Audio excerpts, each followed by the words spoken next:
this one's going to be a fun one. We got a nice Eastern Circle. I don't know about nice. It's certainly an Eastern Circle, though. It's going to push all the way out towards Milta, east of it, and Milta Power. Pubg in there as well. A lot of water here, Jukes. So that is going to be tricky to navigate. Nick Galaxy will not be getting hot drop currently, but Ulf might try and step in. Ida clashing with Tianba over on the western side. A very, very close drop. And of course, we got our big threat of the lobby on a bike. Finally finding a vehicle here. And they're going to go ahead and be looting all this north side of Georgeville Hospital area. And since it is such an Eastern Circle, right, I wonder how much these teams are going to be kind of even thinking about possibly a rotation camp. Things like that are going to start coming into play here. And man, this is going to get intense. Yeah, a lot of teams looking to put pressure on as the fight near Gatka between Ida and Tianba is still popping off. Remember, this is an adjustment from Ida to move out this way with the plane path as south as it was. They are going to get stuck straight in with Tianba, and neither team is looking super happy about it. Aching on the inside of the building. Swain on the top floor now has Eagle to contend with as well. Drops a nade down to the ground floor. He tries to fend off the remaining two players. QZZ unlikely to get picked back up here. Does bleed out in the end. And a step forwards. Swain rebuffs. One more barrel, but it's not enough to blast it back. Tianba survived, but with only two players. And Hera can just move in and maybe just sweep this one through. A very strange hot drop coming through over on Gatka. Terrible. I mean, honestly, Ida's disrupted this lobby so much, and Tianba are devastated. Now down to just two single players. Aching jumps out, just desperate, trying to do something for his squad. And Eagle is just standing still, just saying, like, not like this. Not like this. Hera have been a little bit quieter during the course of these finals. Not the fans, that is, the players. The fans have been plenty loud, and we've loved it, but they haven't quite had the performance that we were maybe expecting from them coming into the games in these finals. It's not going to be enough. I don't see them catching up when we've already got two teams in that smash zone. It is a bit unfortunate. It is not great, but they can look pretty good in game. We know that. And one of the ways that you can look good in game at home is with the Naruto skins. Make sure you're heading into game to pick up the character sets, the Ninetales Fury Org, and you can look as good as anyone taking on those ninja challenges. Yeah, get that ninjutsu going. And honestly, yeah, it seems like Aura, OG, they're going to need to bust some of that out if they want to be able to make a crazy run for it. Mathematically, it is still possible, right? If Aura, they start with 3, they're going to need a 20-point game here, a 20-point game in the next one, and maybe even another one after that. It's triple back-to-back. It's triple back-to-backs, you know what I'm saying? We still have enough games to do it. It's just going to be tough, especially considering that you got there's going to be quite a few teams in that smash zone very, very quickly here. That's if this game even continues on after this one. So a lot of different factors to play out. The problem also is the fact that we get later and later into this tournament, the desperation is going to raise tremendously, right? So these teams in the mid-pack are going to even start playing hyper-aggressive because they're going to know, right? Their coaches are going to tell them, hey, man, look, you made it all the way over here to Paris, all right? You either get 20 points or this was all for nothing at a certain point, right? Well, that's, I mean, there's still placements on the line and all of that sort of thing. I'm just looking at the map at the moment, and I'm seeing that Nongshim Red Force might be in with their first fight in a moment, which is going to enlighten the rest of the lobby as to sort of where they're playing, what sort of conflicts they could be running into. A 2-2 split across Milta right now for Nongshim, as they did not fully or firmly hold the bridge against AORUS, so that crossing does come through. And that central glut of teams, and now they start to take shots. AORUS in the hovercraft have plenty of armor to rebuff the first volley, but there's more still being flung down range, and it's going to have to divert them on the long road. They find the knock, and there's the flush. Nongshim Red Force extract the first point. Wow, okay, so they end up getting a point on that. Pretty wild. And AORUS are in this next circle, down a player. The thing is, though, if any team nearby happen to hear those shots, they know where Nongshim Red Force is now. So that is going to be a factor, but they are in a really good spot for this circle for now. I mean, teams should be aware, right, of where they're playing based on the fact that it was AORUS that they knocked, and Nongshim Red Force generally going to be in this sort of location. They'll know that AORUS are coming up from Novo. So it should be a pretty pretty certain bead on it for a lot of teams in the lobby, but nobody is likely to send out this way. Maybe Aurora could try and crash into it and cause some problems. Vitality are actually holding the west bridge, which is interesting, over on that ferry pier side of things. So if Aurora decide, you know what, we're not going to go over to that east side, we're going to try and break west, Vitality is still lying in wait for it, which I'm not too sure about. I'm not sure if I like that. Yeah, it's going to be tough here as you got some pretty wild rotations here. Speaking of wild rotations, we got Enigma Galaxy rocking their 2-2 split. The same again. Same again. You know, I actually talked to Ralph a little earlier this morning, asked him like, hey, you're going to continue to do it? They're like, yeah, you know, it's worked for us in the past. We're going to try it out. We've noticed that on the west side, had a little bit of unluck with some pretty crazy pushes, but we're going to give it a shot here, and we'll see if it pays off for them. I mean, they did win a chicken dinner from a circle similar to this, on a rotation similar to this. Obviously, it was a different lobby. It was a different time. We were different people, Jukes. We were so much younger. We've grown so much. Yeah, exactly. We've come so far, but they're going to look for that regroup at some point. Getting through for that regroup is really the difficult part that we've seen for Enigma Galaxy on this regroup rotation. Getting through the glut of teams right now, I'm not too sure how that's going to work. They may have to go on the boat, maybe head up all the way north of Pubg and go all the way around. That would be, I mean, maybe not sensible, but possible, certainly. It's difficult, and they are going to get on the road right now to see what they can find. Arena are also starting their move in from South George. As we can see, we're on board of them, just passing the north side of school to head towards the center of this circle as it centers up on that Milter Hill near prison and mansion. Rotations are coming as we are zooming in to Erangel. What kind of circle we're going to get here? All right, just beautiful center up, very typical. A lot of these teams were expecting this, and they got it. Now you see Enigma Galaxy, right? They're going to be on both sides of this circle. It's going to be very difficult for them to get to their teammates here, so we'll see how this pays off. But we still got some teams still trying to get in this zone. E-Arena pushing in super late because they land over there in North George. Aura still in Severny. And you got Vitality going on the other bridge here, so they're going to be super late in the circle as well. Yeah, Vitality's still on the west bridge. I don't like it. I think this is way too long. You're overcommitting. No one's turned up. Not too sure what the game plan was there for Vitality. It's not the same team we saw from their stages. Sad. So Yeah, unfortunate. It's the same thing we saw in PMGO too. Yeah, it's a big drop-off, which I'm sad to see.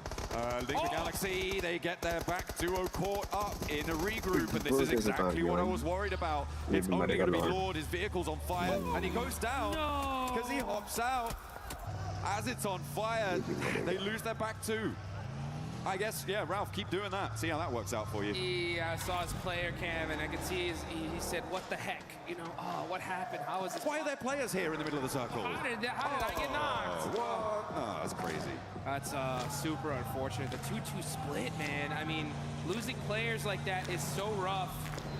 We'll see how it all continues on, though. That's if we have another match after this, because Nongshim Red Force are on the south side of Milta, full squad, looking dangerous. On the other end, you got the other Titans of the lobby, E-Arena, holding down the north side. So both these teams able to secure a position as a full four-man team. A vice grip on the circle right now, and our teams will look to try and slip that. This is a replay on Lord getting knocked. You can see he drove up. It was actually the hop out that got him. He'd already taken enough damage and hadn't slowed down enough.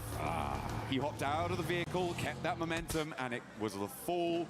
He hit that ground a little bit too fast. The ankles. Just rolled the ankle, man. Rolled the ankle. And now Coops and Satan have to do it all on their loans. And it's a bad time. It's a bad time. I feel like it may have worked before.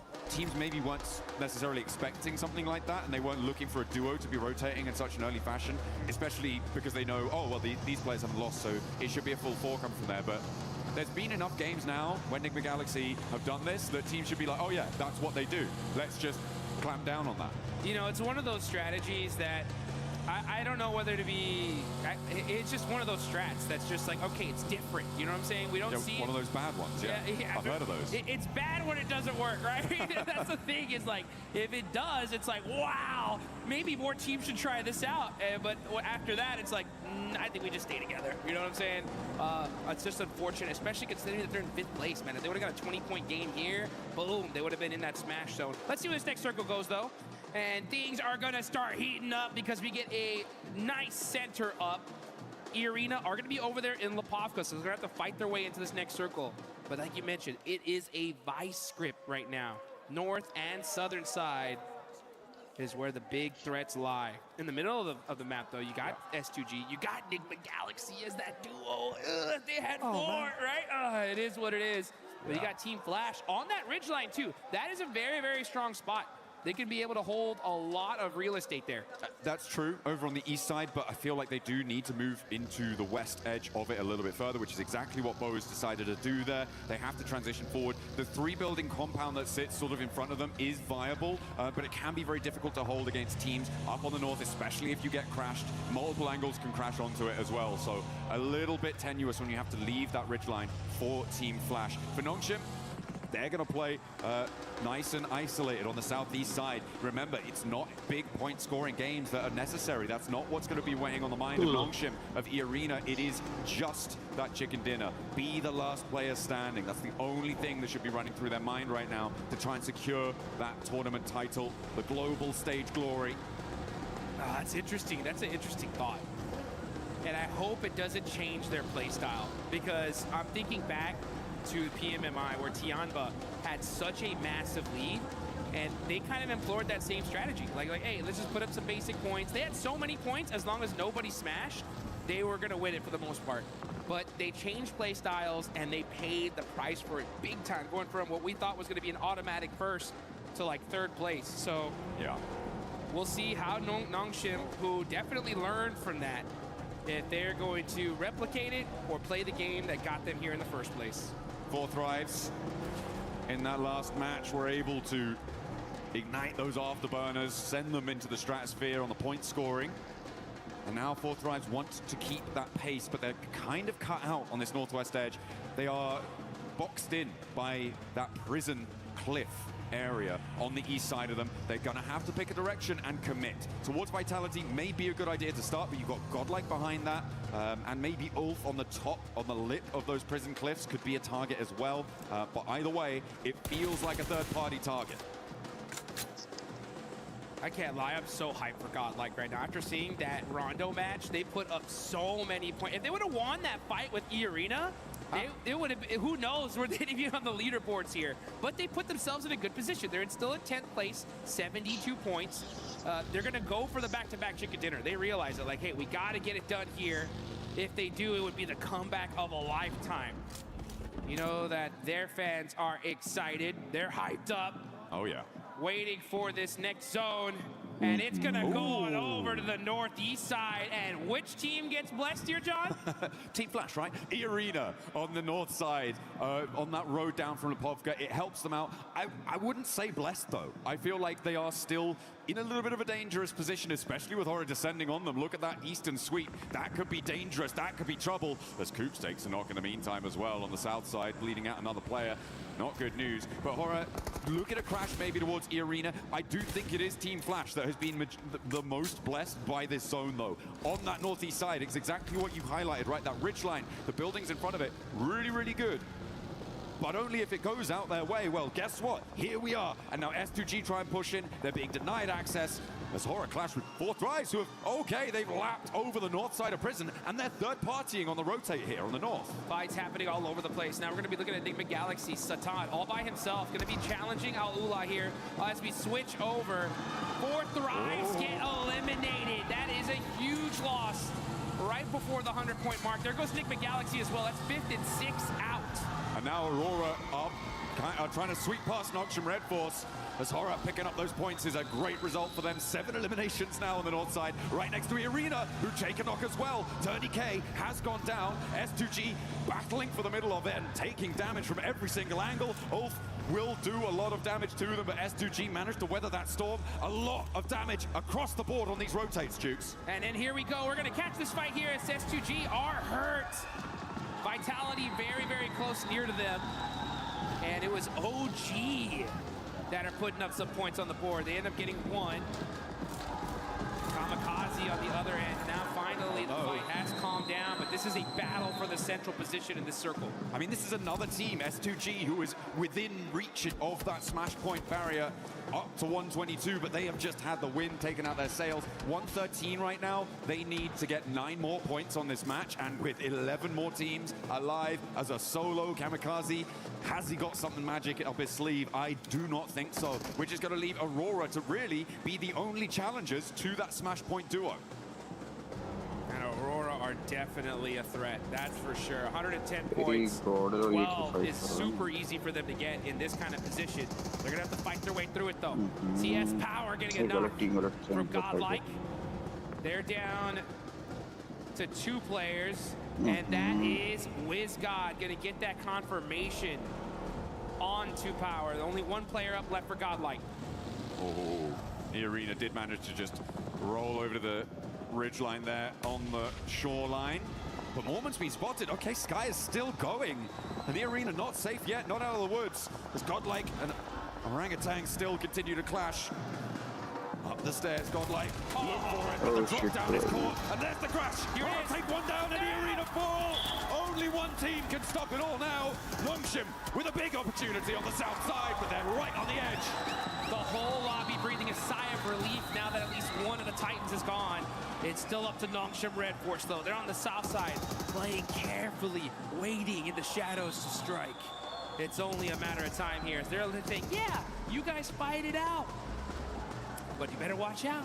Ooh, a big south shift, and Alula are looking tasty for Nongshim. Look, they're already in those vehicles. XZY wanting to keep Overwatch on the angle as well. Maybe take some shots out that way. How fast are Nongshim going to be able to mount up? Because Flash have already regrouped to the triple stack buildings on the north side of this next part of the circle. The west edge with Furia and Orangutan also needs to conclude and try and find a way down the hill. The Deadwood is so hard to navigate, though. There are these really tricky defilades, and there are players lying in wait. Speaking of lying in wait, yeah, you can see Nongshim Red Force. They don't want to give away their position. They don't want the lobby to know where they're at right now, so they're playing it very, very quietly. So take a look at this replay. Schweppes, popping them out the vehicle, but the crash from Aura, so strong here. And they shut down E-Arena. Huge fight for the whole lobby. Absolutely. Arena remain on 122 as well. Doesn't mean they can't win it all next match. They are still in the smash boundary. Yes, they are. So even if Nongshim get 30 points and don't win the chicken dinner, they could still take it all away with a 0 E-limit. Aurora want to put themselves in the smash zone here now, though. Oh, yeah. Here they go. They're going to start pushing, trying to find a position. They got the Wizard Tower. Are they going to take it? Nope, pass it up and decide to go for this hill line here. Good strategy. Got to be careful, though, with those shots from Flash. Yeah, there's... Throw one down to the smoke. I like how they put one vehicle in front of the other, so they at least sacrificed one, but they should be able to hold on to at least another one here in the second.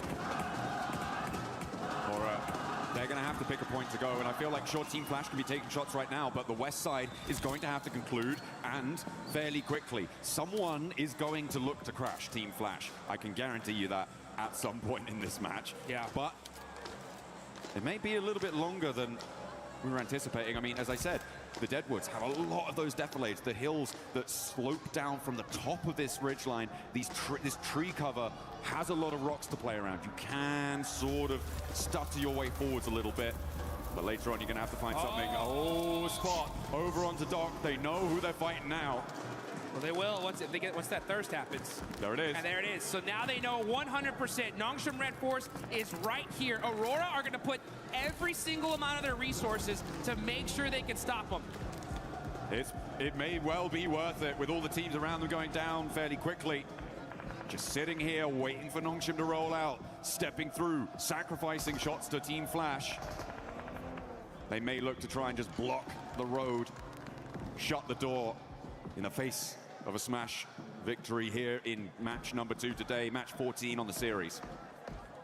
To be fair, this is going to be a very tough win for Nongshim to get. They're in a really, really tough spot here. They are on the edge of the circle. That broken wall is covering them for now, but this next zone is going to make things interesting. But here we go with a huge battle. It's Furia versus OG. Furia in 8th place right here. They need the win. Oh, that nade looks good. That should get a confirmation. It doesn't, some way, somehow. Bad nade there, but all of a sudden, They are able to get some knocks. Silence is gonna go into the building, eating some blue zone. Beauty are getting peppered. Little by little, he gets away with just 1 HP. Oh, WizGod steps out. He's looking for more. He's got the shotgun nice. shell under the car. The blue zone's ticking, but he's Oh, not nice, after. very nice, WizGod nice. strikes back against Furia, but now Horror here, and he's got a sliver of HP to play around with. They'll know he's here, and Fear rolls over the top of the hill. Didn't see him. What? He didn't see him. He'll should hear that. Hello. No! With his back to it. Will take the shots, but not find the knock. And he will be put down. In the meantime, the roller from Nongshim. And they're off. Here they go. Nongshim Red Force on the rotation, trying to find a spot in this zone. Tires get popped. Team Flash knocked down Tizzy. It's up to the 2 players from Nongshim to end this tournament. XZY trying to regroup now on the back. The reloads are coming through, and he may be able to sneak his way into the dip. And Aurora now have Nongshim set before them. A gauntlet to run through, and then one that they will charge in headlong. Nades first. Till Rufus. And Top wants this retribution. Draw this game to a close without a smash point victory. Aurora throwing an absolute bombardment onto Nongshim Red Force. They know they're the threat. They're going to use every single piece of utility they have to finish this team off once and for all. Not able to find those other confirmations. Vehicles are getting moved out the way, though. That's the coverage that Nongshim Red Force desperately need. Looks like they're playing a little game of ping pong with that car. Ooh, but Aurora starting to suffer as well. They have to move forwards, and now they're in the firing line of Team Flash. It may well be enough to stop Nongshim from winning the game, though, and that seems to be what they were trying to bid for. All the while, by the way, Kamikaze is still alive, so can't discount him just yet for getting the points that he may need. It would be a very long road, though. Hyunbin and So Easy now find the final blow. Struck to the heart of Aurora. Draw their game out on 113. They will fall to no smash. Not here, not now. We're gonna see a game 3, folks. Get excited, get hyped, because now's the chance for a lot of these teams to start pushing their way up the leaderboards. How far can you go here, though? I mean, for Team Flash, this is a golden opportunity to jump up placement points, to jump up, get a little bit more cash under the belt, be a higher ranking finisher. They have all 4 of their players alive. They're looking pretty chill. As I said before, S2G do have the slimmest of opportunities. For me, it's Kamikaze needing to grab some third-party points off a fight that Team Flash has. Yeah, he's just trying to sneak it enough points to sneak his team into that smash zone. Any point matters, though. I really got to give some major love, though, to Aura. Look at them. 13 eliminations. This team is trying to make a comeback of a lifetime, and this is how you do it. Got to get this win, though. Anything less is not going to be enough for them to make that race to the top. I mean, even when you do get it, it's still a long, long road for them to try and find. For Kamikaze, he needs to profit 6 more points on this match. Those can come from either increasing placements or getting eliminations to join that smash point bubble. But this next circle comes in, it's not going to have him in it. It does push Flash into into a few of their locations, but it looks like they've spotted him. Kamikaze is there, they roll up, he's put down, and no longer do we have that storyline. The battle at the bottom of the tables rings true for the final 4 here. This is huge. Everyone's trying to move up their placement here. Like, again, this is a massive prize pool. Every single placement up is big money in the bank. Aura, though, this is the game of a lifetime for them. This is one of those opportunities that gets your squad excited, gets them pumped up to finally start putting everything on the line. You can see Team Flash, though, they're in the mix here. Aura trying to push from the edge of the circle. They're going to start throwing all their util onto Vitality. That's the threat. If they can hold that rock and secure that position, this could be a solid chicken dinner for them. Absolutely. A big chance. The nades keep on going forwards.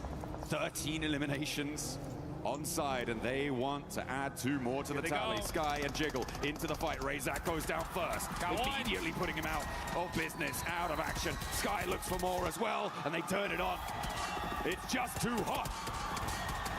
Aura are on fire. 15 eliminations, but that game looks dangerous. Gotta watch out. That one hurt, and now it's up to Sky. All by himself. Aula looking to stop the insanity that Aura has put on display here. Here they come. Yasser moving up close and personal to be able to secure this high ground. Team Flash on the other end, putting some suppressive fire onto them as well. Aura just trying to lick their wounds, trying to find their way, but it ain't gonna be enough. That is Aura down to one single player. I like Team Flash's proactivity here. They didn't waste time. They didn't hide in the buildings. They stretched their legs and moved out towards this north side to get control of the zone. This is what we've wanted to see from a lot of our teams, and I'm glad to see it now, even if it is potentially a little bit too little too late. For them, they've got 10 eliminations here, so all right, they're on 15, but there is a real chance that they could catch up. As Sky is still cooking an aid, and AORUS are gonna have to worry. Okay, he puts it back to the shotgun shell. He's not moving a muscle here, and I don't think AORUS realizes that he's even still there. They have to know there could be a threat in this area. But Quick is just hopping in the vehicle to get a little bit of extra third-person perspective and get some sight lines. Plus, he's protected in there. He has no idea. They have no idea he's there. Hello! He missed the shots, though. Sky gets the knock, but gets shot in the back as Win from Team Flash shuts down Aura's run. Pretty mighty flub there on the shotgun, hot over the bonnet there. Probably didn't realize, but Quick didn't know he was there and thought, oh, well, I'm gonna have to go for the fight. He's gonna stand up for it, right? Right? Not to be. Ooh, a cheeky little pick onto Zeus, and actually, Bose is quite low. Over the top, though, Tops and Win look to put pressure onto Quick, and remember, AORUS only really have 2 players to play around with here, Claws and Yasser. Looking to navigate closer to the middle for Yasser, but Flash can regroup on 3. Claws has a lot to face down on his lonesome here on this angle. Needs a big nade, needs to find a knock pretty immediately, and is already taken down. Win steps through with the AUG, puts that one to bed, and a second volley of fire over the top of the rock sees Team Flash to the chicken dinner. I'll take that one, that's for sure. Over 20 points in that game.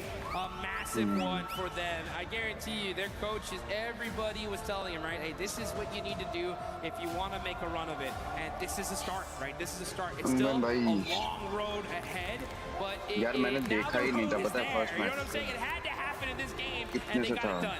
Smash point जो था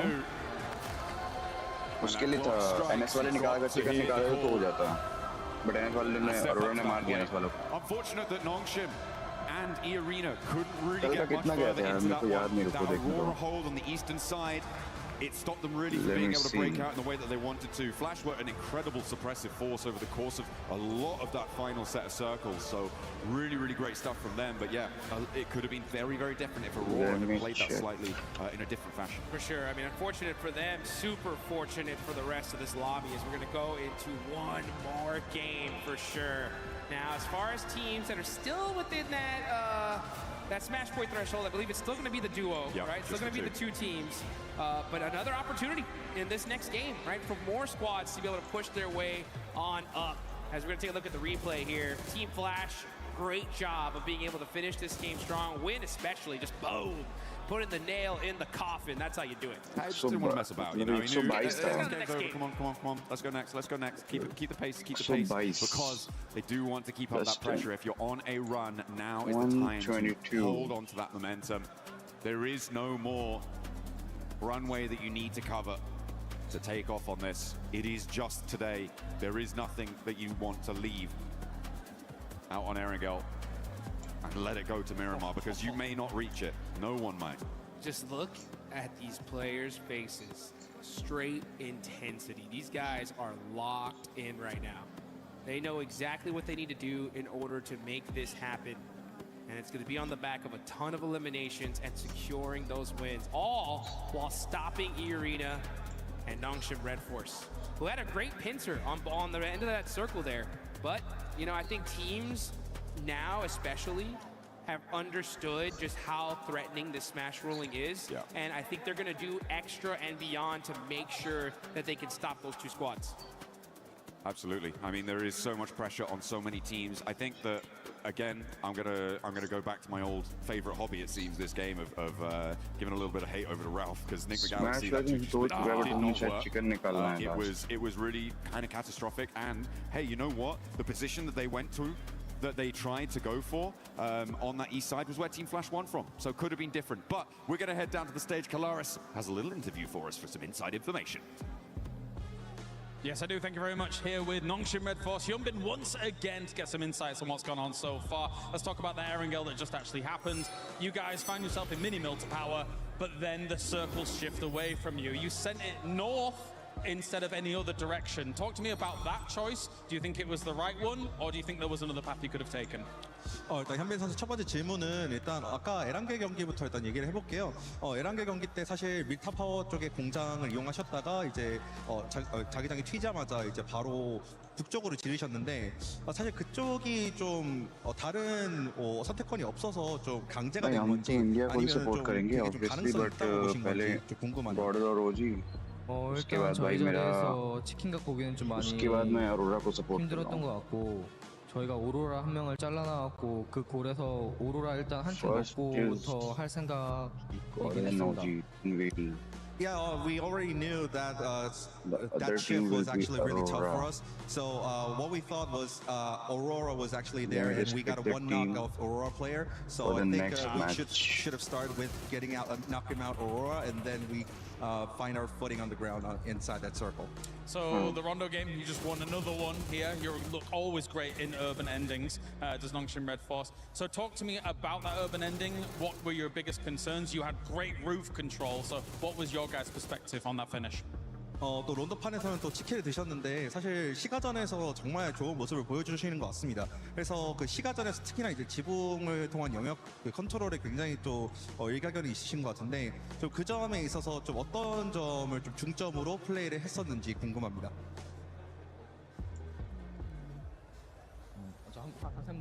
그 론도 플레이 때 시가전 플레이 때 어떤 플레이를 중점으로 두셨는지. 일단 저희 자리가 외곽이었고 저 시가 쪽 한쪽이 비었어갖고 일단 들어가서 서클 받다 보니까 그냥 좀 잘 먹은 것 같아요. Well, honestly, I think the inside of the city play was actually well forced because we were outside of the circle. But that being said, I think we were kind of lucky because we tried to gain the footing because of actually one of the places are actually empty. So we just find our footing there, and then we just took a control of the roof, and then we maintained good condition and intel. All right, well, thank you very much for joining me, Hyunbin, here once again. That's Nongshim Red Force currently in position on the smash rule as we continue the games here at Pmwc.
Nongshim Red Force and E-Arena not being able to close it out, so we're gonna keep going. One more match in this one. Team Flash being able to come off with the win there after not really being able to do much for the whole tournament. Great performance out of this squad, but don't forget, for everybody that's currently here at EWC, make sure you guys check out the fan experience Go look at the awesome stuff between PUBG Mobile and Naruto. Try out Brain Rot Royale. Why not? Because we've been able to try it, and it's quite fun. And I played it way too much. I had to stop so I could actually come here and break down what's been going on in the finals, and also check out Spider-Man. Maybe you'll get a chance to meet him and greet him. But about this performance from Team Flash Max, we finally got a chance to see them perform. I never doubted. No, I have been doubting a little bit. It's been looking a bit dicey recently, unfortunately. But no, really good hold on the northern side, right? Able to get rid of a lot of threats over in that position.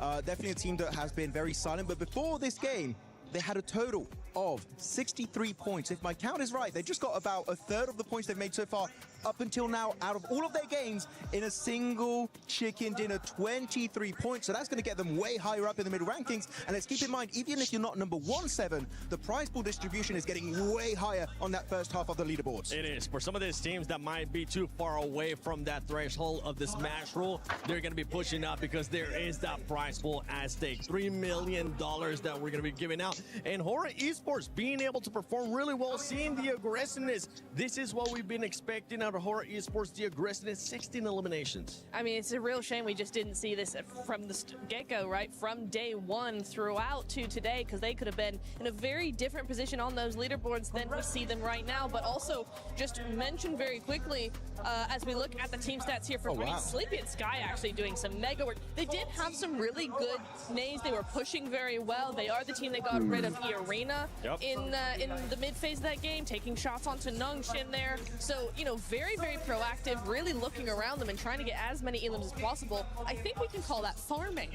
They were farming a little bit. They definitely were. But actually, the key thing we have to keep in mind for Hora here is they are the team that eliminated Arena, which is a team, if you get that elimination, one of the plays, you're like, that's Arena. That's Arena right there. Go. Push them. And then they did it. And because of that, right, Lace, they delay the tournament just a little bit more, which really is going to make this event so much more interesting because so many teams can enter the Smash Zone. I know, and how crazy it is that the top of the leaderboards seem to fall and then these mid-teams sort of have that glimpse of hope and opportunity. But that's why we love it here for PUBG Mobile with the Smash rule, especially. Now, I do want to sort of draw your attention to S2G, a team that is quite incredibly close to that Smash rule. But if we talk about the first game, we didn't really get to chat to them sort of in that first mid-section. They had a nice recovery, a little bit of a hot drop, couldn't capitalize on as many eliminations as they wanted to. The roughest zone shift for them, they had like that kind of open terrain they couldn't really move in. And then they passed. And then this game, again, it kind of like they're losing their team so incredibly early after eliminations. You saw Kamikaze there on the north side trying to sponge those points, but again, falling short. Look how incredibly close S2G are, 116. They should have done it earlier. Just 6 points away from being able to enter the Smash Zone. Aurora Gaming as well, currently 9 points away. And teams that were going to be looking to be able to close that gap, especially when we saw Arena get eliminated. Nonshin really not going for that many eliminations, playing it quietly. Four Thrives. I mean, Four Thrives wasn't really able to do much. And with the win that we just saw to Team Flash now moves into 7th place. Yeah, really good push up here. Team Flash, 7th position overall. That's going to be an extra bit of money in their back pocket. But the thing is, it's looking very scary. Look at the top three. 3 chicken dinners, 2 chicken dinners, 3 chicken dinners, while the other teams below all have 0, like 4 Thrives, or a singular chicken dinner. So that is really making it scary that the tournament could really end Niptera at any point today. Well, the big thing as well for me is that Aurora Gaming, Nigma Galaxy, and Arena all finished up that match with 0 points on the board, right? None. Nothing for game 2. S2G is moving up. As you said, Lace, you've got 4 Thrives. Well, also they got 0 points, so they don't count. But Team Flash, all of these teams, they are really making a push forward, while those top teams, except for Nongshim, it's getting very close for the rest of those teams. And in this first page of the overall, there is one big outlier, especially when we're looking at the wins here. And it's none other than 4 Thrives. 4 Thrives, the only team in this first page that doesn't have a win. The reason why I'm bringing this up is because, yes, 4 Thrives, if you are able to have a good performance in the next match, at one point, we need to start seeing those win if they want to be able to win via Smash Roll. I mean, even if we bring it back to sort of the group stages, they were sort of unable to get those chicken dinners. Of course, they could capitalize on eliminations, but they weren't really one of those teams that would close out the win. We're sort of seeing this trend now, and of course, they want to sort of get those elims and sponge those points to hit that kind of Smash Roll threshold, but then it's still, if you calculate statistically, it's still, their win rate is is not really Yeah. nice. Yeah, A little bit politely. tough. But you know what? I'm gonna pivot the conversation. I want to bring it back to Nongshim Red Force. Yes, let's discuss. And what I wanted to take a bit of time here because that was an absolutely insane throw. There are three options. Or you third party to the western side on the mountain next to Lumberyard, or you directly crash onto Al Ula, which is what I think would have been a really good option, or you decide to go for the wide wrap onto Flash, which I wouldn't recommend, and they ended up doing. There were so many options to go, but that was like, out of the three, Nitra, Yes. the one that was not going to give them the win. And you know what? It's showcased by Al Ula taking second place from the exact position that we were like, Nongshim, go that way, go that way. Al Ula end up going that way, get that second place, and I think if it had been Nongshim with the kind of momentum that they had off the win, they would have won there. It is genuinely not even game throwing, it's almost championship throwing in game 2, right? Because they could have won it, they could have ended it, done and dusted, and they just didn't. They went for a very different play. Yeah, and especially because of that rotation. If you push Al Ula, let's say, only Al Ula is going to fight you, right? It's literally team versus team. Literally. That wide Eastern rotate, Aurora's looking your way, Team Flash is looking your way, Al Ula's also looking your way. You're just making it harder for yourself. And Nongshim Red Force have some of the best rotations sometimes, and then they pull stuff like that. I'm very confused. They're a very confusing team, entertaining to watch, but confusing. I also want to sort of point out, and this is just kind of across battle royales in general, sometimes you only have that one opportunity, and when you miss it, it is now 10 times harder to get back to that same position. You do not get these chances often. And like you said, Neptro, they didn't make that space, they didn't make that play well, so it will be a little bit more challenging now. And with Nongshim Red Force, especially in that performance, right? I fully agree with you guys. They decided to go the completely wrong way, being within nade range of Aurora as well, even though they ended up out-surviving Aurora. One thing, though, for this team is that when we've seen it in the past, you were kind of telling me this too, Neptura, especially a PMMI. Once they hit the smash zone, this team is so scary because they know exactly what they're playing for, which is just the win, right? Yes, they can get some points. And we kind of saw this here being super passive, the team just waiting for the right time.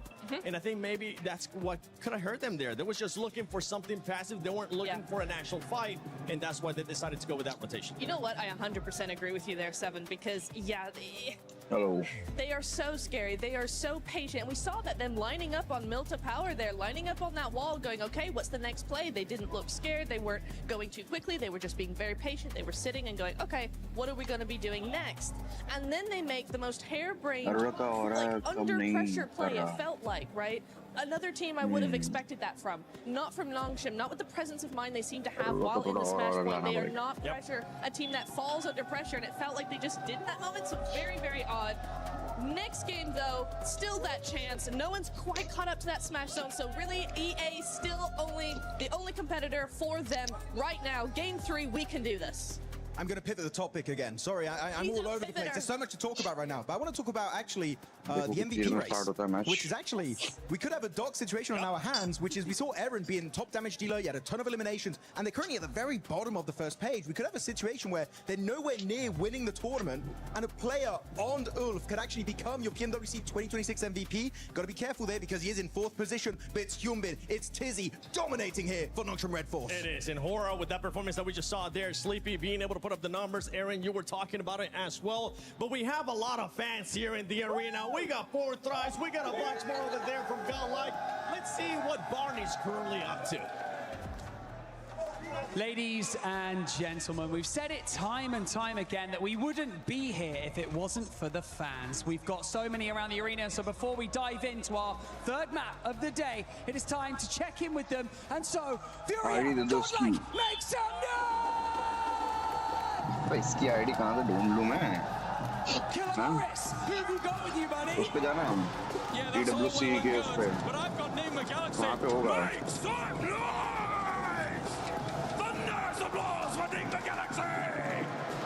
वहाँ पे होगी DWC की जो भी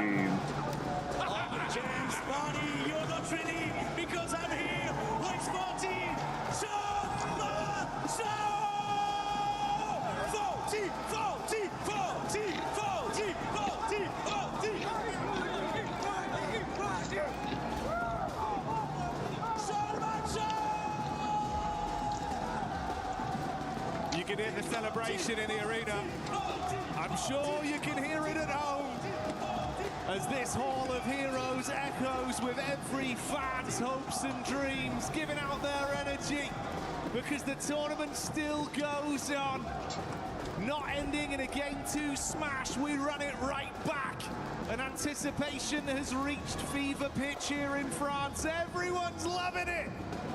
Having a great time here in the arena. The Enigma Galaxy fans getting ready. I mean, they have played very well today, Lord, making a great showing on that first match, but goodness me, what an event, what atmosphere we've got here in our arena. Lovely to see all the support coming out for our players, for our teams here. Potentially the last match. Ooh, maybe. Well, like on that last one, weren't quite able to get it there for Nongshim Red Force. They kind of make a bit of a Hail Mary. Didn't work out. But we do have our third match coming up. Erangel. Nice and steady map here to get yourself a chicken dinner on. Nongshim might be waiting for later on in the day, though. Hitting another big Miramar, but will someone beat them to the punch? Will E-Arena start stepping back up again?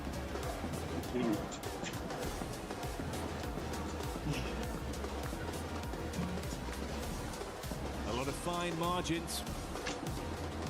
And a room that's getting rowdier and rowdier each game that goes by. But we'll focus on the here and now, the present that is the fact. We've been presented with a third game here live from EWC. Pmwc has not stopped delivering, and I don't doubt this game will be anything different. We're back on Erangel, playing path established. Last match, a little bit difficult, honestly. I don't blame a lot of our teams for struggling slightly there. Very, very southern playing path to start things off. Awkward drop spots, awkward rotates, quick switch out towards the eastern side. Not an easy game to confirm a chicken dinner on. This time around, really, really gentle playing path, straight across the center. No one's complaining. Everyone's had a lovely in-flight meal, and we are ready to get going again. Being spread across the entirety of the map, so a lot of room to rotate, Jackie, but where's the circle? Well, if history is anything to go by with some of the circles we've had here this event, it might be something a little bit spicy for this one.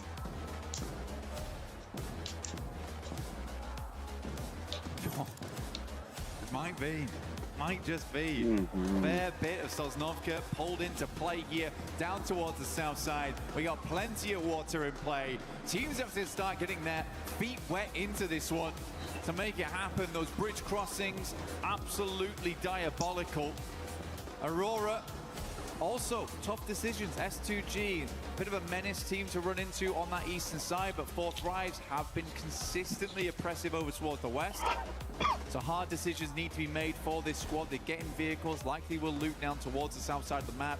They've been praying for a southwest shift on this one. Over towards farm, Nongshim Red Force will get moving.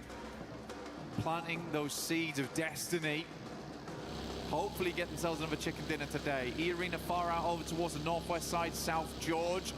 Long distance on this one. And of course, for those of you at home that don't want to forget the event, make sure you get stuck in with that Naruto in-game event that's been going on. Pick up that awesome Ninetales Fury org and try and make plays like some of the best we've seen over the tournament. One of the best right here on our screens in Mormon. For E-Arena, he has been the man. Seriously good stuff from him. So many clutch plays, so many moments where it felt dire and Mormon was able to pull it back for the squad. Looking to do the same here in the final day. They've already achieved the smash ruling. As it was said earlier on the desk, the only two teams to currently do it, but I do think that that will change after match 3 if we don't end it all here and now. Right now you have that serene sense for E-Arena as well as Nongshim Red Force that there is only one other squad in the lobby that could beat you to the punch.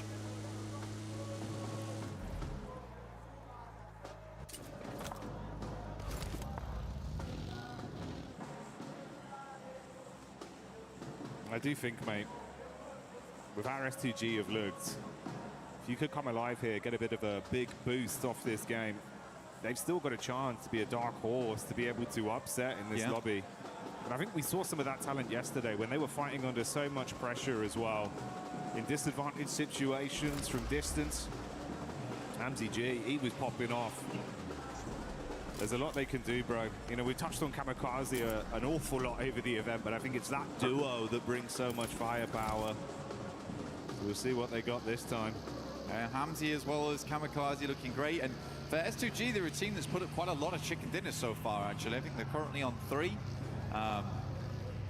Looking to break that record, though I think it will be difficult today to do that, since get up towards 5, and by the time they get to 5, they should have also just won at that point. That's a smash.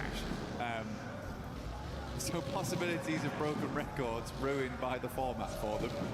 But I do think they would be happy with the win, regardless. Yeah, I don't think it'll bother them too much, right? Yeah, so for S2G, certainly a possibility here. Only 6 points on this game that's needed for them. For Aurora, we are looking towards 9. Enigma Galaxy is going to have to be a bigger match. 22 points on that one, which is almost certainly going to be a chicken dinner. But yeah, a lot of teams looking to breach that smash ruling as we come into match 3, which is where it always gets stressful. Hot Jukes, a little documentary style earlier on today, was saying that he'd love to see 6 teams towards that final match, all vying it out for the chicken dinner. I felt like a lot of times internationals do go with that 6 match no matter what. Even BGMI.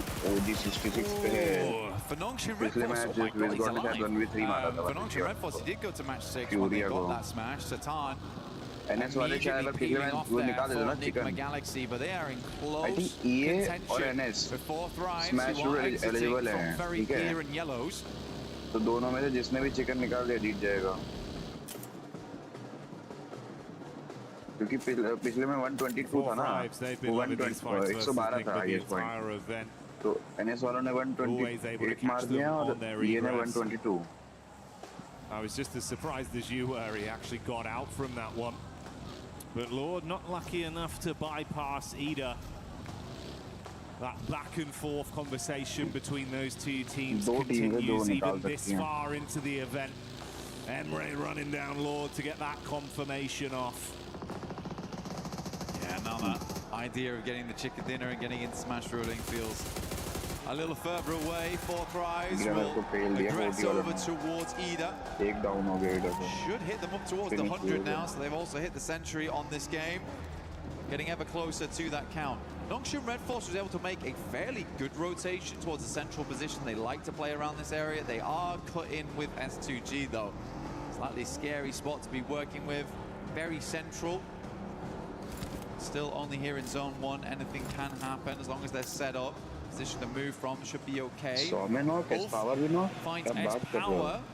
There is a clap back from Admino, who immediately will flush out Scarface. So full-on engagement here between Ulf as well as Godlike. Already big shots being connected. And it's wiped up so quickly. Ulf withstand the pressure. They do lose 1 player, but they can get Eren back up, and that's a key piece of the puzzle for them. Keep him in play, reset with the meds, and grab the extra loot. I mean, for Eren, what a run it's been for him during this tournament. Max was highlighting him on the desk of how much he was able to really prove himself here at this event, despite having some awkward moments, honestly. Still remember his crash into gas station, which went terribly wrong, but even then he is putting up numbers. OG do take a knock there to Tiamba, who have been sadly very quiet after day 1. The majority of the points earned there, if they were able to replicate anything like that day 1 and day 2 or day 3, they would have won this tournament by a mile. Sadly, that's just not the case. Trying to get back into the mix of it now, though, as Milu. So let's look for these nades.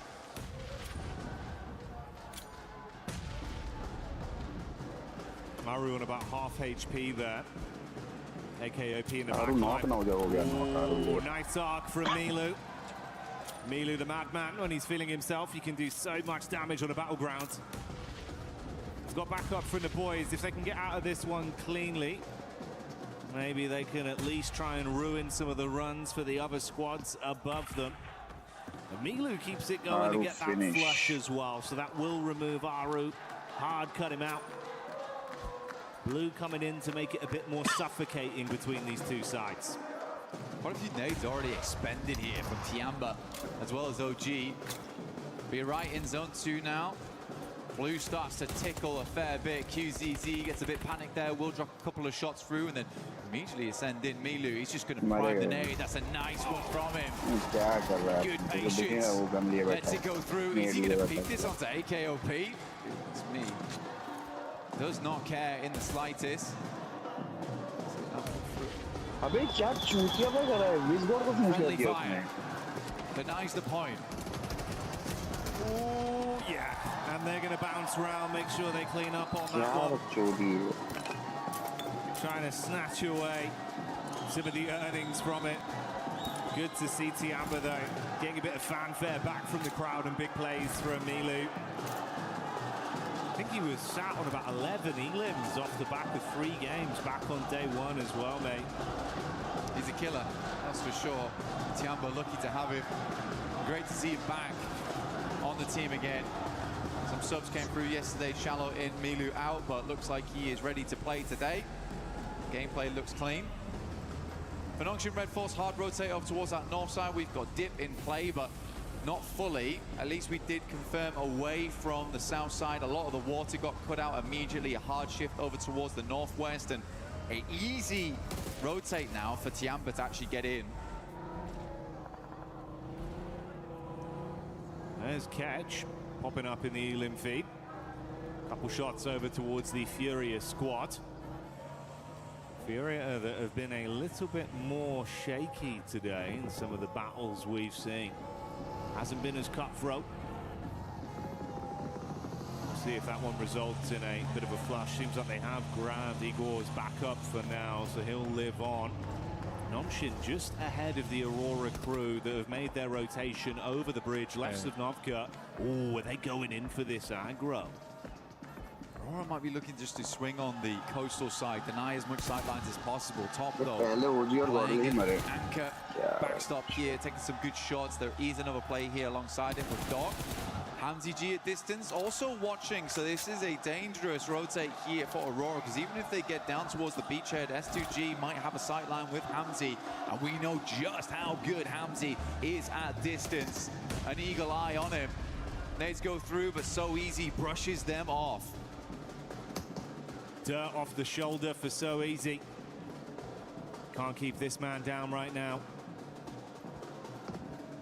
3 of their nades invested, so draining some of the early offensive utility, but it looks like they've still got a good supply, at least on Doc, with 5 in the backpack. Meanwhile, Arena pushing back up over to Waldorf. Ketch trying to catch an escape plan.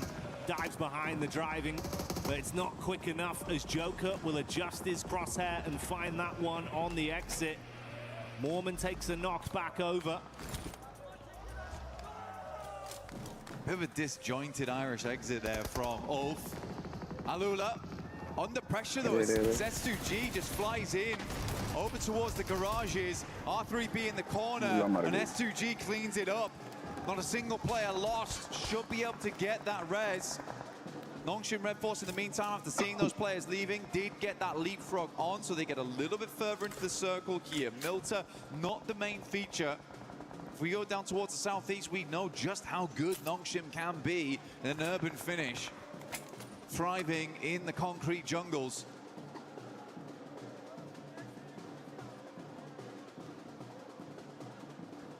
So no overcommit. Like you touched on, Aurora just controlling some of the rotation paths with the coast firmly under their foot. Map geometry favoring them from this position. They opt to go for the 2-2 split. Rufus and Top further over near the area we see Vitality starting to encroach upon. Whilst Joel and Doc, 2 players with very heavy hands if you do want to challenge them in a raw duel, play off each other. It's actually a possibility right now with S2G leaving. I don't know if Aurora is able to spot that. They certainly don't see Hamzy G continuing to peak the angle, but now they have free capability to actually make an eastern ramp if they want. Right now they're holding 2 fairly decent locations in terms of vision onto the map, but they are right on the edge, so eventually they'll have to move. I think likely what's going to happen is they'll wait for Zone 4, make a decision from there of how they want to rotate in. But there's a lot of free space over towards the eastern side, and already Doc is going to scout it. Yeah, that's exactly what I thought was going to happen. Get a little bit further up, realize that actually this space is kind of open at the moment for us to get a little bit more of an eye in towards the circle. That's the kind of premium real estate that man like Doc's going to instantly sniff out and be confident enough to rep himself to take control of. We'll see how this pans out long term for Aurora. Next circle though. We're going to define a lot of how this works, and we are down towards Milta. Nongshim might be thinking about making a move right now, and they're instantaneous. This is way better than last game. Last game felt late on those rotates. It felt like they were still making decisions. This time they are much quicker with it. Out to the outside edge, not confirmed towards Milta yet. Still giving them capability to move out towards the field should this move towards the west. But now they're going to have a swivel on towards all the teams around them. Aurora recalling Rufus back towards the squad as teams start to surge towards Milta. Timing on this is going to be so dangerously tight, though. They all caught vision on one another. Ida have already entered close. Three-man split. Solo's playing in a line there for Aurora with the wrap in late. Rufus, seeing the back line of Vitality, knows he's got to go down towards the coast and then assist the team. Tiamba getting shots off as well. That's off. Oh, you're going to be eating shrapnel on this one. Wide arc down towards the roadside. Solus and Aaron here by the toll gates. It's always an awkward spot, very nadeable. Couple of positions you could play around inside the toll booth itself to try and dodge those close quarters ordnance. Oh my god, there's mollies everywhere. Aaron can barely move. He has to find an opening with this nade, but for Ulf it's looking like it's more and more over. XZY goes down to a nade from Rufus. Doesn't push it though. Should be resable. That's two players knocked as well. We saw Vitality getting the first domino falling onto Nongshim, then the assist coming in from Aurora. The Nongshim Smash squad might have come unstuck early. It's far, it's far. It's so hard. He kind of needs to get over the top and try and pick him up, but when the vehicle's currently slammed, it's really difficult to do. Just about holds a res. He was so low. Tizzy perched himself on the rubble of the wall. Oh, that was close, Jackie. I think we just saw Federales get a single tap onto Hyunbin as well. He was looking for the drop with the smoke, wanted to try to get down there and assist. Took a single bullet, had to hit the deck again. Thankfully, smoke's out, limited cover as well with the walls, so the geometry playing in their favor. You can go for another res. They might be able to recover it cleanly. I think that they won't be recovering though. It's all this utility that they just spent getting those players back up again. How many smoke launchers do they still have left? Fexi finds Tizzy again. Nongshim under mad pressure at the moment between two separate squads, both looking towards them. Just have to hold on for the time being. Stop peeking, honestly, but I feel like they realize they need to keep these teams on the outside at bay. Arena, though, down in the blink of an eye versus Tiamba. Another team on Smash ruling out, and Tiamba survives as for just. Eagle inside. As always, the lurker looking to play medic for the rest of the squad here. He might be the eagle, but there is vultures swarming the skies around him. Other teams realizing there's been a lot of damage done here. It's a risky pickup with a position he's in. Luckily, he's got some cover from the vehicles to try and save his mates. That's Aura, though, with Jiggle getting one of them confirmed off the back of the damage that was done. So they do go down to at best a three-man squad post this pickup. A lot of teams need to move. A lot of teams that actually fully confirmed though towards Milta now feeling a little bad about this one, which is exactly why you see Aurora playing on this edge down towards the south side and Nongshim not fully moving in. So 4 Thrives, they've got to extricate themselves. Flash have also got to pull themselves out of this one. S2G a little bit safer where they play around the warehouses and they can move up over towards that top side, move playing over towards Toll Booth later. But it's Aura right now who actually own the majority of the space on the northern edge. 4 Thrives opening up over towards Aurora as they move. That backline in is good to at least take some of the heat off. Force attention turned back onto 4 Thrives from Aurora. Vitality have just been really running interference from this angle as well. If there's a peek up from Hyunbin, they're harassing with shots. If they can get LOS back over onto the coast of Aurora, it's punishing as well. For Nongshim Red Force, they know the shots came from Vitality earlier, so this is sort of the team they need to deal with first. The one thing I really worry about for Nongshim, though, is how exposed the vehicles have been this entire time. You got to imagine that wheels are blown out, if not vehicles fully exploded. They do have to move further in towards the circle, likely will be on foot, unless they can find some kind of vehicle in the near future. Vitality's going to go for a mad rotate over towards the northwest side. They hear the fighting, they notice that Nick McGallity's down. This is a good opportunity to go for. Vexy helping from the back lines. Really like this push from Vitality. Ralph's on an island. Last man left alive and not breathing for much longer as Razak will find that adjustment back onto Nigma, so they go down. Vexy's been good as well at providing some overwatch for this squad. Showing up when they needed him. Fury are on the move close by, shots from either side, so a lot of information garnered towards them. They advance further. Silence and Co pushing up with the vehicles, going to peek over the top of the rocks. There's Tiamba in the distance, nades being thrown onto Vitality, a backline potential. Igor goes in, big sprays, assisted by Silence. 4-5's taking some damage as well, the Pepper back onto them. Fury's going to move in on this, like you say. Igor's already on that front line. The rest of the team all stood alongside him now. And Vitality find themselves in a very horrendous position. Nades from Tiamba going a little bit wide here, trying to angle these through the smoke. That one should be on target. Easy cleanup. Tiamba grabbed themselves 10, 11 eliminations on this match so far. Much more reminiscent of the past, and Milu's already on 4. Furia playing with that confidence and aggression we know they've got as 4-5s buckle under the pressure. Furia shutting them down in the close range combat. And Nongshim, after turtling for so long, finally knowing Vitality had been taken out of the picture, they can make a move. They're just wrapping around to where Aurora were. This is interesting, trying to get rid of Aurora, actually. Only one player here in Reefers, potentially noticed that. There's actually a massive amount of space on this western side that they could clear. Tiamba's a 3-man, Furia's down to 2. Circle moves up that way, leaving Tiamba with one of the few remaining positions, and we are on toll booth. Oh my god, what a circle to end on. Ooh, deep nades. Reefers casting that one out. Back nades as he advances to try and create a little bit of space between the teams. Distant shots coming in from Tiamba. He's got to hit the deck, but that's not the only squad you got to worry about. Lost from S2G, gets a sight line, and goodbye Reefers.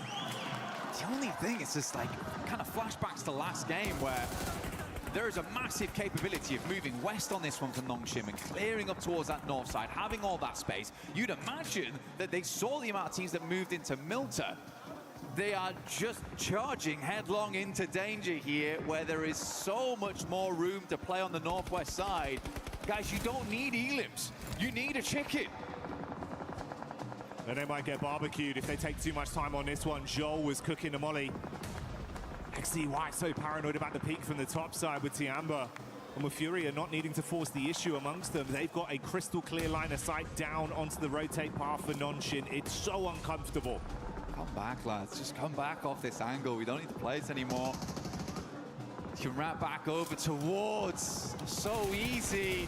2 down. What is this? It makes little sense. I mean, they'd set themselves up wonderfully the entire time for this western exit. And as soon as the circle moves away from Milta, what do? Push into Milta? The panic's there. Paralysis by analysis. The zone takes away one of the members, and we're down to just a duo. Aurora Core on their exit, as Lost will be able to continue playing powerfully off this angle.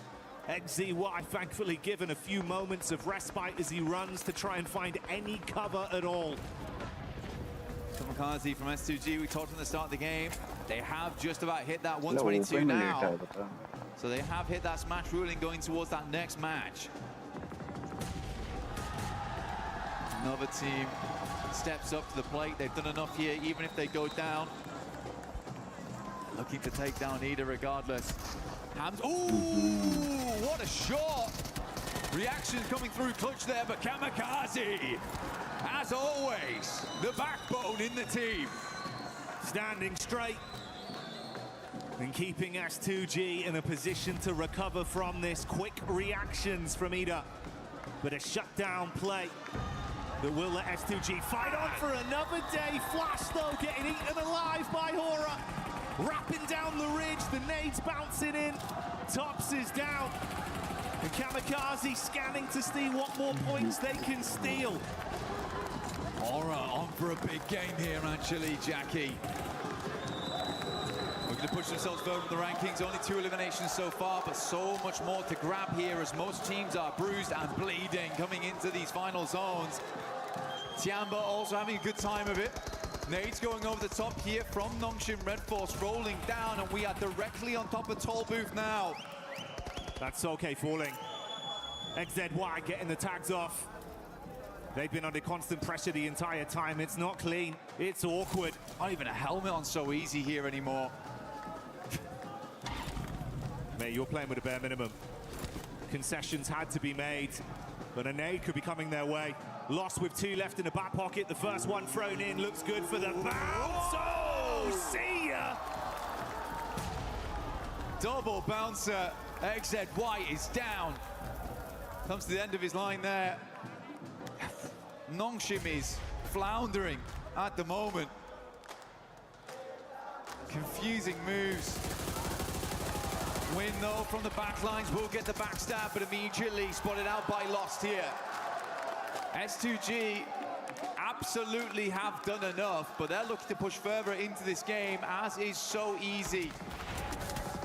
They're trying to send a message with this one. It's not just about what they needed to get into Smash. They want to prove that they can be the big dogs in the lobby. Response back over, though. Hamza G eating the nade from Hora as Hora are lighting up the sky. Explosion after explosion on top of the Turkish team. They are stuck on the ridge and cannot advance. Backline attack from Tiamba from way over the other side. And Tiamba keeping the pressure on. Trying to get that pick up in. Lost with limited space to play off. In comes the nade. Oh! Sky makes it work and S2G go down. S2G blown sky high behind the tree there. Let me introduce you to the biggest dog in the lobby. Hora on the northeast side. So Easy with barely a hope in this match, but still hanging on. Furia dashed by the roadside, leaving just Hora, Tiamba, Nongshim Red Force in this endgame. For Nongshim, the best thing about this is that even if there isn't a smash win, this is keeping them contention for the top spot, at least. It's going to be big for the placements. And is there a chance of some sheer shenanigans from So Easy? He's crossing his fingers, mate. But you've got a hard task ahead of you. This guy's has to have him here. Just the peeks over a little bit. So Easy's trying to hide his face behind the barest of pylons, behind this railing. It is just not nice. God, he has to do something, though. Oh, they've smoked him. Hang on a minute. Cheers, lads. I really needed that. He's tucked in behind it. There's no real angle from the backside as well from Tiamba, so it just depends. I mean, if Hora go for the hard force over... This is mad. Yeah, this could get cheeky quite quickly. Sleepy would have burned down as well. The vehicle... Oh, it's all going wrong! So Easy on the peacock, good for one, and Tiamba assisting with the shots from the top. He's going to try first on these as well. Aura on the assist with an unreal smoke. Mollies go in, nades go wide, and he is out. Tiamba will clean up. Nongshim were looking to blot out the sun on that one with a surprise plays, but it's not going to happen now. And Hora solo remains with the advancement of Tian, but the nade goes over. Sky got a backpedal. Runs back to whatever cover he can find. Can he trust in his source on this one? Holding the peak, ready for the shots. Eagle gets knocked out of the Sky. QZZ with a reposition as Sky advances forward with a shotgun in his hand. Nade being cooked by Milu, and this man don't miss. Good damage. QCC follows up with a second, and Tiamba is back. What a fantastic game. The three-man inside just felt like these guys needed a little bit of confidence. And that star on the match reinvigorates whatever light died out in Milu on day 2. It is back on now, and it is blaring. They started that game as they meant to proceed. The aggression was there. The despicable nade plays from Milu that always give you that gut-wrenching feeling of how does he do it. Continued from start to finish. The shots are on point. And a pathway begins to present itself. AORUS got to be mad at themselves, though. Imagine just smoking off so easy. The smoke into the tire pop on the career down the hill. Oh, but they really did careen off course there. Looked so good up until that point. Covering their angles, clearing their spots out. So easy. He was mega confused. I would have loved to see in his face in that moment. Pure shock. He's like, is that the nade moved away from me? He's like, wait, actually. That's the smoke. I can pass that. Nice. That's great. I didn't have one of those before, you know? No utility left, but they gave him what to be nice. And then Tiamba with the perfect timed nades. Man. So good. There was a small part of me that thought that So Easy was going to clutch up. Small part of me. But I am glad it was Tiamba. Oh, yeah. Tiny percentage, but it started to get a little bit bigger with how things were going. But hey, a Tiamba win is a very exciting prospect. Such a fun team to watch, Blank, bringing the heat in finals. They're just a fast-paced team, and I think what we've seen them from before is just a little bit of that sluggish gameplay where they weren't quite able to make those plays, and they've been desperately banging on that door, but it's just been not going down. And I think Milu right there just put a foot through it.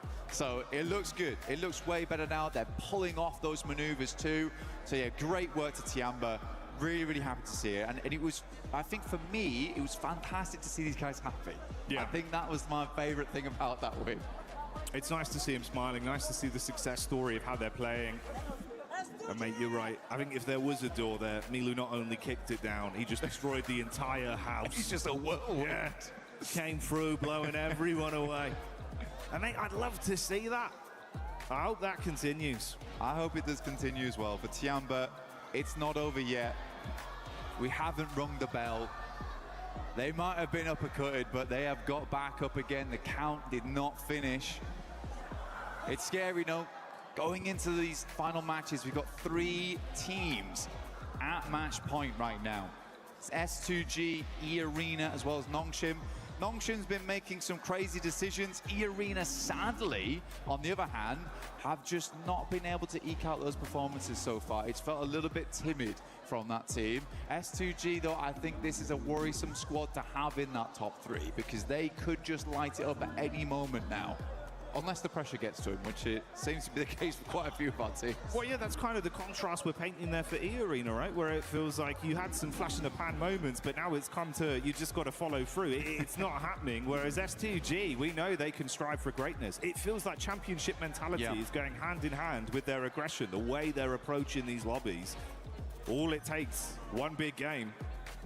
Could be a championship right there. But stay tuned for that. We'll find out. The narrative continues. Do not go anywhere.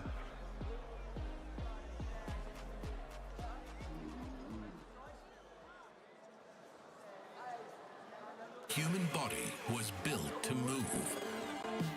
Not trapped at a desk in one singular posture for 12 hours a day.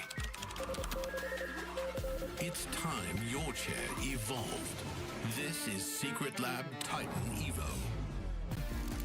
Ergonomically engineered for you.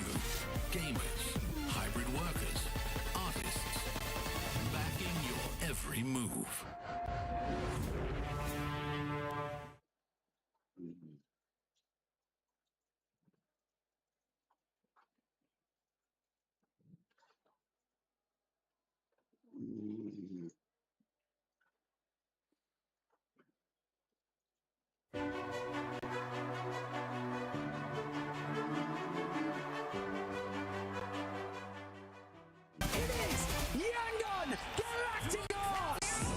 Chasing the sunrise, boost Hit the ground, hear the battle call.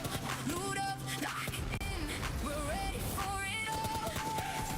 Every street, every door, searching for a little more. One squad, one dream, nothing's ever what it seems. The circle's closing in, can you feel it on your skin? Heartbeat like the drum, the final fight has come. Fight till you make it, never gonna break it. Stand your ground and take it, right into the fire. Fight till you make it, every move can change it. Higher and higher, we're reaching for the winner, winner, chicken dinner. Fight till you make it, fight till you make it.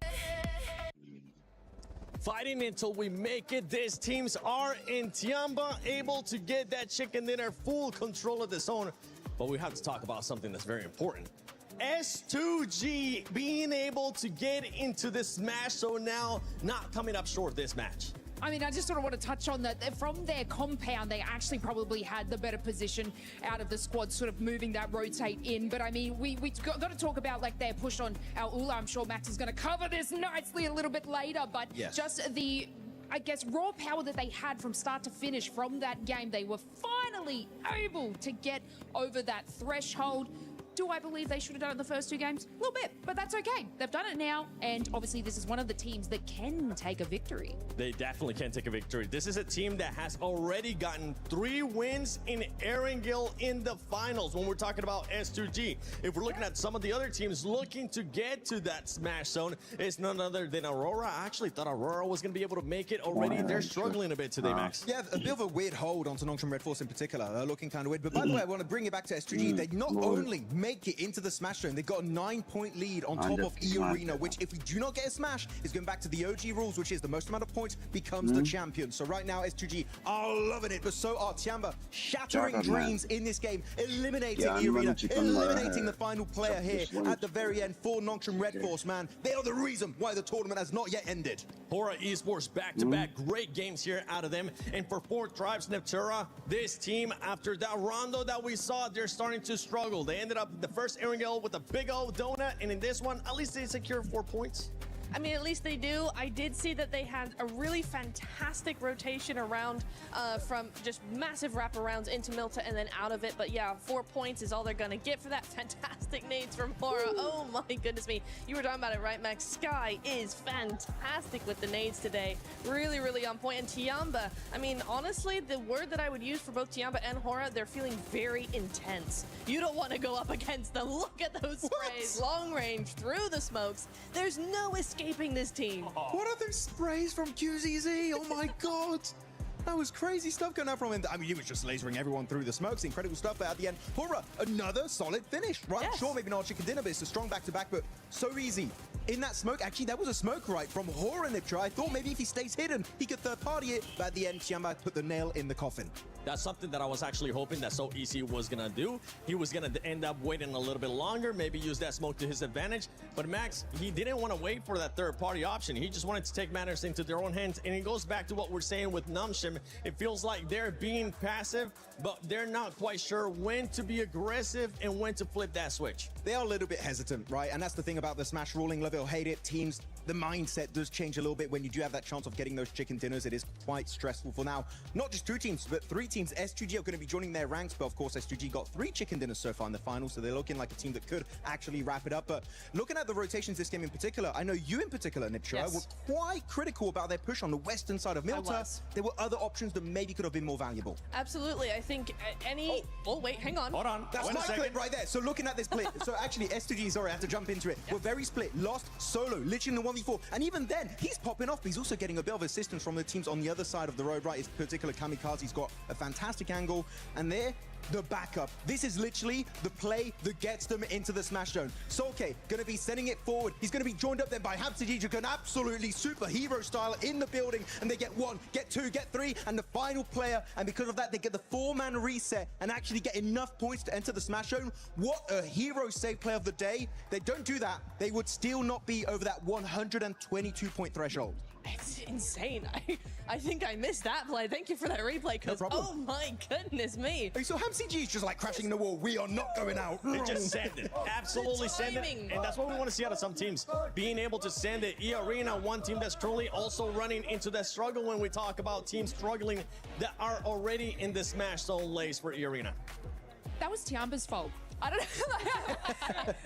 Like, I have to bring it to Tiamba because obviously E-Arena, you know, they had a nice little path in there, but Tiamba were actually positioned in such a great spot that they were so annoying to every team. This is Everybody. Aurora. This was obviously even helping S2G in that fight. They were able to sort of gatekeep that area from E-Arena as well. And so it's unfortunate that we're seeing like E-Arena not being able to push into the position early enough because they are still sort of playing that edge. They are going to be playing that edge, but right now they need to get that win if they want to be able to win via Smash Rule. They are one of those teams currently in the Smash Zone. Keep in mind, E-Arena started off the day with 112 points. They have only gotten 11 points so far after 3 matches. And 10 out of those 11 have been in Rondo. Because remember, they hit 122. That's where they were. In the last 2 games, they've gotten 1 point. What is happening to E-Arena? You're looking so strong. Yeah, transitioning to some of the other teams, right? I'm going to be looking at 4 Thrives Esports. This is a team, Max, that we thought was going to continue on that momentum. Remember, this is a team that usually is able to carry on momentum. They're still hesitant. They're still showing those things that we've been critiquing this whole PMWC at EWC 26, which is hesitance at times. I was hoping they were not going to doubt themselves because they're not in the Smash Zone. Unlike what we saw in PMGO Season 1, where they were actually very stressed and Ulf almost were able to close a 50-point gap over the course of those 6 matches. But no 4 Thrives, a bit shaken here. And actually, in a one play that you highlighted is that 3-1 split, right? You had Huzaifa on his own, 3 players in the city. That was a bit of a head-scratcher, right? Yeah. He was by himself. Huzaifa was by himself. I could see maybe what they're trying to do is hedge their bets, but he was in such a difficult position, and it's a shame that he actually, when they actually wrapped around outside of the town as well to go back, Huzaifa ended up being taken out early, so that's a shame. As I'm looking at the teams here, all the way up to 11th place, 92 points. These teams are getting closer and closer. They're kind of giving a bit of an advantage there, since some of the teams towards the top are choking a little bit, are not being able to get that many points. For those teams on the second page, what that's going to be costing Neptura and Lays and Maxman, it's just going to be costing for all those teams to just get closer and closer. There's a lot of money at stake right now when we end up talking about some of these squads. Let's see what we have, some of the comments on social media as well. 1 chicken for 4T, and then you see what's domination is. Yeah, but right now we're not seeing the domination. We want to see that domination from 4 Thrives, right? Yeah! Let's see if they'll be able to deliver for their fans here at the arena. But for some of the other teams, right, we're now talking about, let's go back to Hera, because Hera is stopping a lot of those teams towards the top from getting those points. The teams towards the top need to be able to find some kind of adjustment to that aggressiveness that we're seeing out of Hera. Yeah, then Tiamba also, Hera in particular, they have nothing to lose, right? They're like, okay, we have to go hard or go home today. We have to initiate that comeback and leave the second page, which with the last 2 games on Erangel, they've been doing. We have 1 more Erangel coming up, right? So maybe we can finally see a Hera chicken dinner. That will be very exciting here in the finals of PMWC. But Tiamba, I feel like they're a team that in this lobby, if they get a knock and a flush on a player that's or E-Arena or Nongshim Red Force, and maybe now also S2G, they just fully capitalize on it. And I love it. They really are one of the few teams that are delaying this tournament until the very, very end. I mean, I sort of just want to bring your attention to Furia because they are still sort of in that 90 points there. And from that previous game, they were holding the western side. Obviously, Hora was sort of taking out the rest of S2G. They did nothing. They didn't even rotate and swing around where Hora was, which would have capitalized their elimination. So they're kind of not being as present as they usually are. It could be ending here in this next match. My prediction was in 4 matches. How many matches do you have, Neptura? 4. Max? 4. Lace? I was hoping for 2, so mine's it. Okay, yours is absolutely good. Okay. But let's see if it's going to be ending here in match number 4, or if we're just going to be getting a bunch more teams joining in the Smash Zone. Will this be it? We are about to find out. S2G joins the fray. Now 3 different squads could smash. 3 teams with that opportunity in our final edition of Erangel at the PMWC. It is going to go a little bit further than maybe some were expecting, given how today started, getting 2 teams into that Smash Zone so early on. but that double Milter shift on both of our zones has kind of thrown a spanner in the works. I mean, for Nongshim, right, they're dropping around that area, they're getting pushed in around the bridge. It seemed like they didn't quite have the force to be able to push their way out, right? They're still earning a lot of points on these games, though. So if it does go the full distance, they may just be able to win it out like that. That's what you got to do at the end of the day. Is you got to try to win this whole thing in as many different ways as possible. And that is going to be, you're going to smash, or you're going to end up with the most points on the leaderboards at the end of the day. And Nongshim Red Force with that double Milta circle, like you mentioned, is just putting in the work. Problem is, though, is that if we get another one, I mean, everyone's going to know by now exactly where they're at. So the focus is going to, I think, shift a little bit.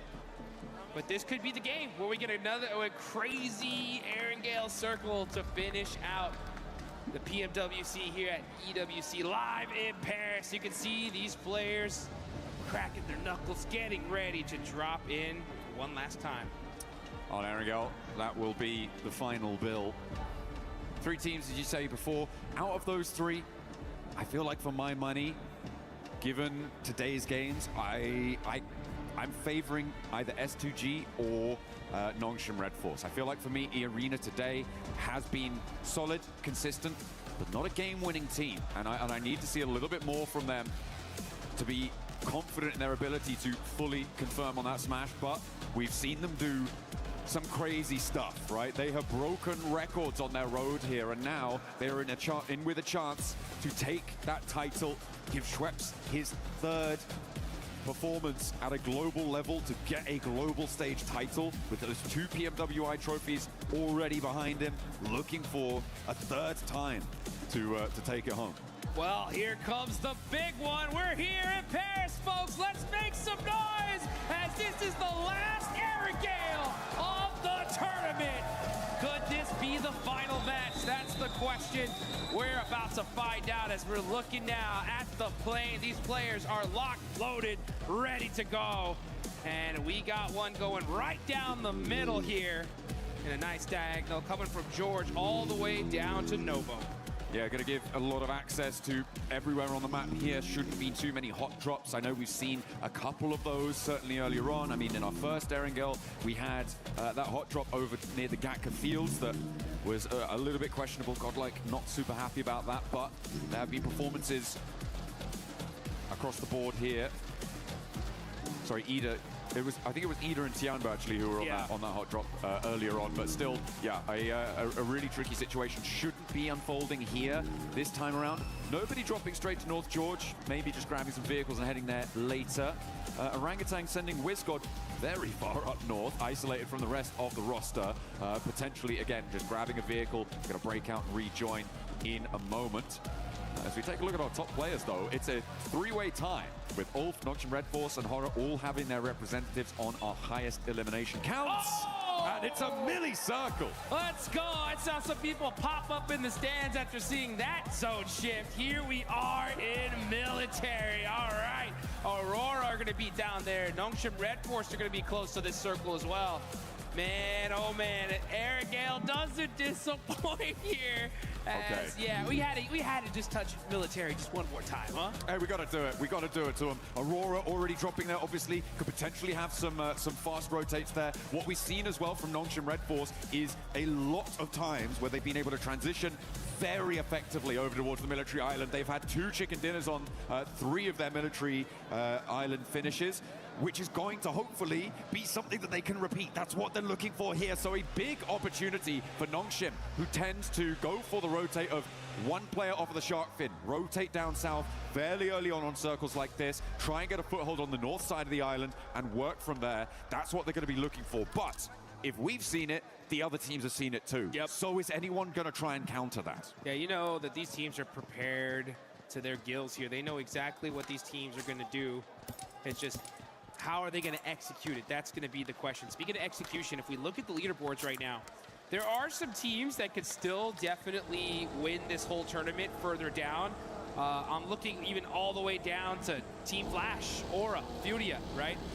In my mind, though, it's getting to the point to where if they're going to win this thing, it's going to be via smash, right? And if they're going to smash, they have this game, and they have one more game to get within that threshold, okay? So if you look at Flash with 92 points, that's still quite a few away to get to that 122, but they have to do it in these next 2 games because you have to hit that threshold and then win the next game. Absolutely. I mean, from 12th down, I feel like it is pretty much done and dusted for the title, unfortunately. 74 points, putting you really, really far behind of that smash threshold. Unless everybody else in the entire lobby stops earning points and you just keep going on a points victory, maybe. But still, I'm not too sure about that one. So for 12th down, 48. Yeah, it's 48. I'm having a bad time thinking about their prospects moving on forwards, which is unfortunate. But there are opportunities for the rest of the lobby to keep that ball rolling. As you say, Flash really very much on an outside chance. I feel like anyone below 7th place is in that same boat, right? Having a really, really tough time, and even in 7th, 6th, and 5th to boot, it's going to be really rough. It will necessitate a chicken dinner in this match. Yep. To go across. This is that Nongshim Red Force rotate. Here they go. To tune in with our teams in the Smash Zone. Nongshim Red Force now across to the military island. S2G went very, very quickly, which makes me question how much loot they're going to have on board to try and hold this. Nongshim took a little bit longer to get across, which is going to give them some more power, some more backstop of utility of supplies, and Aurora, of course, dropping over in that military base. They're not in the Smash Zone just yet, but they are the team that is closest to it, only 7 points behind right now. E-Arena, they're still in South George. It's very likely that they're going to take a long time to go for this rotate. Yeah, super unlucky on the side of E-Arena. They've had to do the longest rotations in Erangel all day today, and I think that's why we've seen them not have as much success as normal. But this is a perfect zone for Nongshim, right? They're going to have the north side of military all to themselves. They know this side of the map like the back of their hand. Enigma Galaxy, in the meantime, starting to mix in a little bit with Ida, a team they're super familiar with as they battled with them in Pachinki at the start here of the finals. I mean, it felt like, Ida were across the bridge a lot earlier than this. They just did not have a setup. No. So, Enigma Galaxy getting across pretty much for free on that location is a great result for the squad. They are, of course, 22 points behind that Smash bubble, but she'll need to try and push past in the next, as you say, 2 matches. Yep. To break on in there. And now Ulf could potentially try and roll across the bridge, but they are going to roll into a much harder stopping block, I imagine, given that Ida have now kind of solidified out to the west side of that exit, and Enigma Galaxy hold the compound to the east side of the bridge. I'm interested to see the kind of plays we're going to see from these teams, especially in that lower part of the leaderboards, because, you know, they want to still win this. It's still possible, but what kind of different play styles are we going to see? Like, even Godlike with 74 points, to make it possible, they need a 25-point game here and in the next one. So they'd have to go and just eliminate everybody, right? So I would want to see aggression no matter what from them. Team Flash with 92 points, right? They're going to be hunting down that 122. That's 30 points in the next 2 games. So 15 and 15, much more manageable, right?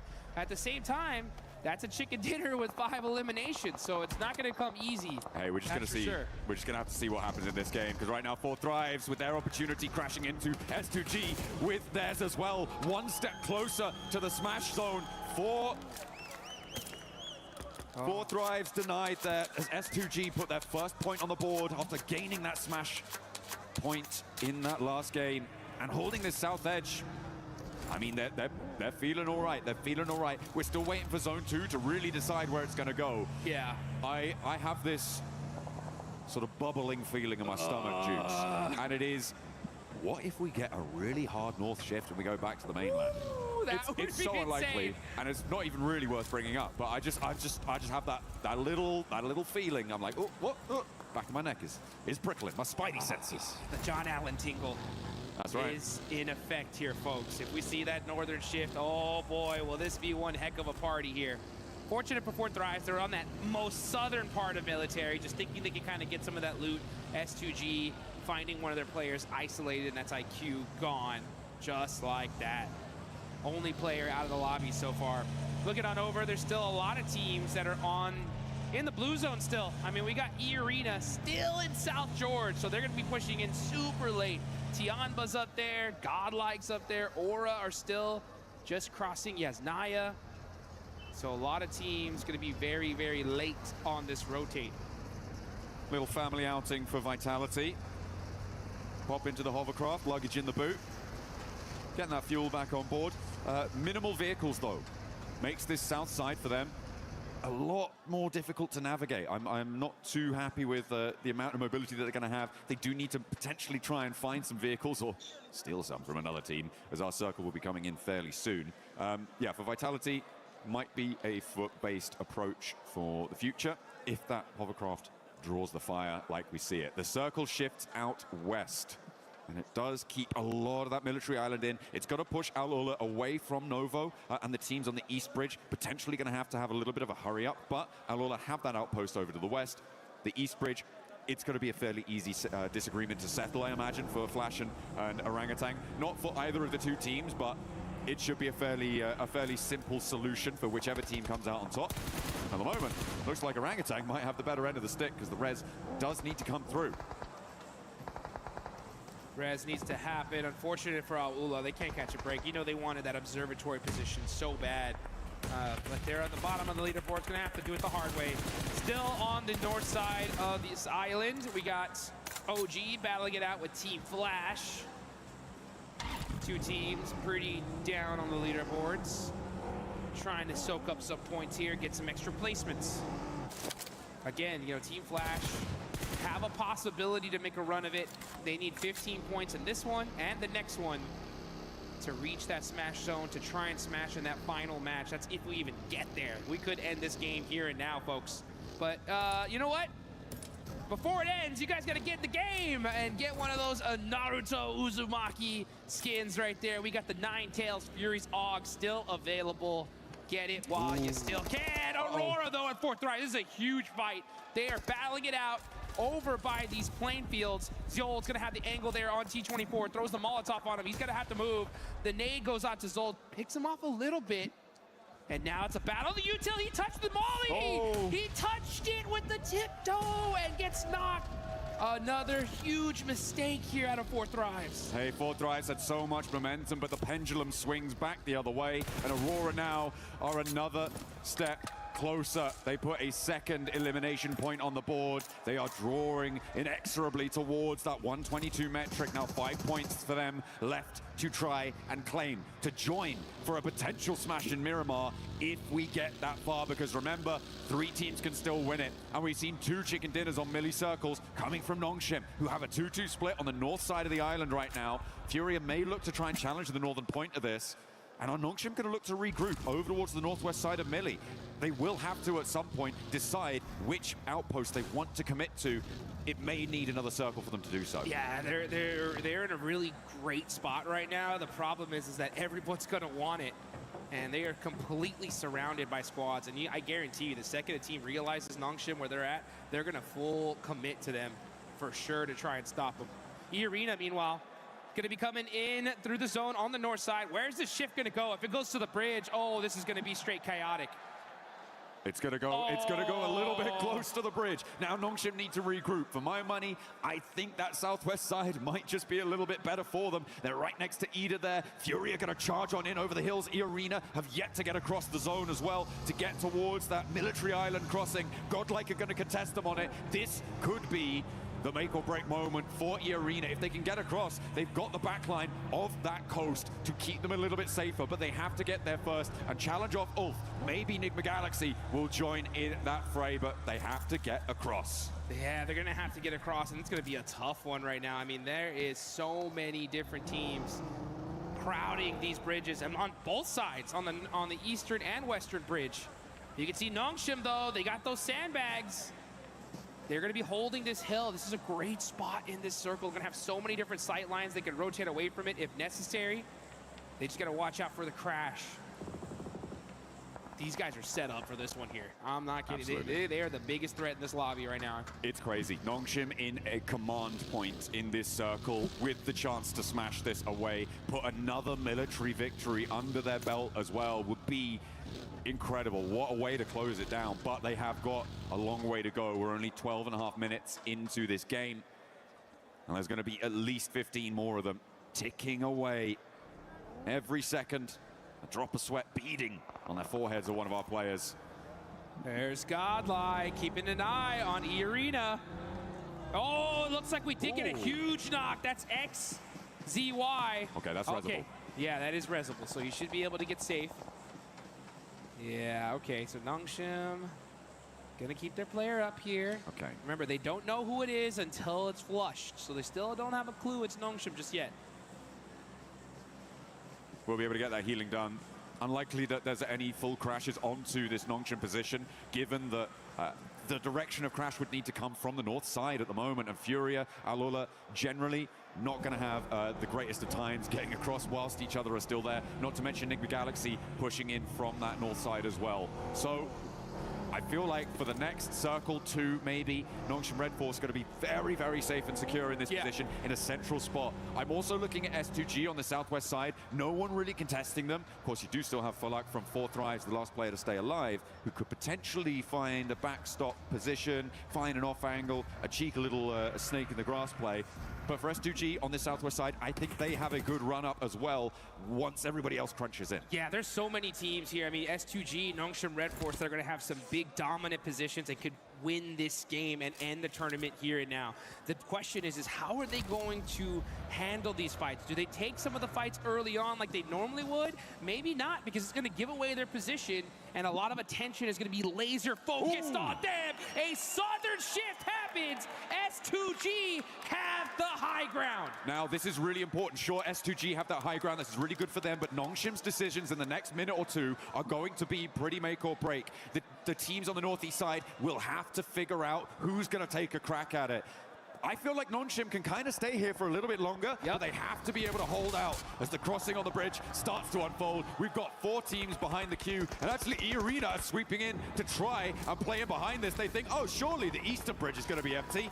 Think again. Nope, there are a whole bunch of teams holding on this eastern bridge. Looks like a bunch of squads, and IGL's had the same idea.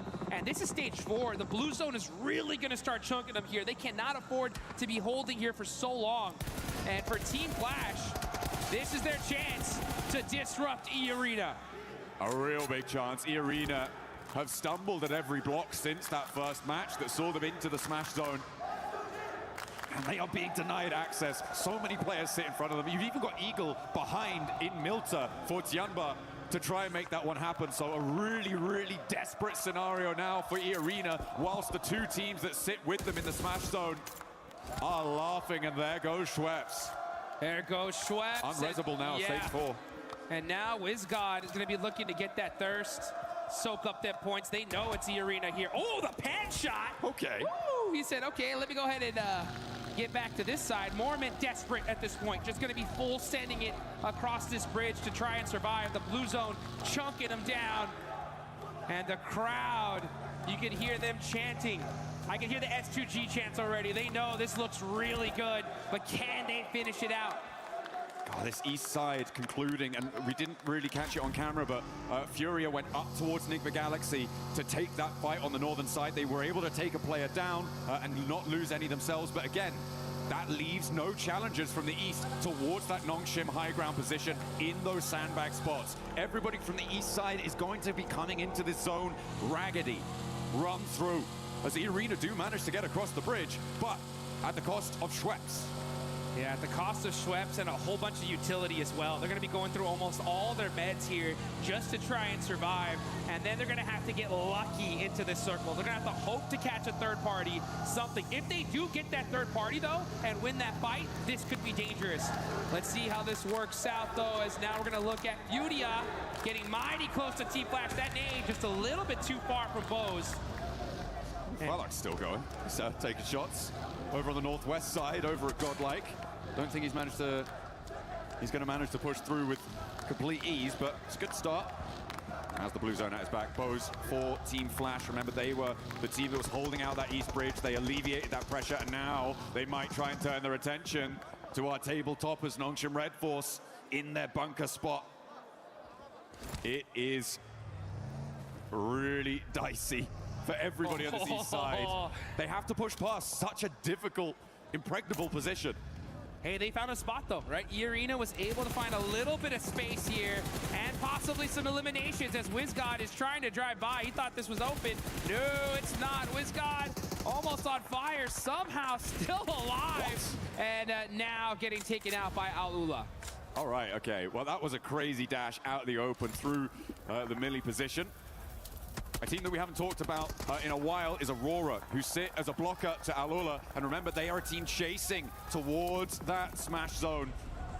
And they find a spot on towards Mormon as well, and knock over to eArena, and they are now down another player. Vitality pick up that flush. So Aurora denied the point, which could be pretty crucial if they do not make it into the smash zone here. But with Aurora in the buildings on the south side of this zone, as it pushes, by the way, away from Nongshim, yeah, that could be devastating for Aurora if they don't make it all the way.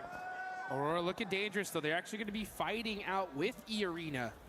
That's a big one, a big fight about to take off as they're waiting for this next circle. This is still stage 5, but military zones are just so dangerous. Aurora are going to have this beautiful compound for now, so they don't have to move. Right now, they're just keeping eyes on AORUS, trying to get a few more eliminations. They know they're that close. Only 5 points away now from that smash zone. Goodness me, I feel like the most important decision here is Nongshim's rotate. The question is when.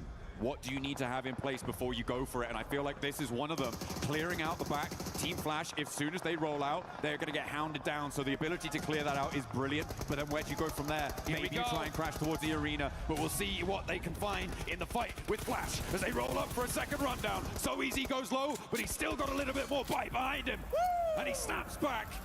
Flash do go down, and no knock sent, but here come NVIDIA. They're straight into the fight. Oh, 1-2, go down. There they go. What on earth was that? NVIDIA with the targeted, surgical, precision strike. Take down the table toppers. Nongshim denied.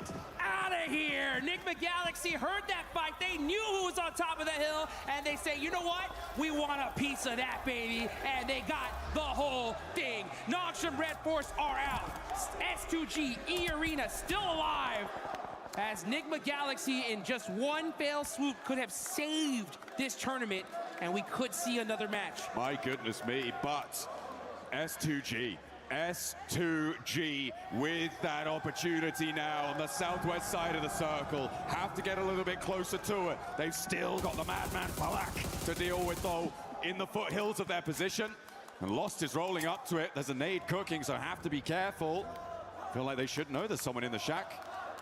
They should know.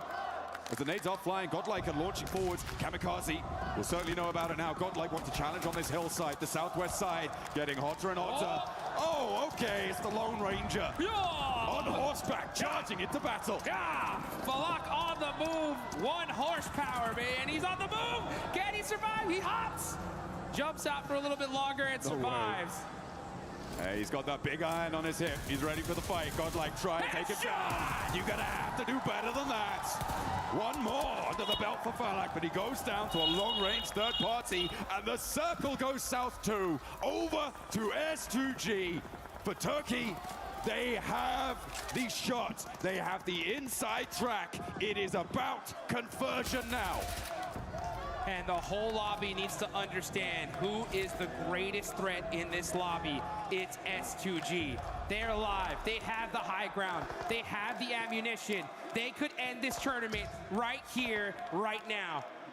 A lot of fights happening on the other side of things, though, and that's going to be chaotic on the side that S2G are starting to spread their wings. They're taking so much real estate in this circle, looking to get the chicken. They could make it up to first place overall, and down go eArena, so now guaranteed the only team to make it across to be in with a chance, with a smash victory on this game, on this final angle, is S2G.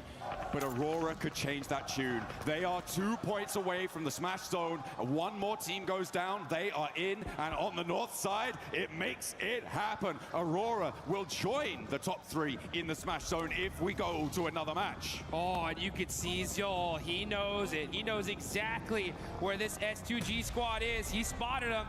Did he spot Hansuji, though, in the grass, waiting to make a play? Zol getting mighty close here. Oh, Hansuji does stand up. The fight waiting to happen. This could be the fight to decide this tournament. Well, whichever team owns this one, they're going to control this entire side of the map. Ooh. There are no ifs, ands, or buts about it.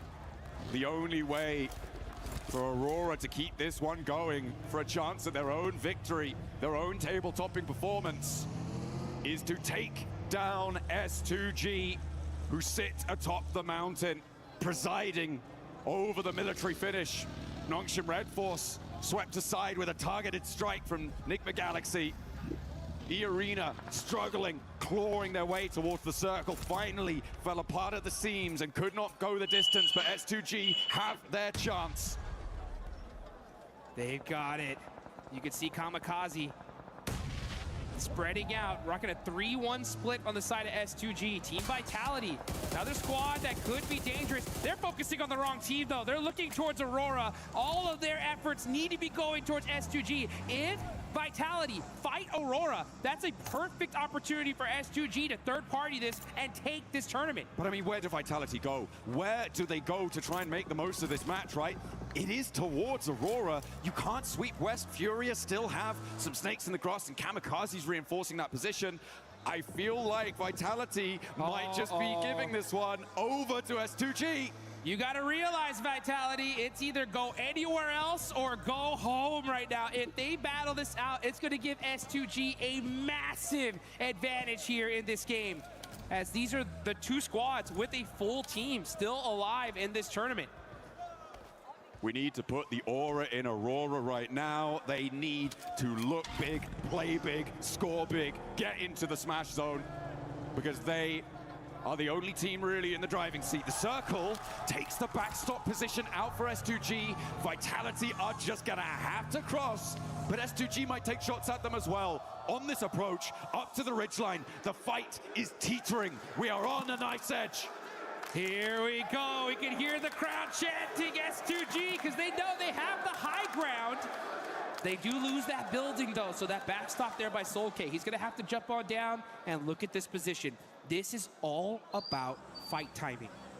If Aurora and Vitality battle each other out, S2G should have this one in the bag. And top is looking in Vitality's direction. Okay. Okay. We'll see if this suppressive force can go. I mean, Vitality's approach is not easy, even if S2G aren't peeking all the way down. There is still angles that they can take over towards Vitality. And they may actually opt to stay on the top of this ridge. You could feel the tension in the air. You can cut it with a knife. This could be the end of the tournament. We're watching the last game if S2G take this one. Furia. Don't count them out either. They have 2 players up, but they could definitely disrupt this entire fight. Down the line. Here we go. One more zone shift. One more zone shift to decide who's going to have the advantage. And if S2G are going to be able to take it. Chief driving up. He gets knocked out. Now it's only Ayala left for Furia. There was also a knockover towards a Vitality player coming through from Aurora, who are pushing up to the ridge, but leaving top out to deal with Vitality's position. It's so suppressed. Oh, the links coming into play. And there's a knockover towards top. S2G find the backline. That's not going to be resable. 3 players now for Aurora, with their chance to take it all away. But S2G, with only 2 limbs, they don't need any more than that. All they need is the win. And with 3 teams beneath them. Oh, look how important Aurora think this res is. Top desperately calling for assistance. It's needed. And Kamikaze rolls out to try and suppress it, but no, lost back behind the tree. Seoul with the critical shots and the off angle from Doc is able to knock a player from S2G. And here comes Aurora. They're rolling in. Move. They got the shots. It's all Doc, baby. Shutting them down. Kamikaze now, the last player for S2G. It's still doable. It can still be done, but it would need a miracle. Rufus turns his attention towards the back line, so Vitality still sits living. 4 players alive, all rest up. They might be the ones to take it all. It's Kamikaze versus the world. If he somehow takes this, it's game over. Ayala by himself. Rufus dominating this lobby, and Vitality's in trouble. A Kamikaze in the center of the circle with the assistance from Ayala could suppress that position from Aurora. If they get Seoul back up, that does change the tune. And Kamikaze has the broadside. Rufus goes low but stays alive. And down go S2G. Aurora keep it going. We are going to Miramar. We are going to the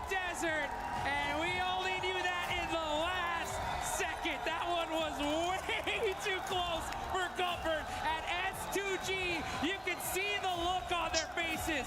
The devastation. It could have been over right then, right there. They had that game in the palm of their hand. And through their fingers, the dust of their defeat pours down.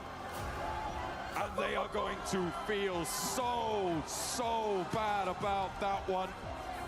Oh, they had the high ground. That high ground. Oh. Aurora with the charge through. It felt like the knocks were there. Everything was lining up. But they built that house on foundations of sand. And they have to go again. And this time, there's a fourth player in the ring. Oh my goodness. It's games like that that are matches of nightmares.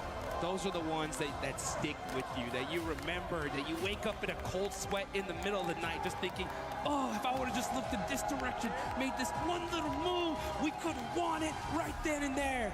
But this tournament's not over. We still have 2 more matches left to go. But like you mentioned, Aurora are looking to roar up to the top as they take this one at the last second. I mean, what a finish coming through. Kamikaze nearly getting this elimination onto Reefus as well. You can see how low Reefus got. Yeah, those nades got cleaning him up as well. Aurora, fantastic play coming through from them. They drop military, they stay military, they win military.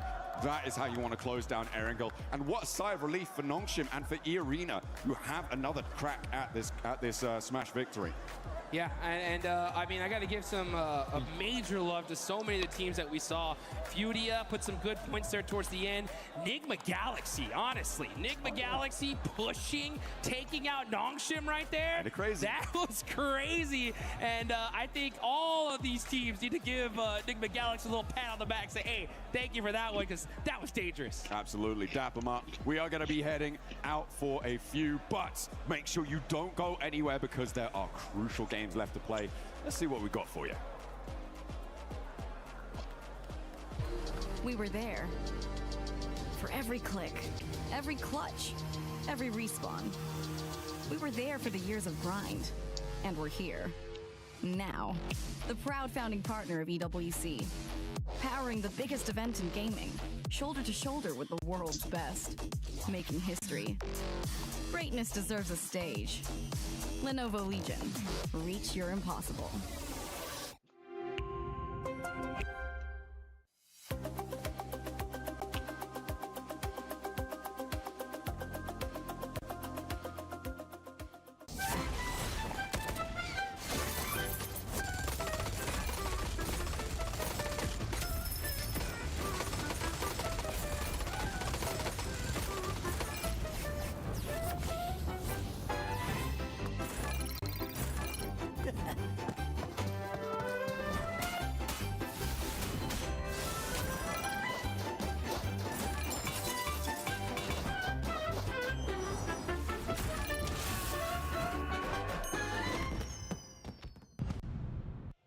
Just when you thought it couldn't get any better, now a dark horse has arrived in that Smash Zone. It's none other than the silent killers of Aurora Gaming, because this squad, we have said it over and over again, if you give them a chance, they will take it. This squad has been through everything. They have had multiple global MVPs. The only thing that's missing right now, Max, is that trophy. And now that they're here, everybody that was in that Smash Zone, you better watch out.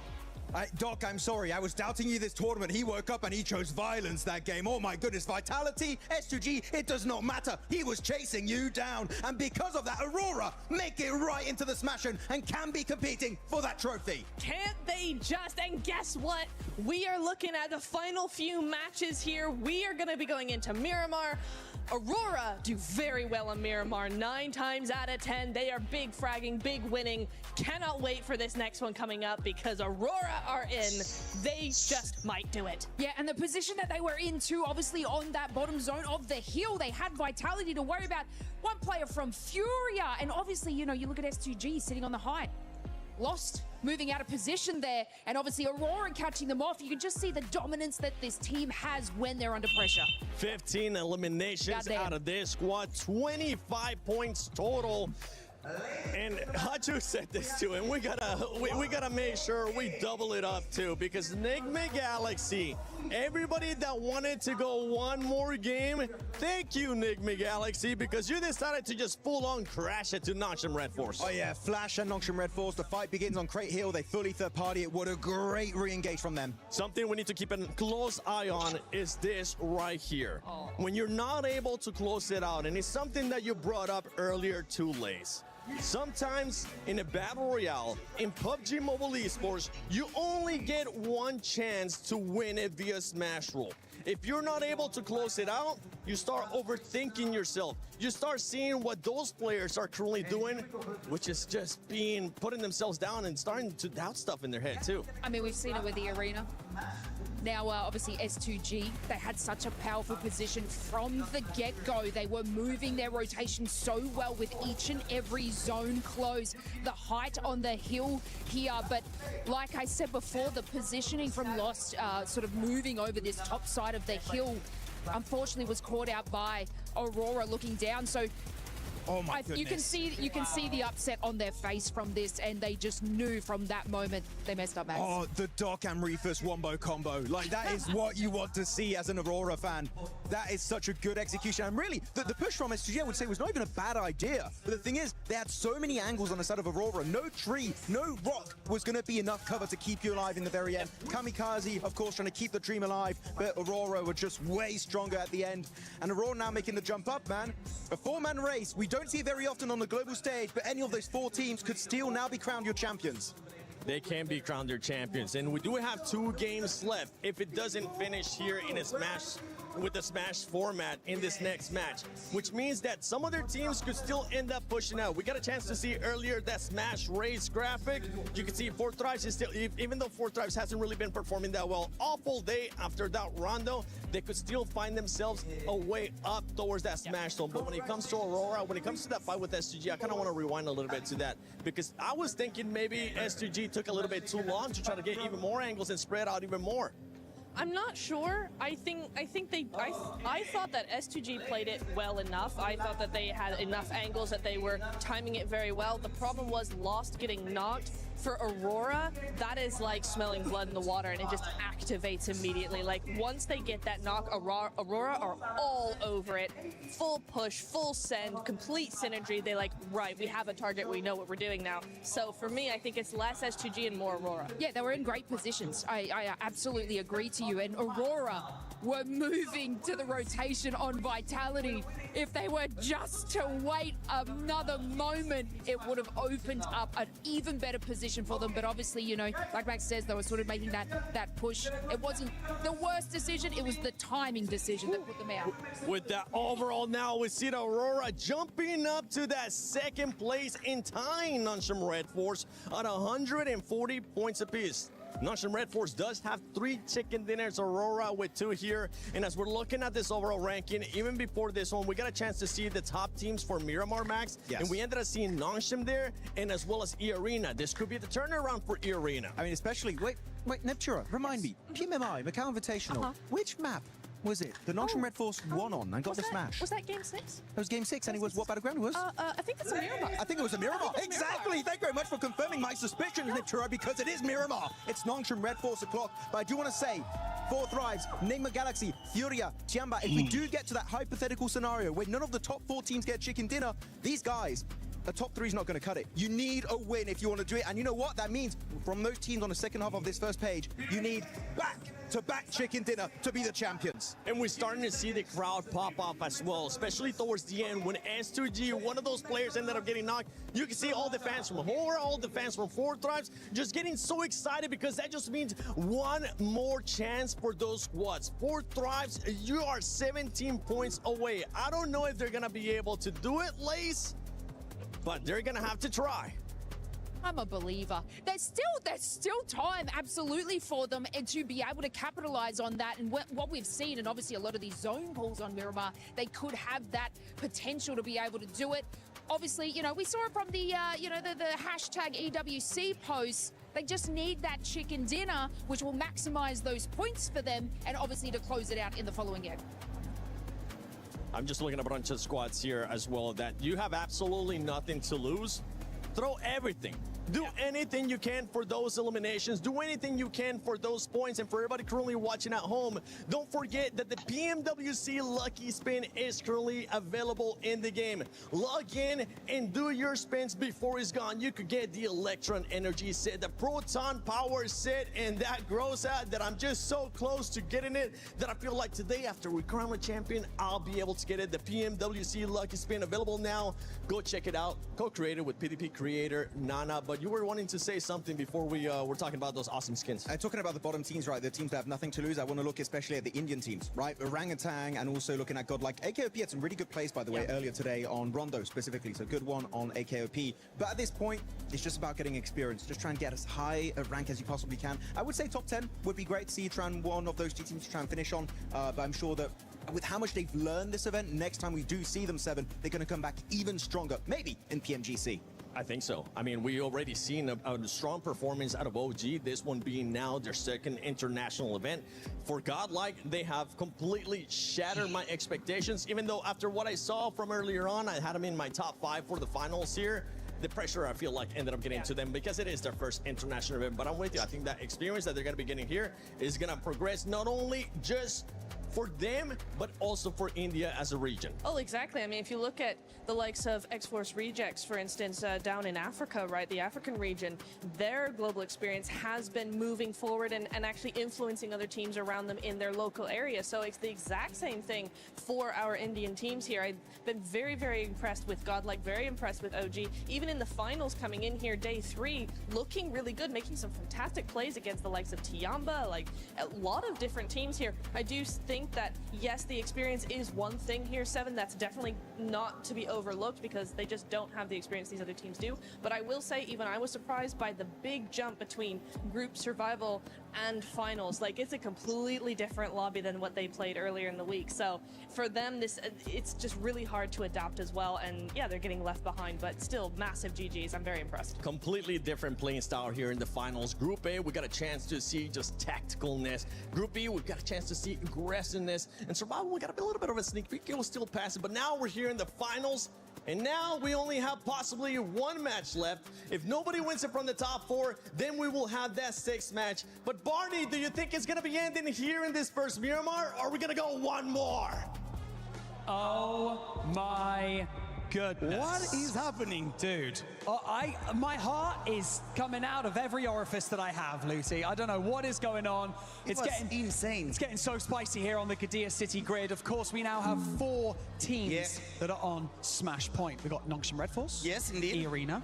Since a long time. I know. It feels that way, doesn't it? Yeah, it was a long time ago now. And of course, just Aurora Gaming just cuts it now. I know, they're all fighting, battling tooth and nail for this right here. Our beautiful PMWC trophy and the legacy, of course, at EWC. And I think there is people from all over the world as well, like watching them. And I think our audience is ready as well. Everybody's like, one more game? No, don't want one game, depending of who you're rooting for, actually. That's right. We step foot onto Miramar for 2 times, potentially, but it could all end in the next match. And so, everyone in the Gadia City grid, are you ready? Of course, make some noise!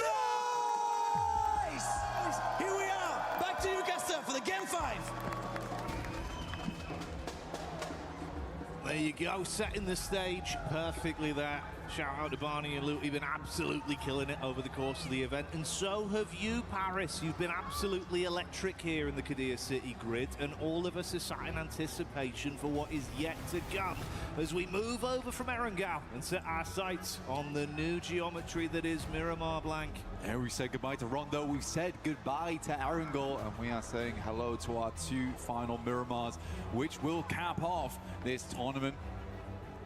PMWC at EWC. It has been an absolute slammer of an event. But right now, that last game, not so much. It was a bit of a slam dunk from Aurora. And S2G misses the boat on that one. And Eamon, I think what hurts most is that could have been the full three-pointer blank. They were set up for a nice swish in through the net. Yeah, they were. They absolutely were, but bounced off the backboard, directly back into their own face. I mean, for Kamikaze, completely understand it. I think his center position movements have been sick throughout the tournament. All right. This one, not so great. Okay. I think sometimes you do have to peel back and realize we need the full 4v4. I think a lot of the time Kamikaze's gone for those center anchors. It's been fine because they've had the majority control anyway. And what he does by doing that is massively secure the win. Because he's able to play that position very effectively. That time around, when you've got Vitality up in that northern edge, you've got Aurora trying to push up the hillside, you need to fully reinforce that position. Otherwise, that happens. Either way, we were discussing it. It's a hard one because right now Aurora's on an absolute high. They are living in the clouds at the moment, but for S2G, that's a mentally booming game. It's going to get you. It's going to get you, even with the strongest mental fortitude, a game like that, you have to completely reset and effectively try and just play this one in isolation. Treat it as a best of one game, forget everything else. Because, yeah, otherwise you kind of sat there with the thoughts of, that was our championship game. We were very nearly in a reality where we could have been crowned champions. Yeah. But there are other teams that are eligible for that to be the outcome. And of course, like we touched on, with 2 games left to go, there is still plenty of opportunity for any one of them to close it out. That smash rule could still come into effect. You could still close it here in game 5. For Nongshim, we know they can do it already. They did it yesterday on game 6. E-Arena hasn't looked terrible on Miramar either. S2G is known for their Miramars. So we'll wait and see how it does pan out. We're just waiting to get into game right now as everyone gets set up and ready to jump in. All on our screens. I don't think it's been the worst of tournaments for them. It's just, there has been some missteps, right? And I think that it wouldn't be right for me to say that they've played fine throughout the entirety of this tournament. They have made some missteps here and there. Sometimes, I think Neptune actually put it very well. They play very reactive into some of their late games where I think there are some good decisions as they leapfrog into the circles, but then when things start to go wrong, they really go wrong. And that means losing one player here, one player there, trading off for things that they weren't quite expecting. But we do know that once Ulf gets towards an endgame as a 4-man, they look fine. They look really good, but it's getting there, which has been the difficulty for them. Aura, Sleepy currently is doing an incredible amount of work for the squad today, looking fantastic. But we have seen them to lose that Arundel earlier on, where it just felt like a sure thing. Tiamba was just showing up in a big way. They were indeed. It was great to see the rise back to form for Tiamba. The topsy-turvy road for Enigma Galaxy as well. A lot of squads, a lot of narrative, things that we'll be picking into as this develops. To get in store for it, we're about to go live with this one. Miramar, Game 5 here at Pmwc, at EWC 26. Looking to crown another new champion, another new organization to fly the banner high, and our next 4 kings of PUBG Mobile here on the grand stage, live from Paris, France. Penultimate match here. It's going to take an ultimate game for some of these guys to get it done. 4 teams vying for control right now. Other teams looking to break in that 122 points barrier to potentially take it all home on that final match. We're looking at Furia, Tiamba, 4 Thrives, Enigma Galaxy to make that jump. But there are 4 teams that could stop it right here, right now. Going into map number 5, Nongshim stopping out short over towards Ruins as per usual. Nice playing path for them. They can get looted very, very quickly and move into that circle when it pops. We've not seen a lot of western circles, and Nongshim's been able to play a lot of these like southeast, east circles fairly well, despite starting in Ruins, which is, I think, the most impressive thing about them. Tiamba out down towards Impala. And S2G will have to go for the full reset. And like you say, you kind of want the men in black mind wipe right now, don't you really, from the coaches? Yeah, the neuralizer, wipe that off. Glad to see this, though, mate. Yeah, a bit more normality instantly into this one in terms of the circle. We've had some pretty wacky circles at times, made it a bit uncomfortable for a few of the squads, a few of the games.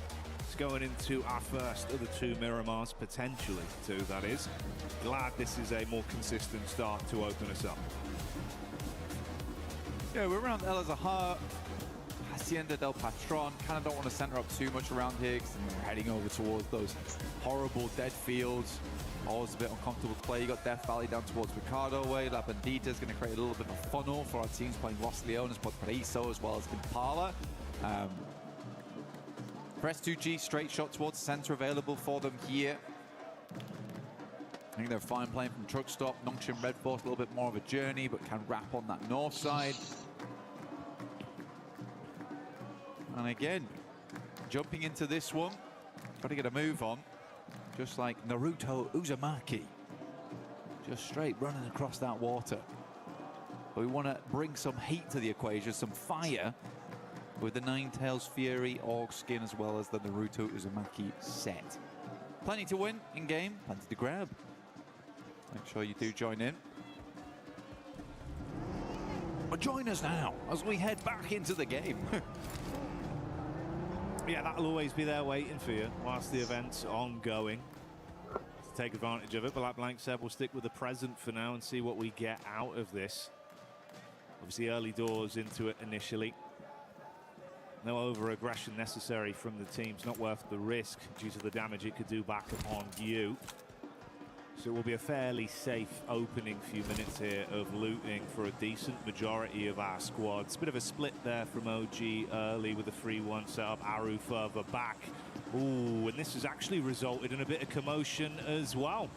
More high octane than potentially our first 4. S-Power comes in with the opening elimination as Godlight do get line of sight down onto OG. Yeah, good shots from S-Power. Again, he has really made a name for himself here. Very well known within his own region, but now on a global stage. Known to be able to tango with the best of them. Incredible clutches throughout the entirety of the tournament for S-Power. Really just hope to see more of him in the future, honestly. This has been a wonderful event for him.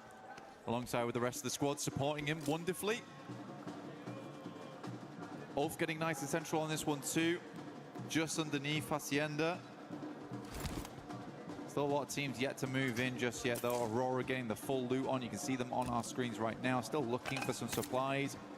Mini 14 switched out there for the M16. But not setup, but I want to see what he picks up.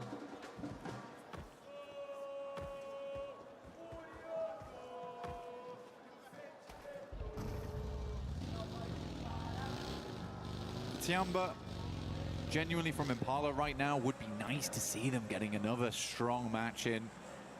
Already shown they can do it. And with how tight those rankings are towards the top, I mean, just look at 8th through 5th. You're looking at 103 to 105. That's a big jump up in prize pool as well.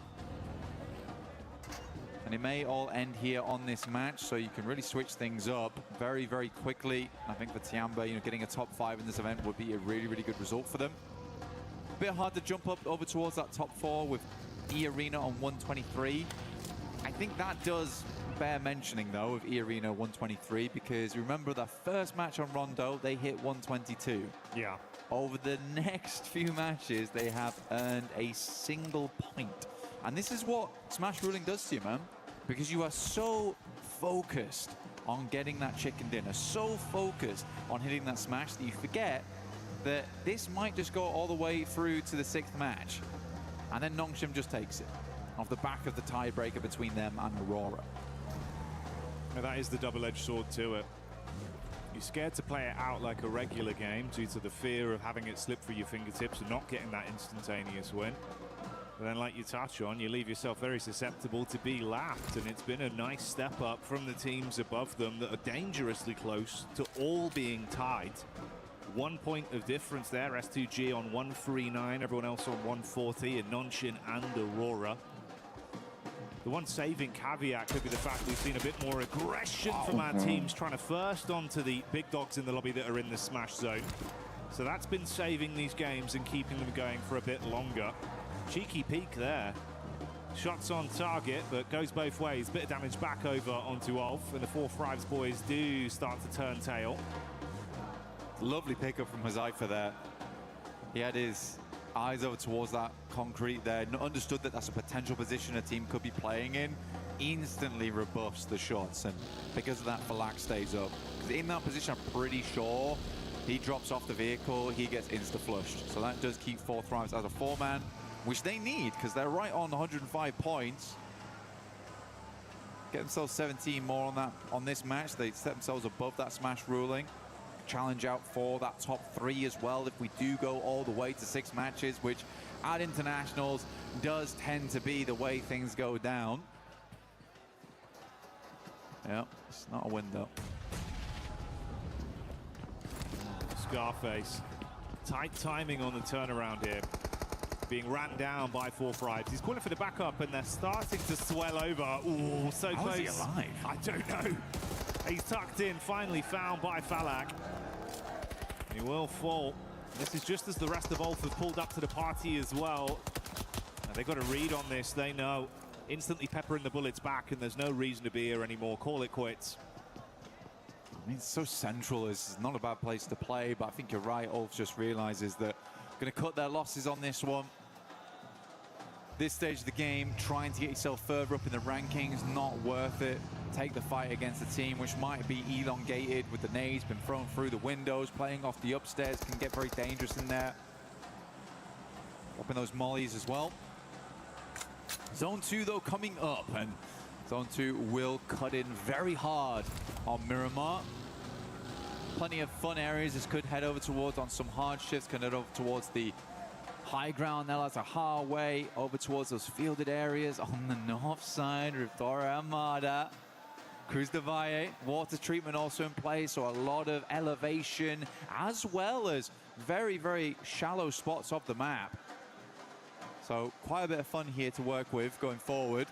Loot crate does drop down. This is very good for Nongshim Red Force as well, because as they've noticed with this circle going over towards the north side, they can cut in across Oasis, moving over towards Torre Armada.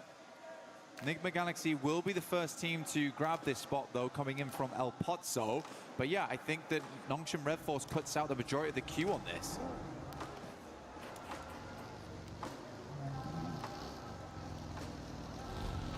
For Nongshim, they've had a pretty firm grasp on these games, but there's been some awkward decisions again, mirroring the sentiments we've given out here about some of these sides struggling a little bit when the pressure starting to get to them, eating away at them with the decision making.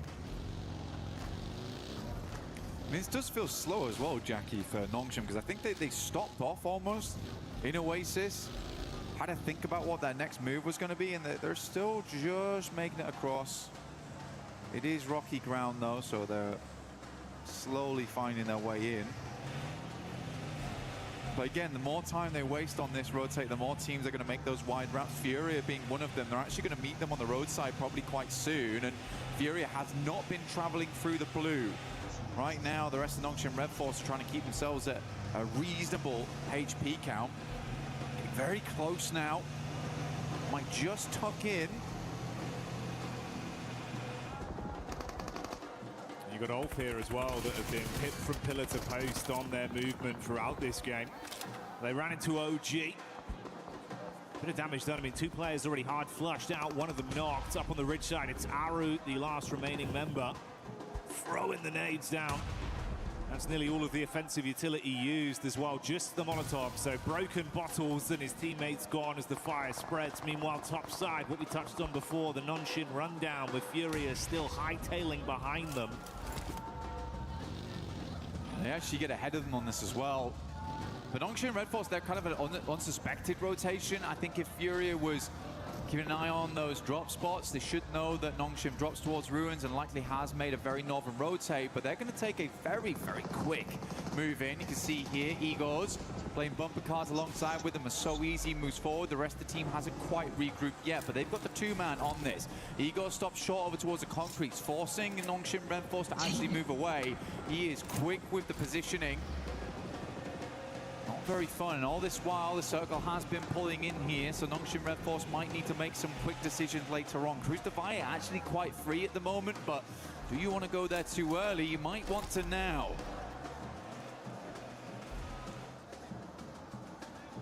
I think the Galaxy on screen now with a wraparound from Alula. Creating some space between them. Ooh, quick getting back in, looking to see if he can spot them out here. Smoke's casting at least enough of a shadow for him to stay tucked for now. Looking to buggy him out of this one. It's Ralph that's isolated. Ooh, there you go. Quick switch on the seats, easy headshot confirmed. And a hard flush, making it far more uncomfortable for Enigma. Three-man squad moves on. Yeah, unfortunate. Did get down towards the south side of Cruz Divide on that one. Ralph sadly behind. Nongshim continuing on their path forwards. Furia's really hampered them in every single turn on this. Consistently, Igor's dragging the rest of his team to better position, even now moving over towards the north side to get a better beat on where Nongshim Red Force is rotating in. This is really good presence of mind here from Furia, being very proactive of where teams are, gathering that information, and where So Easy's coming in might be combated by Igor's in the future. Oh, he is being so annoying. Alula will find Erin there, and I believe that is Ulf now out. Wasn't an easy one for Ulf at all here. So many back-to-back fights. She started off losing a man to 4 thrives, then consistently just got punished by everyone. Now, Vitality are just sandwiching behind Furia as well on this push-up from Nongshim. You can see the establishing shot here. Overview of where they are on the spread. Let's see why. Got a scope attached. He's got a read on it. Vitality right behind them. I got the MK14 as well. Be deadly at distance. Ayala spots Vitality, having a peek over. Just trying to figure out what's going on here. Tizzy stayed behind for Nongshim Red Force, ensuring that there wasn't going to be any cheeky rotates over the north side. He's going to get a Rune Awakening pretty soon, because Aura is making their way in, so we'll be able to pass that information across. And honestly, for Nongshim Red Force, they might want to swing further down on this and give up position to Furia. Maybe play over towards the ridge side of the road. Does expose some sightlines from Flash, but it is getting really cramped up over towards this northeast side for Nongshim. Furia consistently stealing away those positions. Now Tizzy gets that information now and will move. Knows you're being chased. Sky jumps out instantly, looking to see if he can get boots on the ground and deal some damage. Rest of the squad still continue to maintain a safe distance behind Tizzy on the follow-up. XZY has turned his attention back round towards that angle to provide support. Oh, bumpy pathway in the buggy, but Tizzy's still going. That's nice. Gets over the ridge. Very smooth. Yeah, good shots from XZY as well to back them off. I mean, takes a little bit of damage, but provided enough support there. Circle heads over towards the west. Alula actually have quite a decent compound here on this one. Nick McGarcy can play out from the south side of Cruz de Valle. Jiggle, quite an aggressive scout, I would say, over towards Vitality as well as Furia. Doesn't die for it. Milu, shot by Vitality. We're getting those shots in. Very quiet game so far, other than Ulf as well as OG going down. Even Tops now from Flash moves over towards the mound on the eastern side to check if teams are trying to rotate past them on that south side. So this is like it's very different to a lot of the other games we've seen. Nobody's taking any chances. Everyone's trying to garner as much information as possible on these rotates. Yeah, it's far more tempered with the plays that are being made. You can see how much quicker teams are to set themselves up when they realize there's a VIP team, one of those squads that are within the smash zone, to attempt to set up to make it uncomfortable for their entryway. Similar setup here, down towards the bottom side. You've got a close grouping of 3 of the other smash-eligible squads in Aurora, S2G, and E Arena.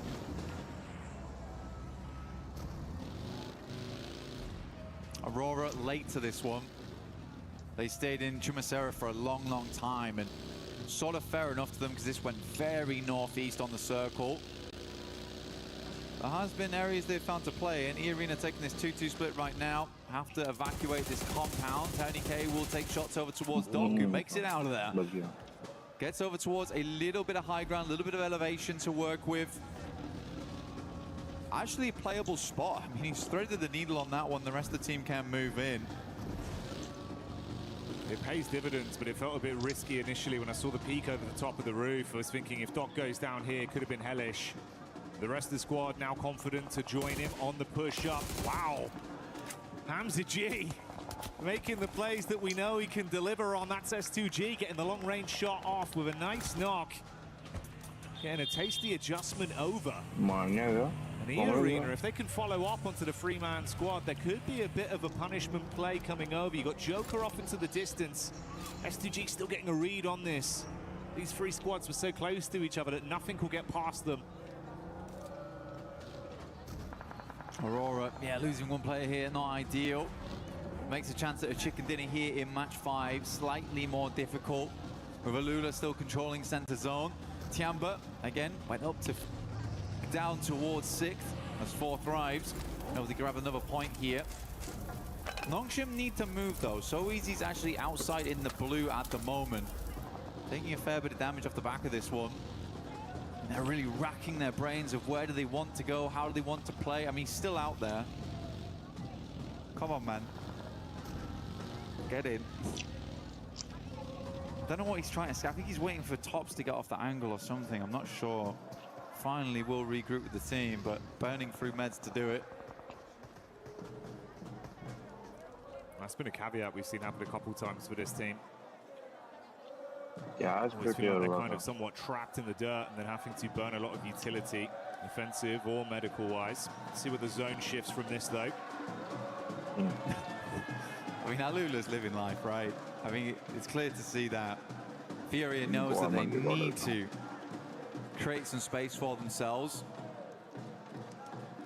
They can't really move down towards that southwest side. They'll be on broadside to Vitality as they move in. So this is the likely position next. So a very important fight between Nongshim as well as Furia.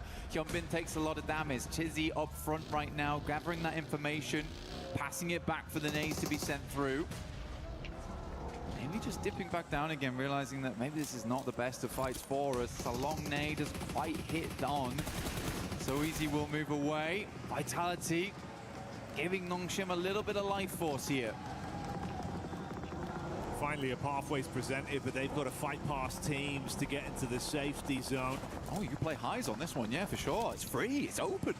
All right, just beneath them, that's where Tiamba is stationed, so it's going to work out. They get tucked back in.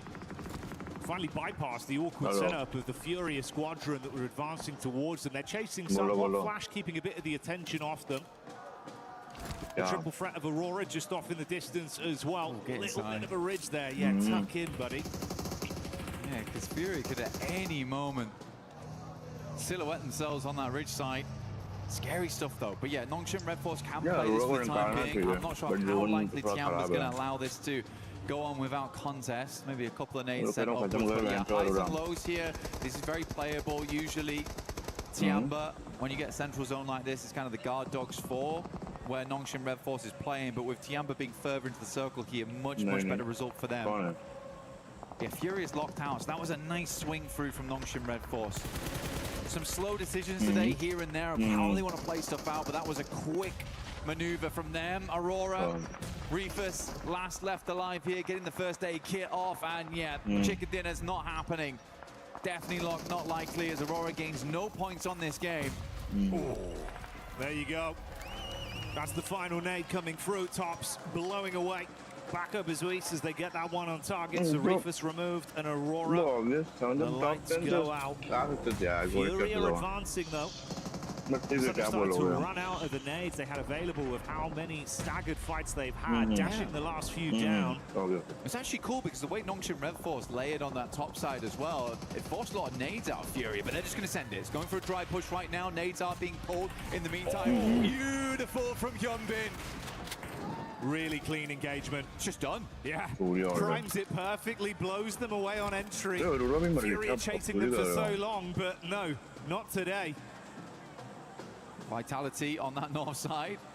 I think they heard the commotion, wanted to get involved on it, but the speed at which Furia went down, I mean, there's just no opportunity. Nate goes in, does a lot of damage towards Tizzy. Gonna sit in the corner though, as Federales has to move now, back over towards Aura. This next fight between Nongshim and Tiamba will be the decider of how far Nongshim gets into this game. Can't imagine that Tiamba's gonna crumble. Alula's compound becomes very a very high priority for absolutely everyone. You may see a crash on this. Risky maneuvers going to become more and more impactful. Here's the replay back over from the Fury, a crash down onto Nonshim. Look at that, was nade gorgeous from Hyunbin. Perfect utility play, over in a split second. Yeah, it was good stuff. I mean, the thing is, Vexy on that back line with the Mini 14 did good stuff. Nades go in, so yeah, this is the fight I was talking about. They're all in one corner right now. Utility still looks good for Nongshim. Molotov towards the back lines does a good amount of damage towards Milu. He's burning out. Might actually go down to this. Great molly from So Easy. But Hyunbin's already set up for this. This is the go signal, but he can't actually win out on the initial fight. A-King replies back, so it's a 1-for-1 trade on the XCY and Tizzy up for Nonshin. 3 players alive for Tianba. Oh, the backstab though! Gets around the corner, the back nade misses as Tizzy sends them cratering down! And that's a nice spray, XCY wielding the snipe up close, the quick switch is good! Vitality's here to play! Upstairs, the molly goes in, might just take them all down, and Nongshim is out! Vitality! With a nasty third party. What a game from Nongshim though. Very, very difficult one. They made a lot of cool decisions there. Took it as far as they could, but Vitality was always in the wings. Eyes like a hawk of Vitality as they make that quick adjustment. Oh, S2G as well, bringing the heat straight over to 4-5, so there is no chance to catch your breath now. It's all kicking off. Flash again responding. T24 falls. Vexy upset by Darkin from Ida. S2G going to make that rollout now over towards Flash. 4 thrives. Looking to finish off what they started here. Zias is down. Tops is just dropping. Desperate smokes. Keep himself alive. Hamzy G will roll on through. Vitality lose Federalis on the background. Ida pushes forward. Alula holding on to this very, very important compound towards the center. Rita does go down to a nice nade coming through from Axel. Can't believe Federalis is still crawling in. He's got to go down soon. Yeah, there you go. Darkin picks him up. Shots back over from Razak as Vitality gets the shot on to try finish things there. You can see the split on either side with E-Arena still sitting, waiting. Absolute contrast there. S2G, they've been so proactive. 6 elims constantly in play, constantly in flux. E-Arena just waiting blank. Has been the name of the game for them. They're able to get 1 more point than previously. The Arena's looking for that finish, looking for that chicken dinner, playing in from that south side. They have the roadside ridge line to play around with. Solke will find another. Razak goes down, potentially. Oh, just about lives the spray. Good backup there coming through from his teammate. Yeah, for E-Arena, they're going for the slow game. Oh my goodness me. I mean, how gifted can you get on this one for Alula? Every time it shifts, they're counting their blessings more and more. No one's taken that risk to try force them out of the position just yet. S2G from long range, that's Vitality. Getting the sight line onto them. So sad for Ida as well, because they've just dragged themselves out of 16th place. And they're about to be put back down there again. Oh, yeah. And that might come quicker than expected. Darkin trapped behind a vehicle. Lost able to grab that one. Another Elim garnered. And this puts them on equal footing as well. 147 to 147. They're climbing up.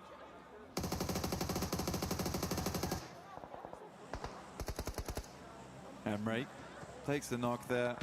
Should be Ida just down now.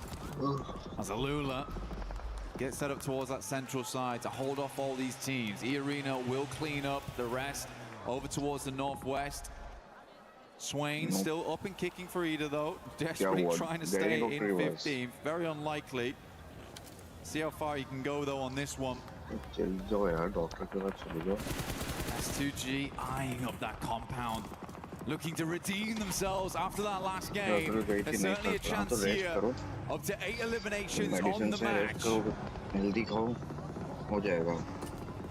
Lost with the reposition. P90 in the hands. It's Mormon that sprays back over to get the final knock onto Ida. They're out now. The squad's being thinned as Hera also take a deathly blow back over. Arena finally getting some shots on the nade. Good dash. Oh, mate. S2G. They thought they had that one right on target, but it barely misses. Dude, 2 out of the 3 teams at the end here could smash right here, right now. For Alula, they have a fantastic position to finish this one out. But the likelihood of this ending in this game, Jackie, very, very high. They fought so hard, man. Yes, Pubg. The zone moving in again. Alula just waiting confident. S2G on the back line still.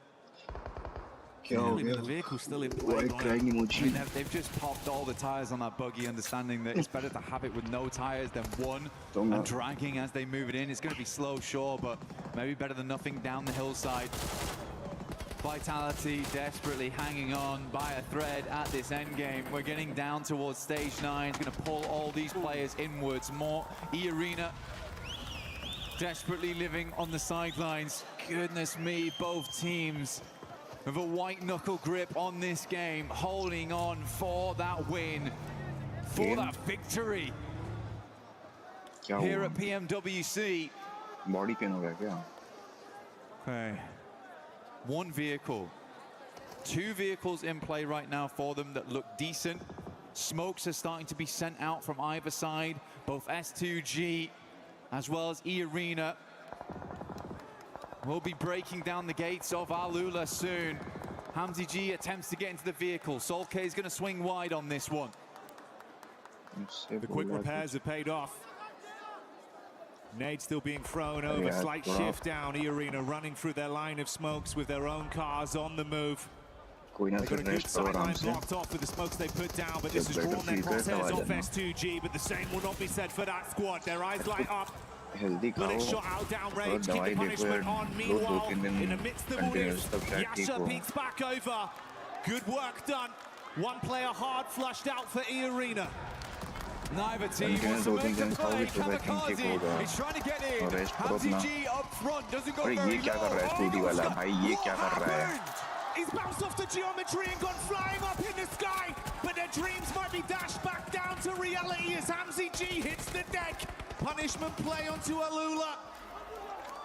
The Arena with just Joker left alive. Hamzy G trying to keep this game in contention. Lost hits the deck, nade out, air bounce there. Doesn't get the damage through. The last to make it happen. Gravity, the real villain. Bro. What a game. Bach gaya bhai, S2G khatam ho jata. Alula, the arbiters right there at the end. Between tournament-ending teams still being in play. Magnetized onto that compound. Orbited by 2 victors. What a disappointing finish for both S2G and the Arena. Not in the sense of disappointing in the gameplay, but just disappointing for them. The circle just was not having it, Jackie. No given, no blessings. Had to fight for absolutely everything. And even when they took the risk, something went wrong. Sent up flying into the stratosphere, bud, and it's gonna get you a gut-wrenching feeling. Oh, dear me. Dear me. Great tracking, though, from Alula. Give him that. Weird angle, but ready for it instantly. One more game, then. One more game. Last Finish on the last. Will we get a smash on that last game? There's a lot of teams in contention for it. It still could be that 4th place squad that wins it all, that takes it all. Nongshim Red Force counting their lucky stars that they were able to still do good in that game, because S2G is catching them up off the back of that one. Arena was also able to put up good points, getting up towards 3rd place. But at least S2G's put themselves in a position now where they could still win off points alone if they have another good match here. Playing a blinder right up until the end. But my God, unexpected twist on that one. Didn't know Hera was going to go that way, mate. It definitely caught me off guard, and I imagine it was the same for them amongst it all. AORUS, though, doing what they had to do, denying out both teams from ending the tournament early, starving off victory for at least another game. They didn't want to end in 16th place. That's what happened there. But we'll be back real soon for the final match here at PMWC. 1 minute, okay, 1 minute. Play is in our DNA. Whenever we let it out, it becomes our superpower. Now imagine an entire city being built to supercharge it. Kadir City, powered by play.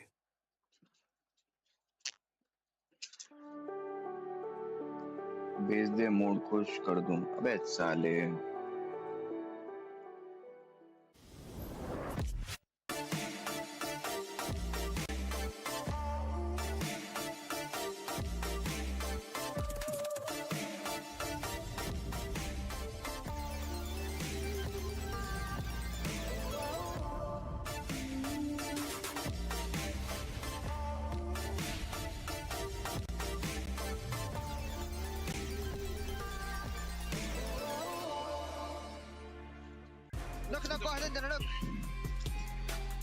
Your favorite number from 1 to 100. 100 by 100.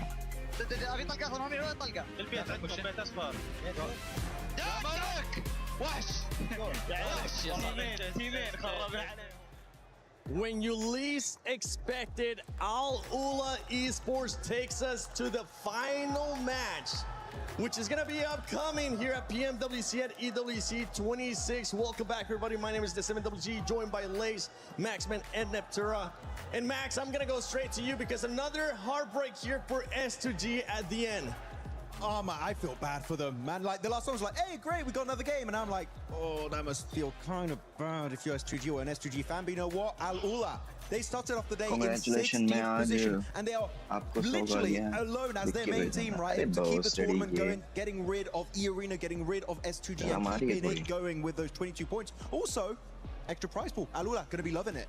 They are going to be loving it. We see eArena there in third in regards to the points. Being able to secure 10 points, they're still, if for some reason, nobody else wins via the smash rule after this match, Lace, it will come down to the points. So these points that these squads are getting with S2G 15, eArena 10, and then Nongshim Red Force as well with 7, they could come into play.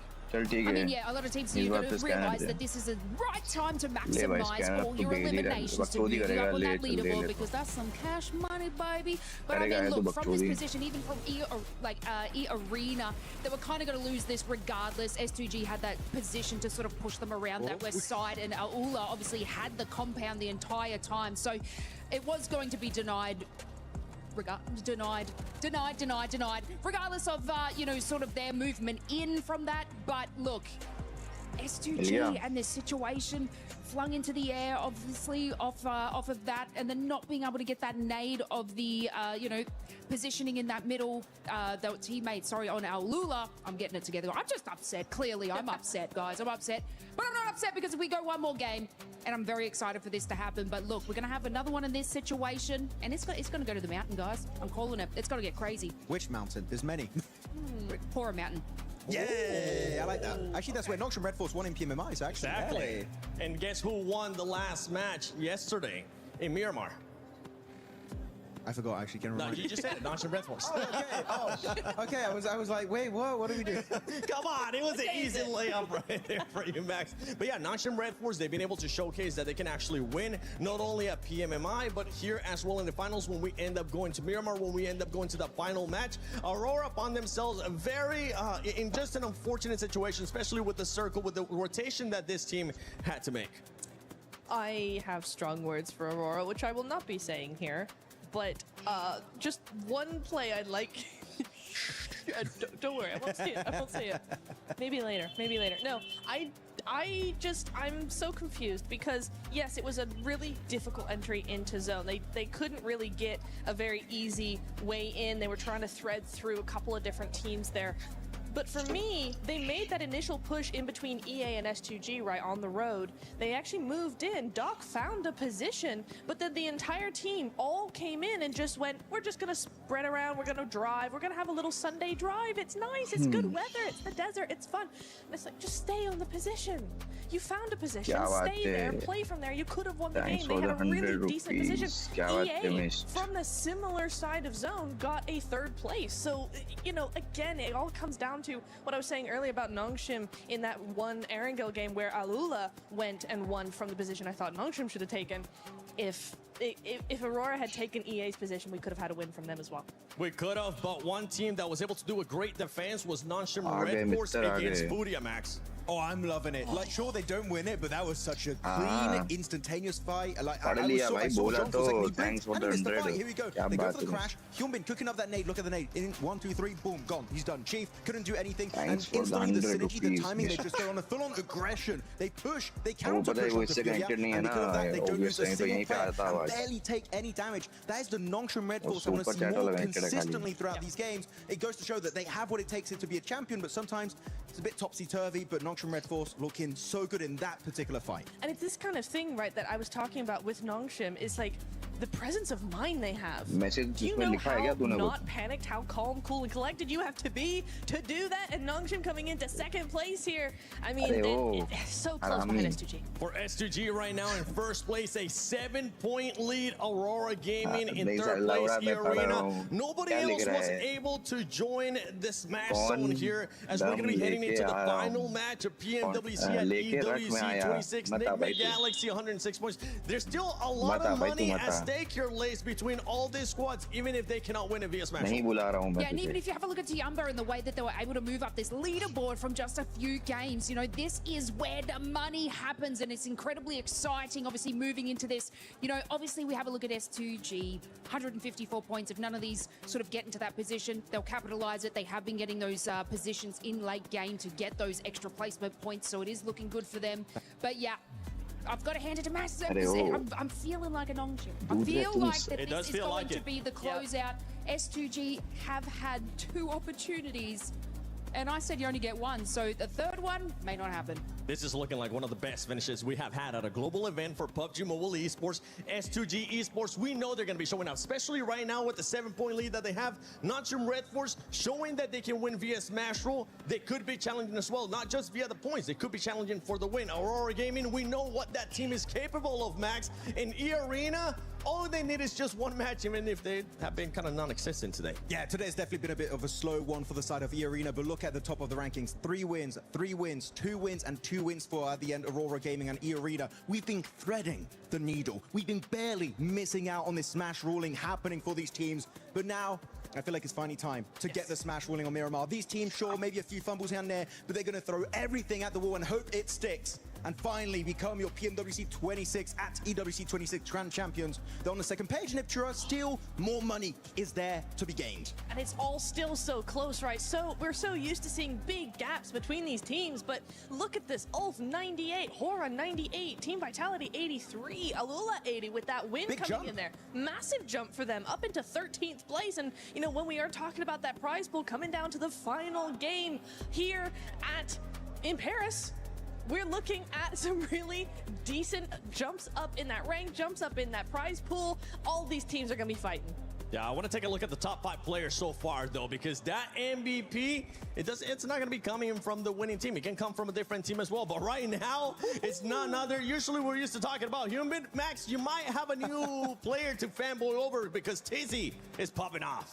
To be honest, out of all the players on this team, I'm really happy. Tizzy has been, in particular, this last game, got so much done in Miramar. Loving how he's been able to perform. Of course, Hyunbin, big fan of him. But Sleepy, the fact he's up here is quite surprising, but also not so surprising because his damage is very high because he is right, Nipchura, usually a long-range player. Mini 14, DMRs, he's going to be using it, so that's going to be buffing up your damage quite a bit. But I got to say, quite surprising that Scarface is up there, knowing Ulf is quite low on the rankings. I mean, I think it comes down to who's the clutch player in a team, right? Even if the team isn't doing too well, he can still be the one getting the knocks, getting the damage, getting that survival time as well. Scarface has often been a solo for that team. We've seen it from several teams, actually, where that last solo lasts until third, second place, gets that damage, gets those long-range shots, just trying to pressure teams. And so, in that way, yeah, it's probably pretty on par that, you know, they're on that MVP list. Yeah, and I'm just going to be looking at those top 4 teams because those teams, I mean, any of those top 4 teams could end up winning it, whether it's S2G, whether it's Nongshim Red Force, whether it's Aurora Gaming, even eArena.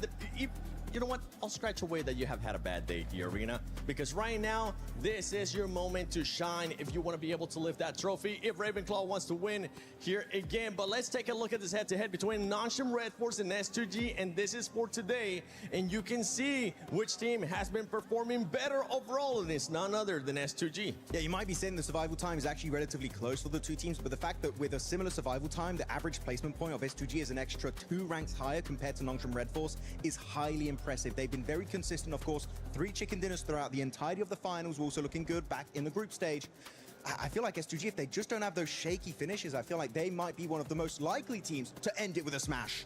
Yeah, I was looking, you know, we're looking at the pre-show, right, looking at the head-to-head between Aurora and S2G, and I did say, S2G, yes, they have those wins, but they're hot and they're cold, and today we've seen a different version of this team, a different side to them, one that's far more consistent, one that's always there, under pressure, in the top 5. It's really nice to see, Max. In particular, you saw in the top 4, you had Aurora Gaming. Top, you know, this has been his dream for years and years and years, and he's finally on the brink once again. Is the curse of the second place going to come back to haunt him, or can he finally wrap it up and get that win? It's going to come down to what kind of circle they're going to be getting. Are you going to be getting blessed, or are you going to have to just fight your way through all the way to that win so you can lift that trophy? S2G, Nongshim Red Force, Aurora Gaming, and eArena. Any of those 4 teams can win it as we're heading to the final match, the final Miramar of Pmwc at EWC 26. Hot Jukes, John Allen, take it away. The sword of Damocles swings both ways, and 4 teams now stand atop the pack. Their chance to make history here in Paris and crown themselves the champions with one more chance to do so. Will it be a heavy hammer that smashes the tournament, or will we find a points victory? And we're about to find out in Miramar. You can take a look. eArena so far on the day haven't put up hardly any points except for that Rondo, but it was enough to put them in that smash zone. But I think points was ज़्यादा difference हो गया है. One game, one chicken dinner to become our champions. It's about to find out who's got that. These teams, but now I feel like it's finally time to get the smash rolling on Miramar. Hey, Nongshim Red Force have won by a smash before. Maybe they can do it again in the 11th hour. Right down to the wire, but they have some stiff competition. At the top of the tables, the points matter as well. Every single point you earn, so important. And those chicken dinner tiebreakers as well. At the moment, I mean, if one of the top 4 teams wins, they win by smash rule. But there are 2 teams with 3 chicken dinners, 2 teams with 2. Those tiebreakers are going to be so important. Those placements that you've been earning over the last 17 matches will come in clutch, and every single molecule of brain power needs to be focused on one singular goal. Finding every single point you can. Or getting that win. It's either one or the other. And there are still so many squads that can win this. 4 in particular, all in the smash zone. That's going to be the ones that we are going to be keeping an eye on locked. Because I guarantee you, one of them is going to be taking home a hat. 26 grand champions. They're on the second page. Niptura still, maybe a few fumbles here and there, but they're going to throw everything at the wall and hope it sticks. And finally become your This is what everybody came for. Not second place, not a good tournament, a world title. 1 game left, and somebody is about to play the most important match of their life. This is it, folks. S2G. The Oh, sorry, PUBG S2G कह रहा हूँ, Mobile Aurora, World Cup at Esports World Cup 2026 live in Paris. We're about to drop into our final match. Miramar will be the final arena that our gladiators will take to for your entertainment. So Paris, make some noise. The final match is here. Let's get it underway. The plane path sends us over and into the final stretch. Let's get into it. You can take a look at the overall rankings right now. S2G, Nongshim Red Force on top. If this goes to points, they are by far your favorites right now. E-Arena, such a threat though. All it takes is the win, and honestly, it's what they need. They have to win this if they want to be crowned your champions. 21 points behind S2G right now. They definitely need to get a chicken dinner on side to win this tournament and give that 3-time title over to Schweppes. Allow Ravenclaw to be that winning coach, transitioning from that player role. It would be a beautiful story, but E-Arena have given us cause for pause when we think about their potential to take home those chicken dinners. They have had the highest scoring chicken dinner of any team pretty much ever at this level of PUBG Mobile, but it has not been seen for a while. Maybe the pressure will be able to turn things around for them. At the moment, I'm seeing Aurora pretty close to Flash, though, on the hot drop, potentially in the south. Well, speaking of the south, that's where we're headed. The zone going all the way down south. Teams are going to have to get looted up and get moving. It's Reefus with the Winchester. No way he starts this off like this. Oh, mighty close. Team Flash getting away with that. Uh-oh. Nice return fire there from Win. Just say, hey, calm down with that Winchester, buddy. All right? You better wait till end game to get that going. All right. I do love the Winchester. There's more damage coming on, and this is, again, Aurora harrying the retreat here for Team Flash. Team Flash, who have managed to find some late in the day points to send them up the tables. Trying to compete with that middle pack. They are right in and amongst it in the thick of that 5th through 10th through 11th, actually, melee in the middle to try and jump up on the prize pool. Tens of thousands of dollars on the line if you can do it. Absolutely. It's the prize pool jumps significantly every single placement. And I'll tell you one thing you guys got to do for the final time. Get in the game, get into that lucky spin, and drop one of those exclusive 2026 PMWC tournament sets. Oh, yeah. Get them before they're gone. And looking at these leaderboards, top 4, looking pretty much as a lock at this point, right? I mean, we're going to see these top 4 in that range, right? Yeah. The difference is just where are they going to end up? Just a reminder, folks, this is a $3 million prize pool in this tournament total. $1.7 million about to be given away in just a few minutes. First place, $500,000. Second place, $250,000. Third, $150,000. And fourth, $120,000. So all 4 of these teams are going away with a whole bunch of cash, but there's a whole lot more at the tippy top. The chicken dinner to these 4 teams is worth $375,000. That's right. That is the right price to put in your best effort to make it work. And nobody wants to step a foot out of line. It needs to come through, and they need it now. Godlike, they're taking a turn around Impala, but Tianba a little bit ahead of the curve. And down they go, finding that first Elim. First blood has been drawn. And that is Manya out of this tournament. Great, good signs of life from Godlike. I mean, they had some really big games. It's just the consistency that seemed to plague them here. For their first time at a World Cup, it's so difficult to face a challenge like this. I think they definitely gave it their all.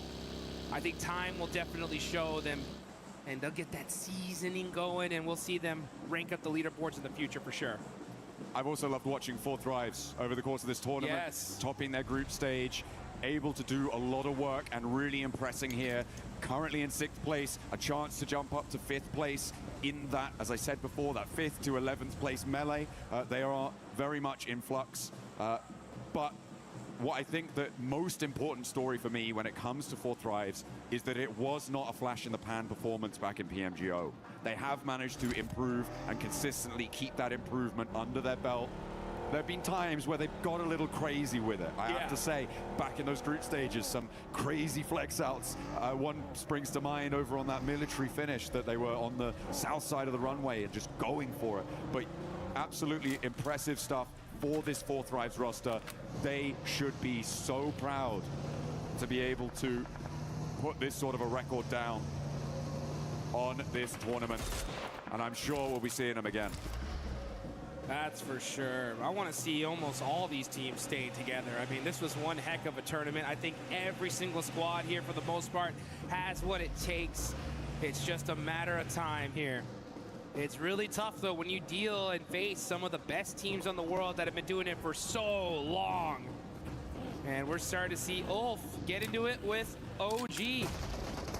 Hey. Battle ringing out. Here we go. Let's see if Scarface can put that MVP title on the cards as well, because 2 of his teammates are down. He's going to need to come up big. Him and Aaron playing off of one another. 2 titanic forces on the inside of the compound against 3 players from Orangutan total.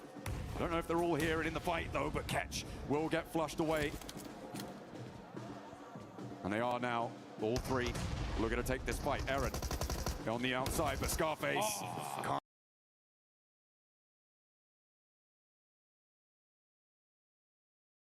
Some really big on the outside, but Scarface can't. OG gonna get 4 eliminations, and that is it for Ulf for this tournament. Give him a round of applause here, folks. Ulf, all things considered, I think people may have expected more from this roster coming into this tournament. 10th place, likely slipping down further than that as well. Not what they were aiming for, but they did manage to get to those finals. They did manage to qualify alongside their countrymen. And again, there is so much potential there. So much star power, so much still left to give. But they can't give it here. It's done for them. That is it. Gives teams like Aura, Vitality, opportunity to push themselves further up in the leaderboards and grab some more cash here, as this is one insane prize pool in this tournament. Let's take a look, though, at Nongshim Red Force, the biggest threat in the lobby, if not for S2G. They have been dominant all day long, and they could definitely take this one. Just a quick flashback for everybody that missed it. PUBG Mobile Macau Invitational, not too long ago, global event. Nongshim Red Force smashed in the last match. They have been here before. They felt this pressure, and they succumbed it over, made it, and that is what you gotta do. So out of all the teams in this lobby, Nongshim Red Force, they know what it feels like to be here. They have borne this burden before. Will they be able to raise that knee off the ground and shrug like Atlas, the weight of the world? On the western side, they are behind Aurora, one of their direct competitors, and we're going out all the way east. It's a long road, but I tell you who's already at the end of it, S2G. In the shadow of the Labendita crater right now on the southeast side, Dukes, they may have another opportunity here. They have had so many in these last few games to find those smashes. Is this the one? But they have to fight against Godlike for the compound. Here they go, folks. S2G battling it out with Godlike. Kamikaze getting caught by the nade. A devastating blow. And the finish. It's S-Power looking to crush the dreams of S2G. मार ले गॉडल चल but मार ले S2G मार दे गॉडल S2G मार दे S2G खत्म कर और जीतेगी S2G मार गॉडल मार दे लास्ट नेट खत्म कर खत्म कर nice damage but he's still got one more player, a little bit of fire left in the heart, but it is nice S2G out बहुत बढ़िया गॉडल बहुत बढ़िया एक अच्छा काम कर रहा हूं अबे ये भी आ गई 40 आ गई 40 को भी मार दे रहे to the lobby, so close to winning this tournament in the past 2 matches, and they go out as the second team in the last game. All eyes are on those leaderboards to see if they can hang on. Meanwhile, Four Thrives looking to tear this up as they are putting in the work onto Godlike. Oh, a little bit of burn, a little bit too hot underfoot, but it's just as power now. We've seen what he can do with these nades. Can he do it again? Looks good. Nade out the window, doesn't get the knock. T24 still launching himself forwards. This is a madman. It's power though. Crazy, why crazy.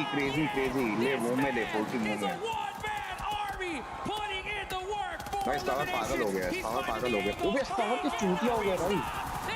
अबे देख भाई जल्दी match देख अभी देख. पूरी team चोट दी भाई उसने पूरी टीम चोट दी भाई उसने लगभग कितने 2 ही बचे ना एक ही बचा है 40 का हाँ एक ही बचा लास्ट बचा है पूरी टीम मार दी भाई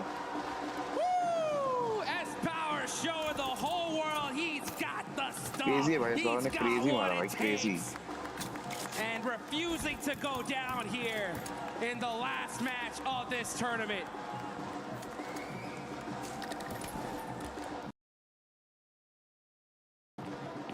Meanwhile, teams across the board are making their way to the zone. 3 teams still in that smash potential. Nongshim have lost a player. Through all of that chaos, they are down to 3. Aurora out on the western side. North Hills have lost Leonas. E-Arena, they're in the shadow of La Bendita. Right near to this fight on the northwest side of this, where S2G used to be. S-Power now has to deal with Orangutan. But this man is I'm telling you, by himself, putting in so much work, but IQ finally shutting down the monster that is S-Power. Finally taking a final breath within the lobby. And Admino now, the Lone Ranger for Godlike, to try and ladder up. Maybe jump past Ulf with 6 elims on card. They might have a chance here. Orangutan looking to do the same, but they've only got 2 players. You can see off in the distance, though, a crash from E-Arena. Moving over towards Ida. Ida really not providing of much resistance over the course of these finals, but maybe they'll be able to find it. Finally, digging deep, and down goes Schweppes. The top teams are getting devastated. Nongshim Red Force lost a player, and now it's Ida. Oh, but Joker shuts down Darkin. A huge 1v1 play, keeps his team alive, and it looks like they're gonna hold on to 3 for now. Nade over. Swain cooking a nade.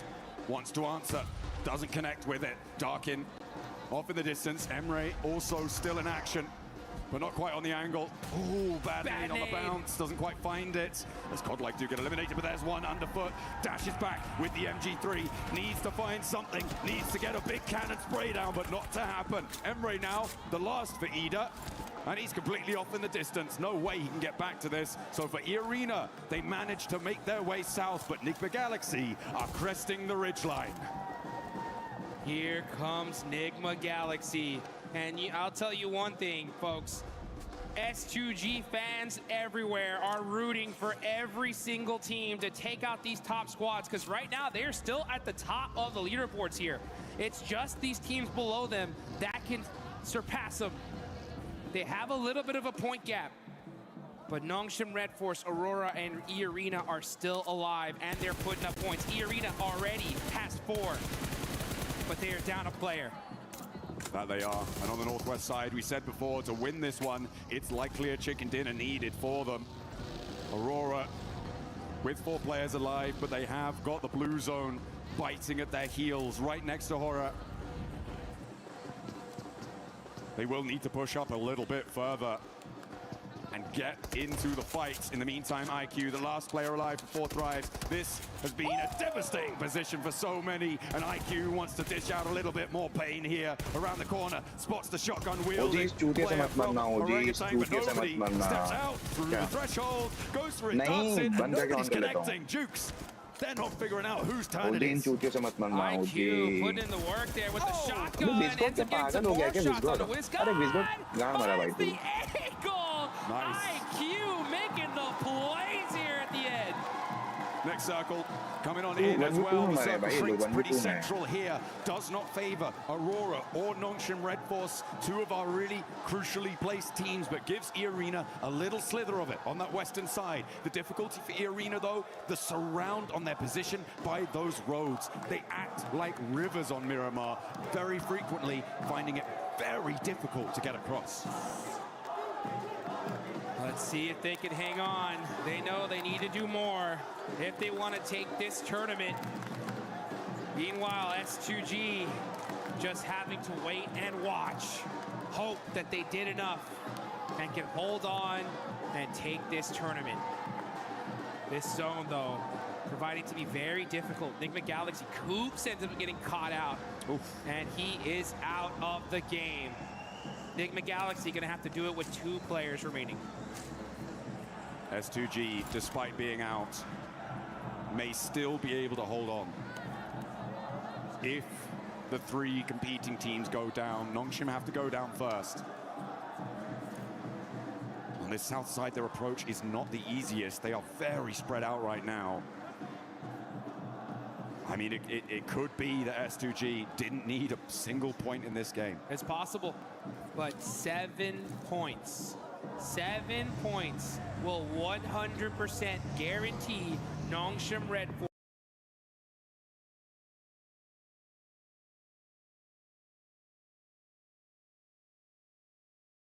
7-point game from their position on the southwest side. I mean, it's difficult. Lord trying to survive for Enigma Galaxy. Always the bridesmaid, never the bride in these finals. They've always been present, they've always been relevant, but have not been able to find those clutch moments, those glimmers of greatness that really step you up to those top spots. Man, great tournament overall for Enigma Galaxy, considering that they're in 7th place, dealt with a lot of hot drops off the rip. I can't wait to see what this team does in the future, and it's interesting to think about those 2-2 splits in Erangel, you know? If they maybe made some adjustments, who knows what could have happened, but still, you know, a good, solid finish from this squad. But at the end of the day, they always end up wanting one of those top 3 positions. Only a few can have it, though. Hey, talking of comebacks, I mean, Tianba, what a resurgence today. They have done themselves so proud. And I am so pleased with the fact that they've been able to dig so deep today and put so many points back on the board. They're in 6th place right now, and with 4 drives on 1 player alive, there's a real chance they could jump up into that 5th place and take that spot away from them. As Enigma Galaxy do go down. They are out 7th place right now. Pretty likely that they drop down further with both Flash and Furia behind them. It's gonna be interesting to see. Oh, here we go. Nongshim Red Force versus eArena. The biggest fight in this tournament could be happening right now. Nongshim Red Force do have the high ground, though, so they should be able to get this res. But they will. They put 2 players out there. It goes away from this position. Everyone's going to have to leave. Meanwhile, 4 thrives do finally fall. They will go out. But again, very, very pleased with their performance over the course of this tournament. Happy to see them here. Hoping to see them again. Meanwhile, whilst Nongshim and eArena have their standoff, Aurora have their challenges on the other side of the circle. Alola, who spoiled the day for our 2 teams that could do it last time, now have Aurora to battle off against. They're a little bit pressured as another knock comes on through. Quick already down. Will not be in the fight. 2 players for Aurora to get rid of before they can own these East Hills. Hey, Aurora Gaming getting some knocks onto Alula, but at the same time, they're saying, thank you, Alula, for that last game. Oh, man. Very true. Did you save us? That could have been over just like that. But Aurora, this could have been the opportunity for them is looking pretty good. They still have, they're the only team in the top 4 with all 4 players up. And that's good, solid position in this next zone. Can't afford to lose a single player. They catch balls out. And that's another point on the board. Nongshim in trouble. That's Tizzy done. They're down to 2. One of their strongest players now out of the mix, and that is going to leave Josh Shudman and XCY to try and put as many points on the board as they can, but they are dwindling. The fire is being blown, is being blustered. Leaning this way and that, started to look threadbare. Fire starting to look like embers here. It's not looking good for the side of Nongshim Red Force. Losing Tizzy is a huge loss. We saw it earlier on the desk. This was pretty much almost your MVP gone. Now it's up to none other than Hyunbin though, and XZY. Still two massive players. They just want to put some points up on the board, but even then, that might not be enough because Aurora are still there. They can surpass them. XZY with the drive, trying to survive here, find any place in this circle. He finds a smoke, gonna have to hit the deck, and he holds on for now, but everybody is looking in this direction. This 2-2 split from Furia. I'm starting to question it now. I feel like the time is right for a regroup, but they think otherwise. A 2-2 split of this magnitude is so vulnerable when we get in towards stage 6. Teams are going to look to crash. Aurora on that north side, potentially moving up towards Chief. On that edge of the circle on the northern side. Arena also now marching their forces. I said, these roads can act like rivers. Let's see if they've got their paddle. नहीं अगर एक proper वैसा हो जाएगा ऐसा भी नहीं हो आई थिंक कौन सा टूर्नामेंट का आया था देखने They are making some noise here. They've got 4 eliminations. They're still rocking a trio. Joker starting to keep his eye on Team Flash. Looks like the fight might be imminent here. But Team Flash got to decide what they're going to do. Joker's going to have an angle, and he's going to tell his teammates, hey, look, these teams are right here. Let's start taking some shots. Bowles is on the back line, though. That's going to be the biggest threat for Arena. Trying to get a little bit further forward, but Mormon's been spotted. There are only 3 players, remember. A move back up to the top of the hill there. Interesting. To re-bolster the position for Bose, maybe grab him on the vehicle, a run out on the other side, potentially what they're thinking about, but they're up to the road. They have to move further. Nice shots from Joker, though, to be able to buy some time against Team Vitality, because Team Vitality are now looking in this direction. The zone is away from them. This is stage 6. They cannot afford to eat any blue zone here, but they may have to. There's no choice. So many shots are ringing in this direction, and they do not have their position locked down in this next circle. Absolutely not. Really a lot of tenuous positions, and Fury are finally now looking to go for their regroup down to their south. You can see that northern side starting to make that mad dash across. Aurora could potentially cut through it. They don't actually manage to go all the way, but Reefus spots it, gets that knock. They have to get out of the vehicle, and this is exactly what I was worried about for Furia. They held their 2-2 split too long, and now they might be in the boiling, baking deserts of Miramar. But they are out in the cold. Chief now a lone ranger on the position. And Aurora all too happy to slurp that point away, get themselves closer and closer to the top. All too happy and looking all too solid right now. Aurora are looking dangerous. The whole lobby needs to be put on notice. The airburst, Chief, he felt that one. S2G, you can see him. They are hoping and praying here as Chief's on fire, and that's going to be him down. Another point for the side of Aurora Gaming. They haven't confirmed it yet, but finally the flames lick too hot, and he will fall.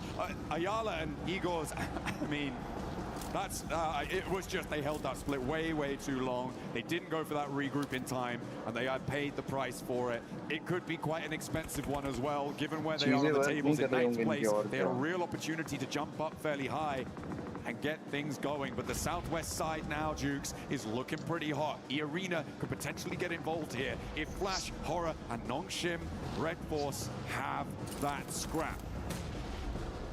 They're gonna have to, because I'm gonna tell you one thing here, folks. This is where Aurora Gaming work their best, with the zone to their backs. Nobody behind them, only needing to focus forward and start putting some points on the board. Looks like Hyunbin's gonna get one, though. The duo of Nongshim Red Force still not out of this one just yet. Hyunbin having to hit the deck, though, buy some time. Can he at least get that confirmation? He does have 2 eliminations so far, but shots ringing out in every direction. It's not looking good here for Nongshim.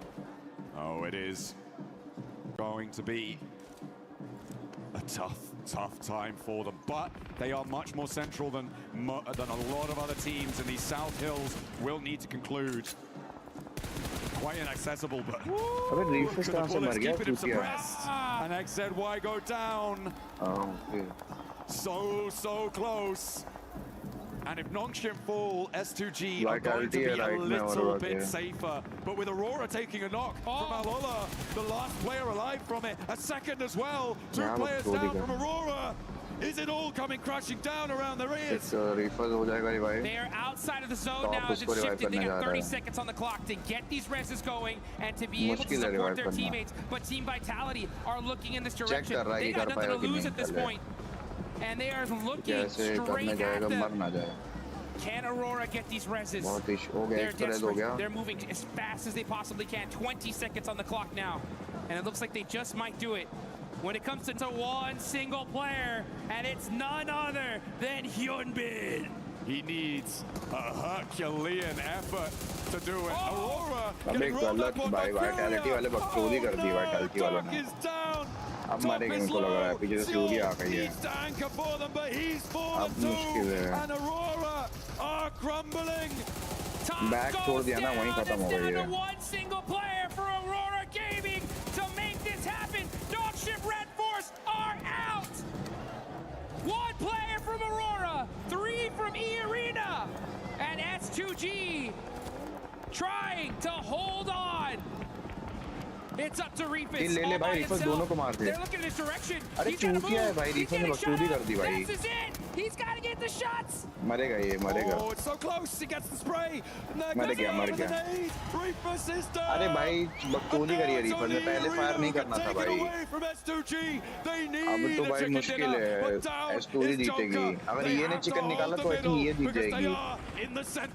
Oh, you could see S2G. हाँ तो अगर ये ने chicken निकाला तो ये जीत जाएगी. E-Arena though on the move. भाई चांद देगा अगर निकल गया तो. They have 137 points right now. This is going to be very difficult for them, but this duo is still alive. If they somehow steal this win, it's tournament over. 146 and E-Arena will win a world title for Thailand. But it's looking much more likely that Turkey will be able to take that global stage by storm. At the top of the tables right now, S2G denied their chicken dinners, but will still eat hearty tonight if E-Arena fall by the wayside here. They started the day at the top of the pile, but they are getting slowly whittled down with 2 players left. 30K goes low, but stays up for a moment longer. And these elims are getting away. They are just slowly creeping down. And E-Arena low. Down goes Foreman for S2G. It's only 30K who can take it away from them. And he is in the fight. The crowd is excited. They're on their feet. S2G making some noise here. As it's one player left. One tourniquet that is in the way of a world championship. And that is it! That is it, folks! Your PUBG Mobile World Cup at Aurora third आई है भाई consistent है Aurora but champions are nice भाई. The Titans from Turkey will reign supreme in Paris. They will take that trophy, they will bring it back, and they will hold their line.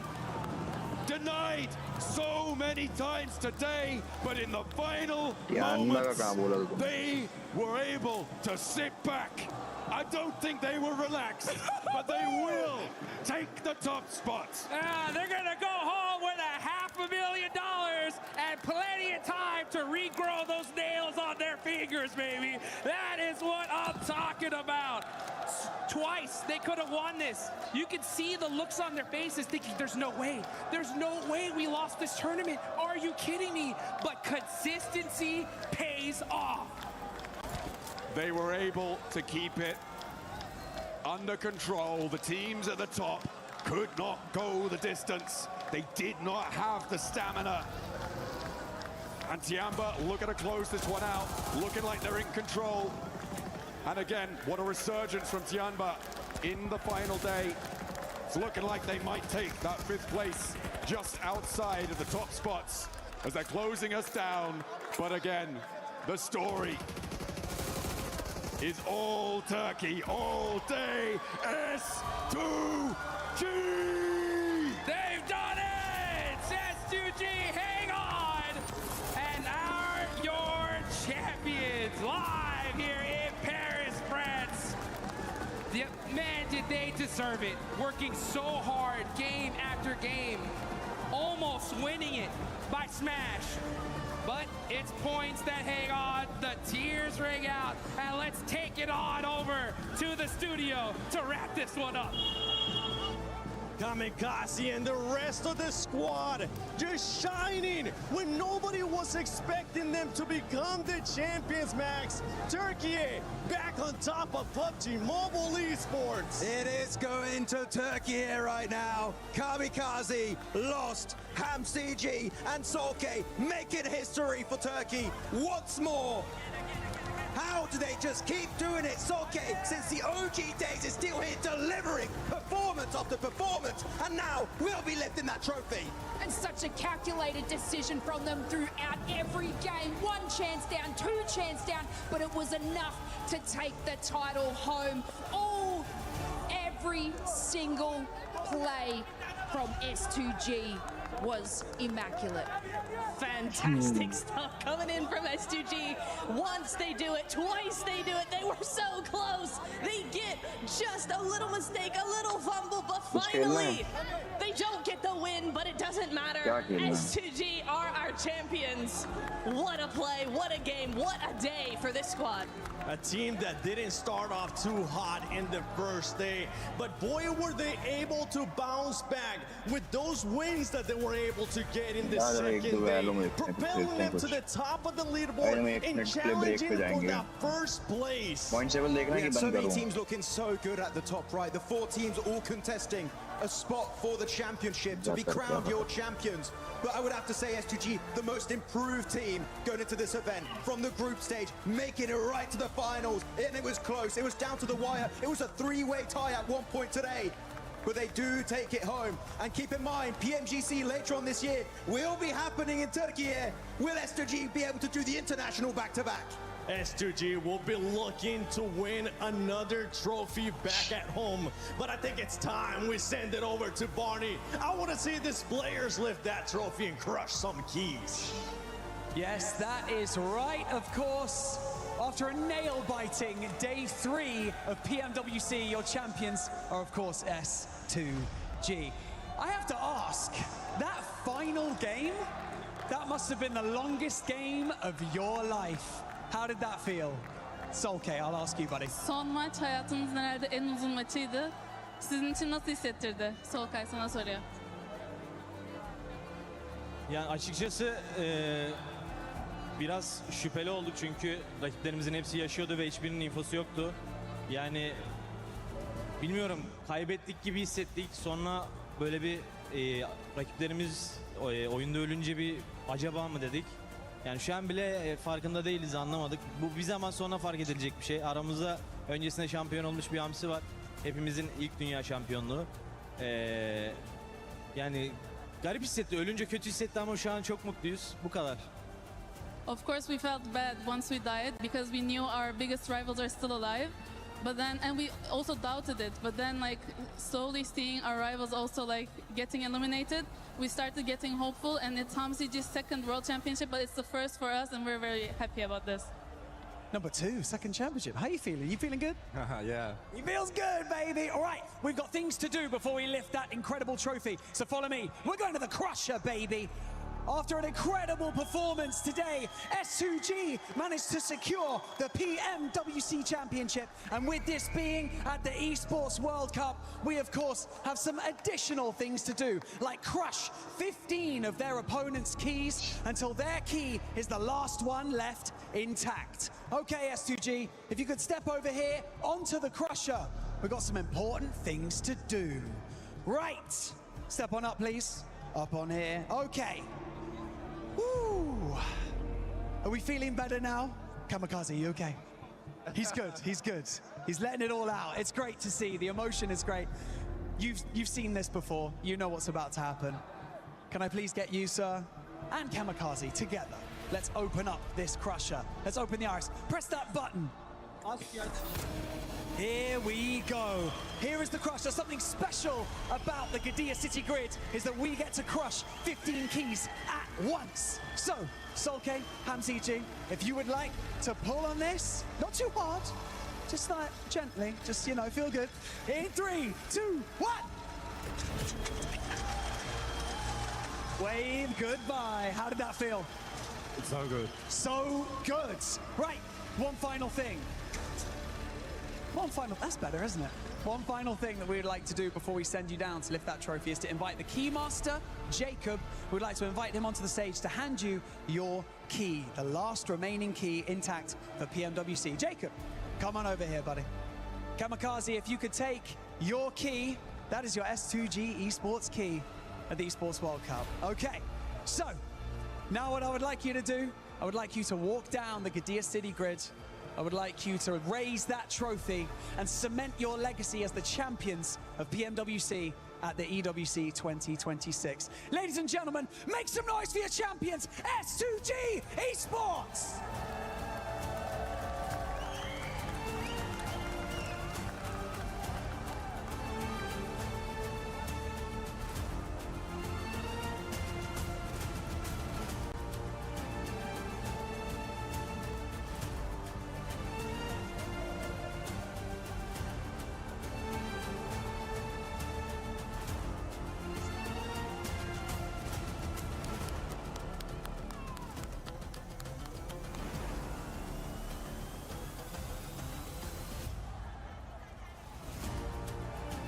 Ladies and gentlemen, your PMWC champions at the 2026 Esports World Cup, S2G!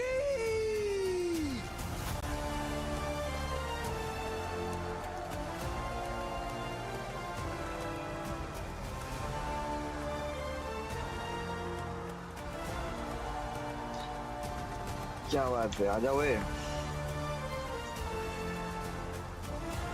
सोने वाला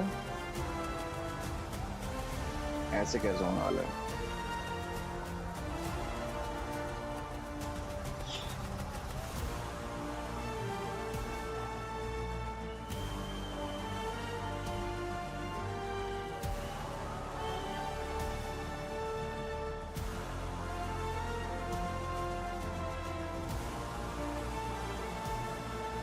अबे सो इसी पे stream पे खेल लो कि दूसरी stream बनाओ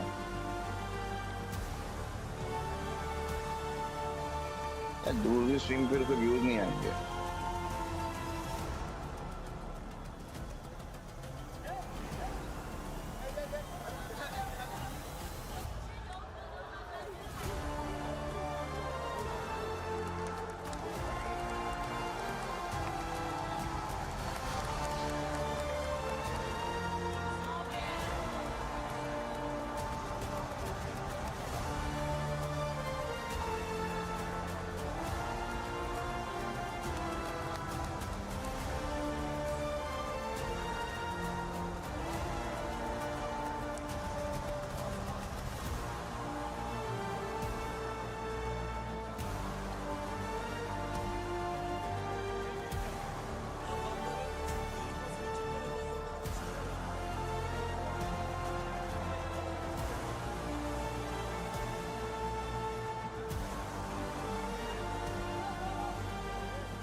क्या बोलती public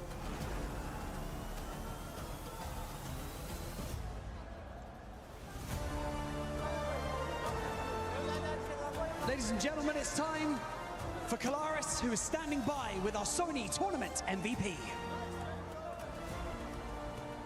Yes, that's right. Thank you very much, Barney. Of course, we are with our tournament MVP. After PMMI MVP, we now have the PMWC MVP in QZZ. Make welcome on, of course, the award here. 2 times MVP on international stages recently. QZZ, congratulations here at PMWC.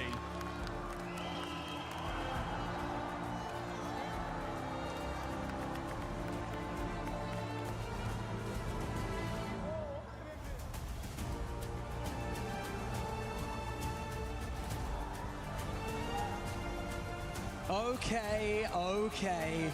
This is fun, isn't it? This is good. Okay, let's have another chat. Let's have another quick chat. Competing with these teammates, experiencing all of this, going through the training. Okay, we're shaking hands. All right, buddy, how's it going? The training, the experience, everything. What does it mean? Like, what do you want to say? How proud are you of each other right now? We just renkli bir team. Over focus all the time for team play. And we did it. We've been champion. We are so happy now. I can imagine. I can see it on your faces. I can see it on the owner as well, of course. Congratulations, what an unbelievable performance. I'd like you all to lift this trophy one more time, and you'll cement your legacy at the 2026 Esports World Cup. And so, are you guys ready?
क्या किसमें है?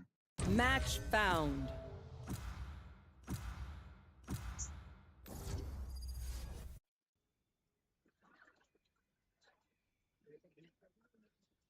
नहीं वो सब पड़ा है। मैं पहले एक बार डाउनलोड कर लूँ। अरे मैं कर नहीं पा रहा डाउनलोड यार। मैं कर लूँ कर डाउनलोड।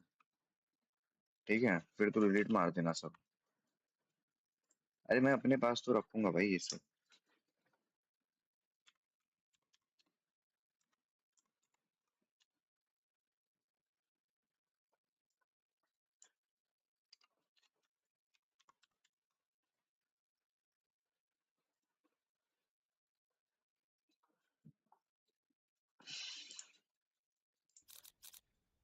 अरे मेरे को ये थोड़ा डाउनलोड का बताना कैसे मैं तुरंत फटाफट डाउनलोड मारूं। स्मोक ले लिया, ये ले लिया, इनिशिएटर भी ले लिया। डुलिस्ट में ले नहीं रहा के ब्रिज लो भाई। कोई इनिशिएटर ले लो यार। इनिशिएटर कह रहा हूँ। डुलिस्ट ले लो। पुलिस खेलोगे? हाँ मैं इनिशिएटर ले लूंगा। हाँ नियॉन ले। हाँ चल ये भी तो बढ़िया है। मेरे को थोड़ा बता, रुक जा मैं एक बार देखता हूँ पहले कैसे फटाफट करूँ ना।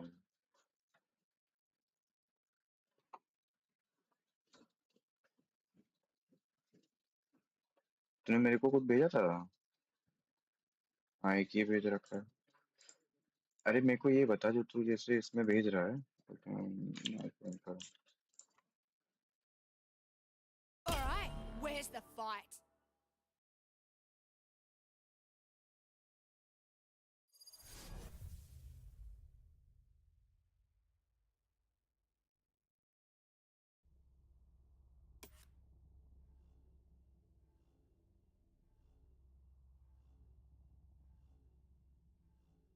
Okay, let's get going. This work won't take care of itself.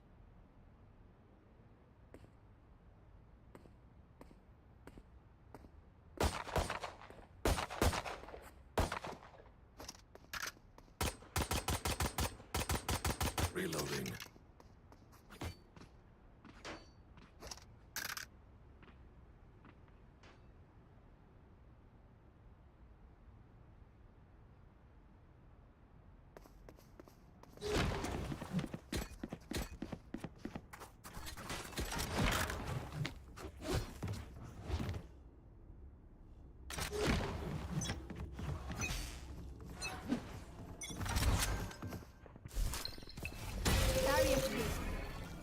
It's B, it's B.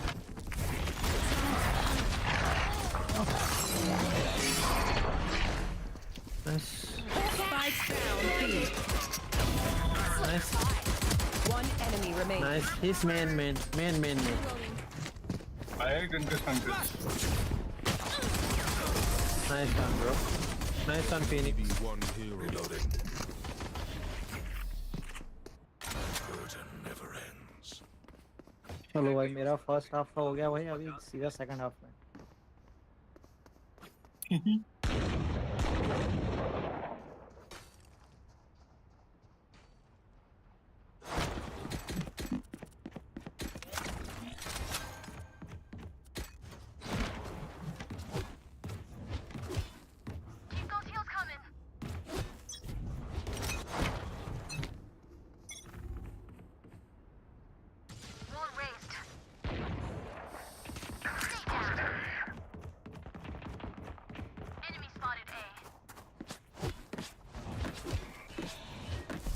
Nice.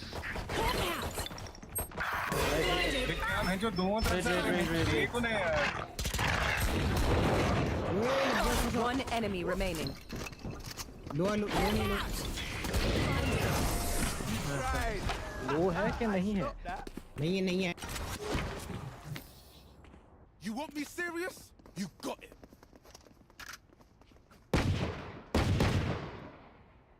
अरे किसी को घूस है दे दो यार। बाय करो।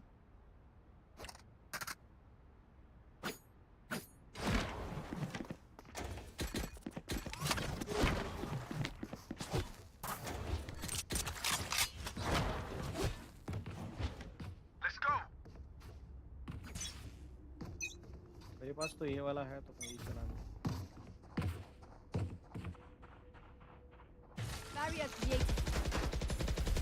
Shadows. Blinded.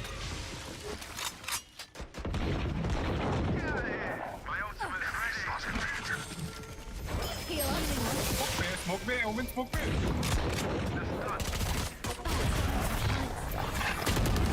One enemy remaining. Bro, what the fuck?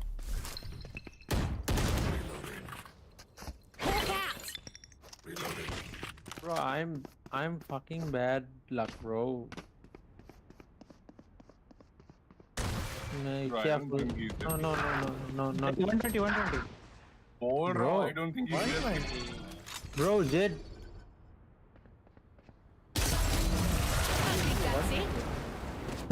Jed, why you try to knife him? They're supposed to be fighting back, right? Need a drop. Reloading. They don't get.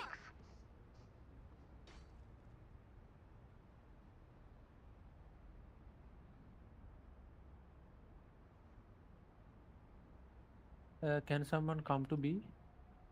No one B. They're not gonna get an inch.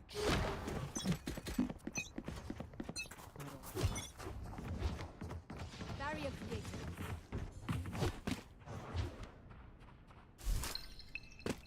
Hawk out!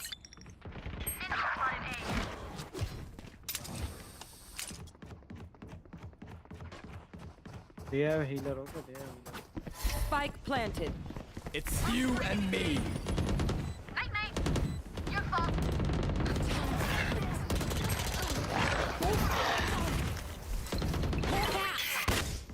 Sky, stage is there. Last player standing. How? He didn't die, bro. Phoenix Molly was ahead of him, Yeah. bro. He was standing right here. Cannot protect them all. I think मेरा he- Molly ना वो पूरा cover up नहीं करता शायद उसमें बच गया वो. I think he is already died because my slow up and your molly is combined. It happens, bro. Happens.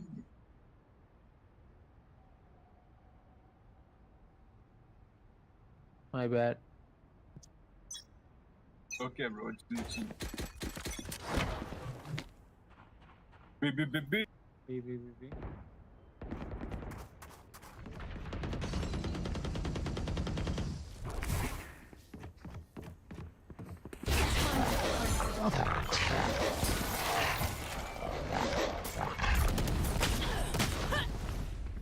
Bro, what?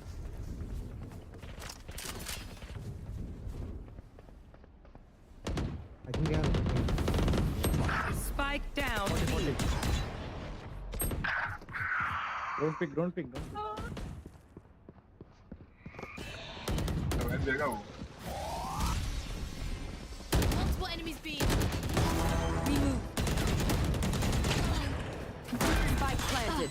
Last player standing. One enemy remaining.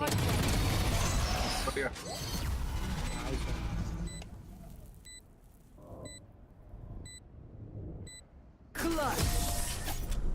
Get out. Jess, you were the wind. So powerful. Well done.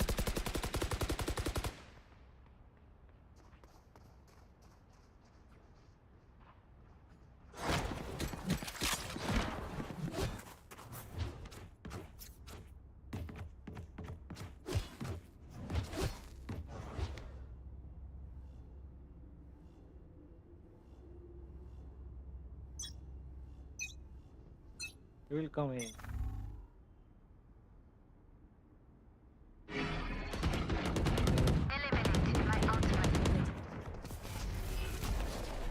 Reloading. Keep the smoke out. Healer down. Blinded. He's the only one who has a gun.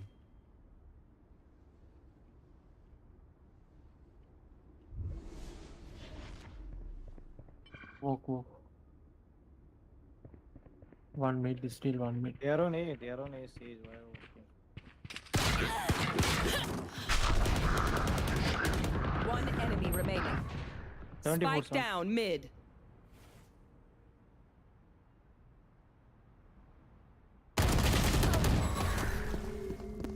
Stay.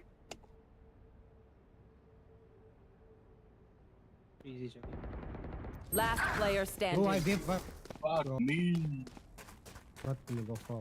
I just lived.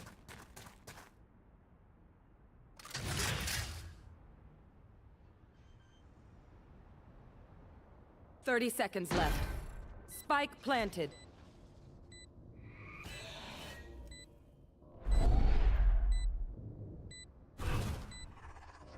Shadows traveling. शोधू है क्या? तू. Nice one. Shadows traveling. कोई तो योगा करने की कोशिश कर रहा है. बहुत सारा भाई कुछ तो क्रेजी योगा कर रहा है भाई इसमें.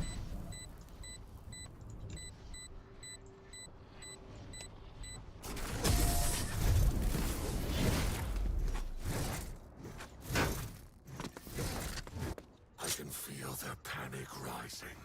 Drive it into them.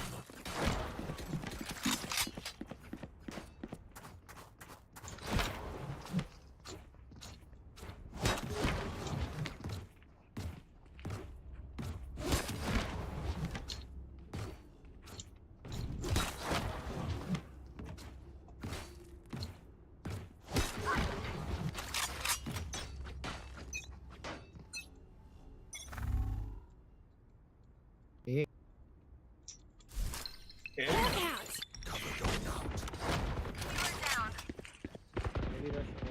I'm lagging. Reloading. Spike down A. Spike's here. Spike spotted A. Reloading. 120 again. अबे 117 मारा मैंने board. My ultimate ready.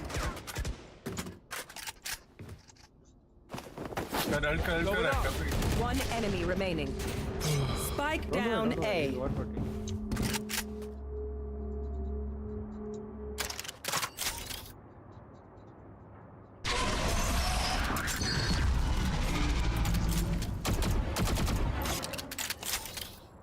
Wind, show me where to go.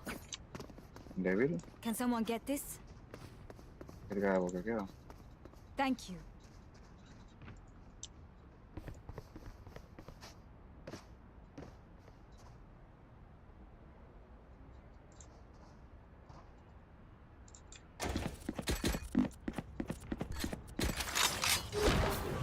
Don't hold back.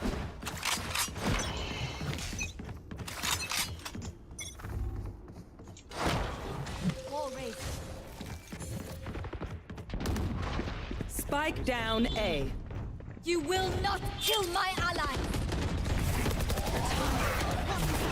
Reloading.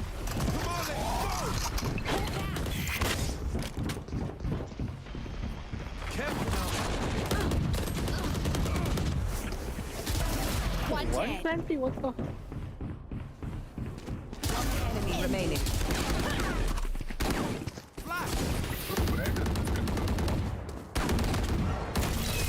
That's it, break time.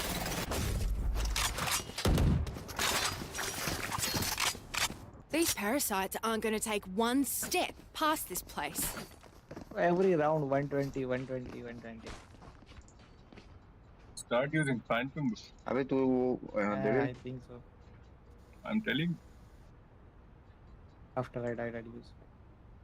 Very Phantomless. Very freaky running. We need next round. अभी तो Vandal ही है भाई.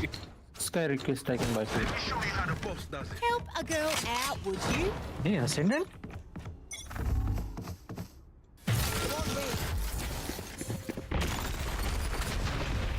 Off your feet. Found one. Down A. Hawk out. Hawk out. Spike planted. One enemy remaining. 33 होगा. Last player standing. Nice one.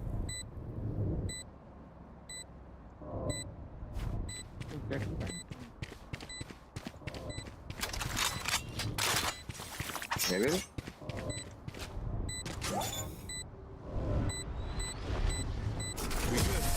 We good. The problem with Phantom is it's 140 head. Yeah. Snack time! Sorry. Only brought enough for me.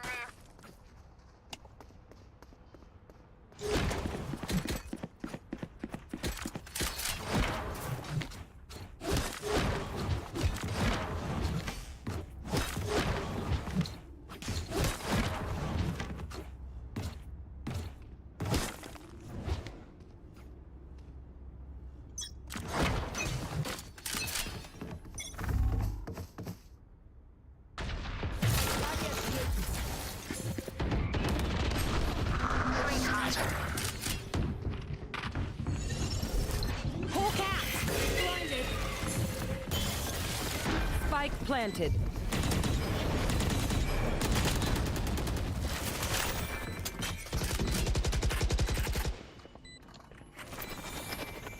Cover going out. Wall तोड़ यहाँ wall के बाहर है Omen. Right में Omen right में इधर. अबे कूदना! अरे नहीं कूद रहा है वो, मैं जाऊँ कैसे? नहीं जा रहा वो. He's blinded. Or he's killed you also. Blinded. Why did I sign up for this shit? Bye bye. Don't darken shit, mate. अबे ओमेन क्यों साले टीपी मार रहा है? मेरे पास क्या है? Still work to do. भाई तू फ्लैश मेरे मुंह पे करते मैं मार देता उसको यार. अरे वो शायद फ्लैश नहीं कर रहा, तू मर जाता मेरे ख्याल से. Omen, can you buy for me? Omen, can you buy for me? Thanks. Hello, can someone buy for me? Thank you. Can someone get this? अबे साले सब कुछ बेचा मैं भाई नहीं आ रहा. अबे मेरे को बोल दे मेरे पास है, किसको चाहिए? Cover going out. No smoke.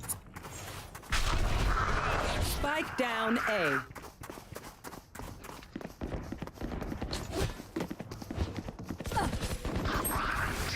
Wow. You got it, made.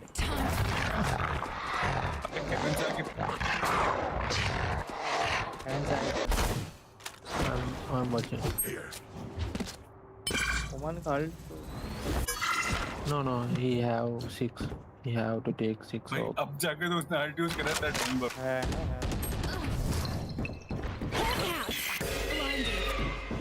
Cover going out.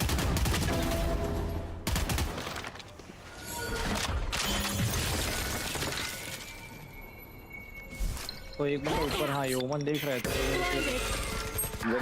Hey, sight, breach in sight. Player standing. 39. Left.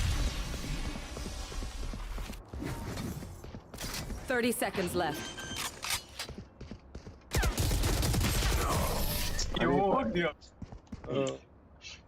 He used his brain. Last round before the switch. He come from screen. No, Phantom. I have Primordial. Do you want? Thank you.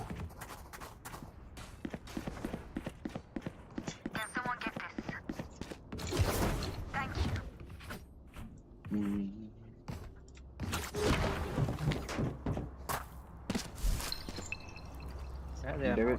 David रुक के peak लेना David. अरे सब मिट जा रहा है.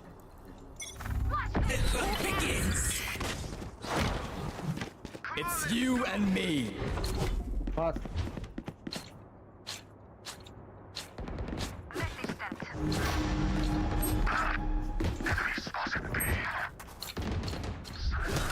Main. Oh, nice one. You will not kill my allies.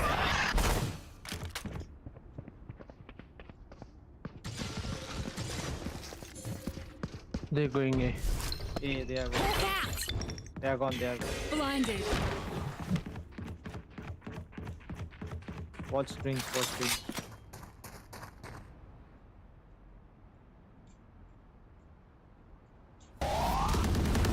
Last player standing.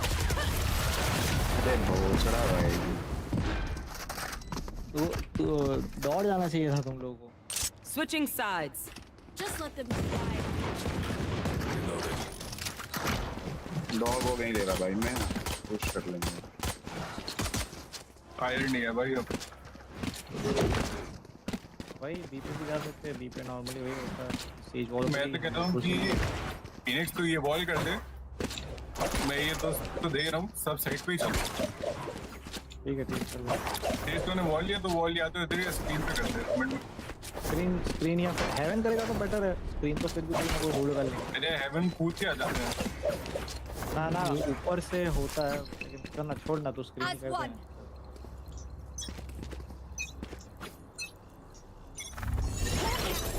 Can't use that. ये वॉल पे नहीं।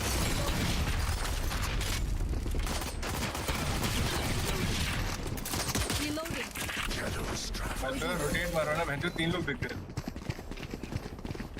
भूल गया ये बोर्ड का जट। Reloading.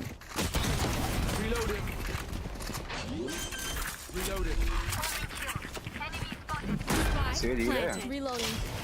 No bro, I use it. मेरे को दिया इसने। Watch your eyes. आया बैकस्टैप है, बैकस्टैप ओए। One enemy remaining. आगे करता है यार। भाई ये तुम बोल सकते थे पहले भी। Reloading. They know pain. They can't begin to अब comprehend. मैं आपको उसकी पीछे तो दिख रहा हूँ। भाई जेट ने बोला मार दे तो मैंने मार दिया। कॉल दिया ना तो पीछे वो मार। जेट से बोल भाई जेट यार मैं जेट हरामी है भाई, नमक हराम।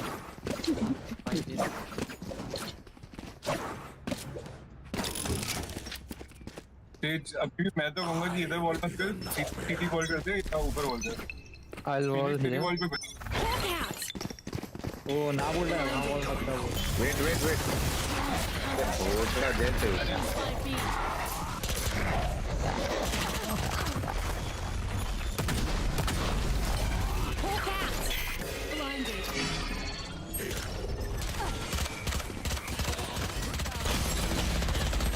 Last player standing. क्या स्प्रे हो गया?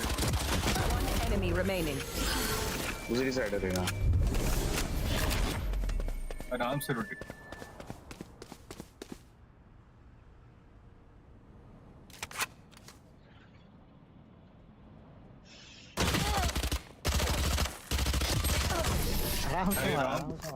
Bad bro. Sorry. 88. My bad. Wait until I blind. ठीक है, ये सू कर दिया भाई। My bad. कहा मेरे को क्या हुआ ये मैंने यहाँ पे फाइट लिया और तभी यहाँ से हाइसो भी आ गया, ऊपर से रेना भी आ गया, मैं बीच में अभी तो मैं गया था रोटेट कर लो बट कोई कर। घुस चुके थे मेरे भाई। अंदर से काम में कमिट हो गया था, फिर मैंने क्योंकि 2 किल निकल चुके थे ना।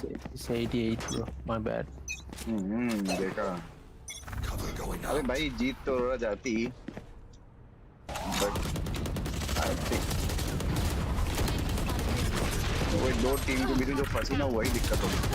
अरे भोसड़ी का ओमेन भाई क्या हैं जो तीनों मिडी हैं। अरे नहीं पॉसिबिलिटी नहीं थी, जब डबल नॉक हुए ना तो उनका बैक टूट गया तो वही दिक्कत हो गई। नहीं तो फ्यूरी अबे वो रेफ्यूज लेकिन थोड़ा सा निकाल सकता था। रेफ्यूज ने वो बीच में फायर करा, वो फायर नहीं करना था उसको। No you don't. एक तो नॉक उसने दे दिया था, एक On your right. ले लेता वो। Watch your eyes. Nice try bro.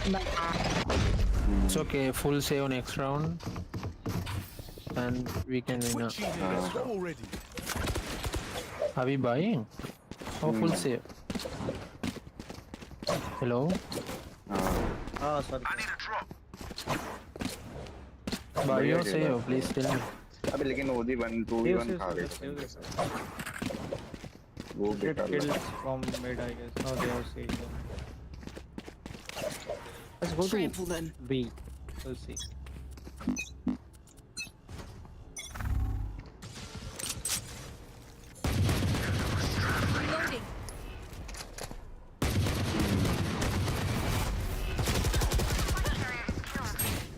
Spike down mid. 104 breach.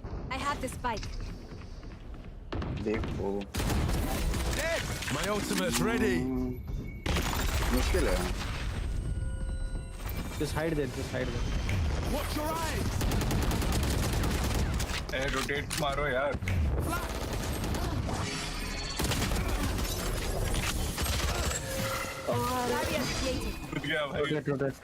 Rotate. Can I alt? No, just rotate. Easy. I think go mid.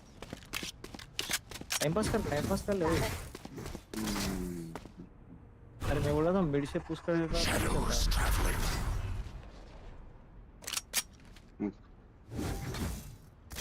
उमन मिड में जा. उमन तू सेज के साथ मत जा. 30 seconds left. सही है. तू बट वही है. स्टार्ट में लगा स्टूजी को लगा रहा होगा कि भाई Last player standing. और जैसे ही अरोरा मरी तब तो कंफर्म था कि हो गया. Open plant. अरोरा और ये वो क्या नाम उसका ये तो वही हो गया था. Come with me. I'm just open plant.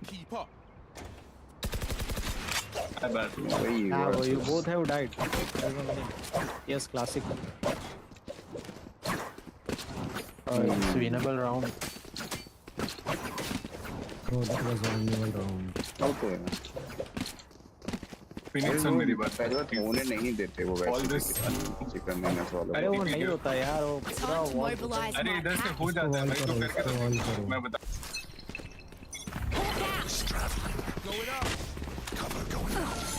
Blocking sight. Buried.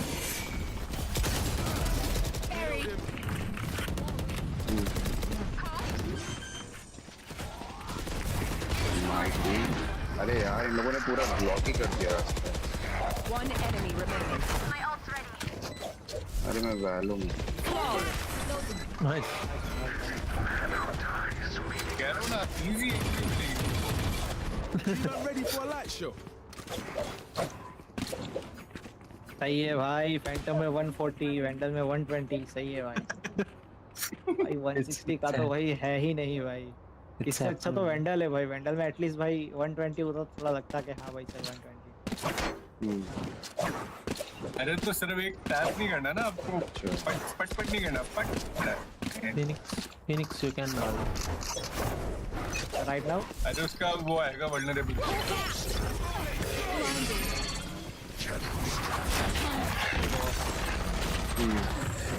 भाई मैं इसको जाता मार. ओमन. अबे तूने डैमेज नहीं दिया था क्या? Spike down A. 40 ही पड़ा. Flash. Last player standing. I thought he's down. It's you and me. Nice always. Stream का जा. We got this. Reloading. यार भी गेमिंग कौन है? यार फिनिक्स तेरी वैंडल दे रहा. वो कौन सी है तेरी? मेरे पास नहीं. मेरे पास सब काला ही है. Gun here. I need this. Thank you. पता नहीं भाई. मेरे को तो इतना याद ही नहीं कौन सा क्या मैप है. वो कौन सा मैप है? यार नीचे कैसे नहीं पड़ गए? स्पीड है क्या? रुक जा साले. Enemy spotted A.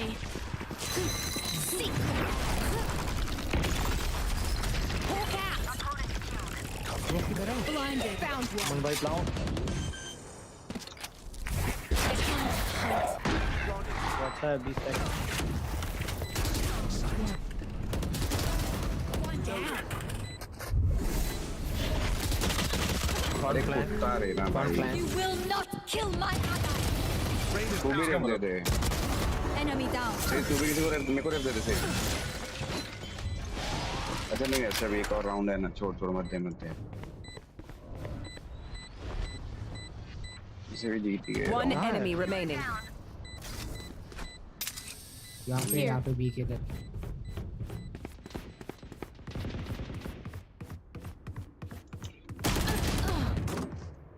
डीसी चल मारेंगे उसको मैं तो हेड पहले खेल चला लैपटॉप पे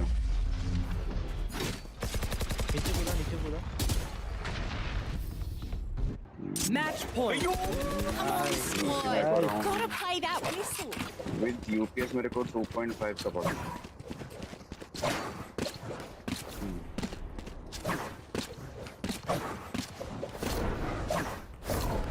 पिछले साल का आया था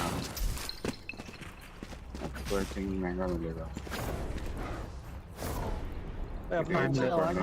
I'm lurking. मैं रैम स्लैश कर रैम से भी वेट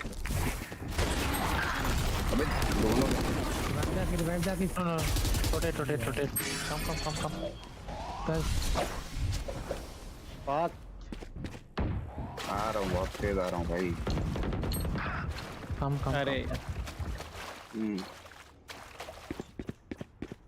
दोनों ट्रेड ले सकते भाई अरे वो जेट होता है उसका अल्ट आता है ऐसे जैसे देख मेरा राइट में दिख रहा है सबसे राइट वाला नीचे जो चार है उसमें सबसे right Player standing. I think he's down, bro. My bad. I saw him, bro. I think he jumped. My bad. You got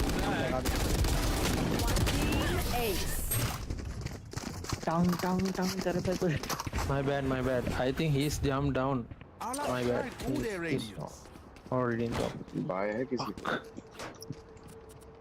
अबे और तो बस वो टूट जाएंगे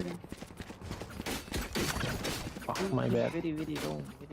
किसी पे बाय है वो कुछ वेट जेट को पता नहीं कैसे तप्पा पड़ा They are rotating so too fast. No पहले पैसे ही नहीं है ना देख ना ये पे ही चलते चलो 4700 चाहिए ये फेक करना है मैं तो क्या ही मैं नहीं चला रहा भाई of Shadows traveling. A fake करना है कि बी नहीं कर सकता वल्नरेबल नहीं आया यहाँ पे नहीं है साले तू तो टीपी मार लेगा वो मैं Spike down A. मैं क्यों कर रहा हूँ रिवाइव में किसी को भी रिवाइव दे अरे जो रेंज में उसको You can do that too. Scout destroyed.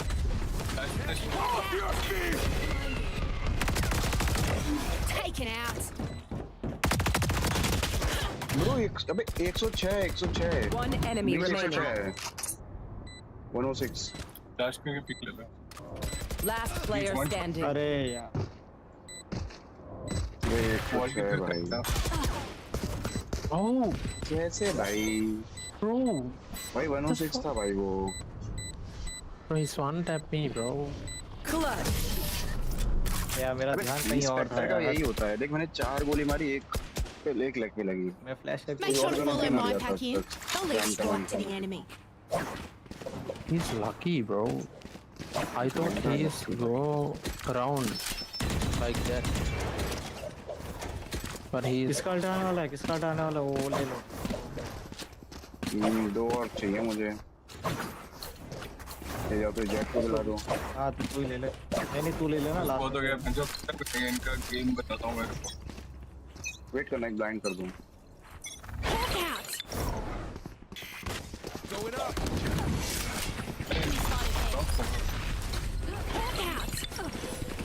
Blinded. Come on, let's go.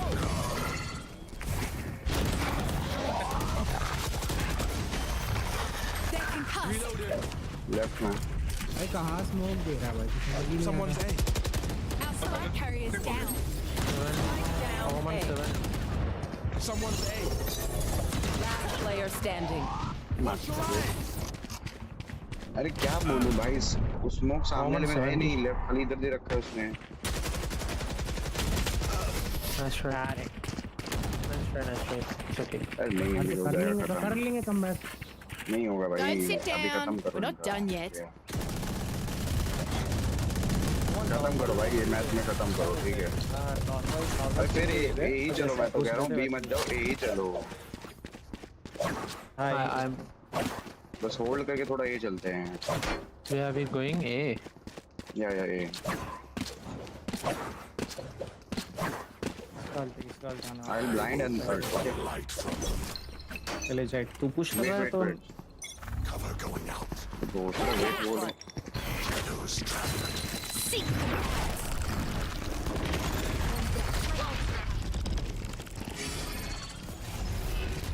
Found one.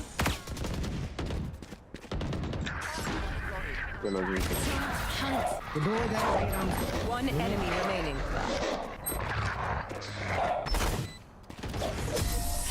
Nice one.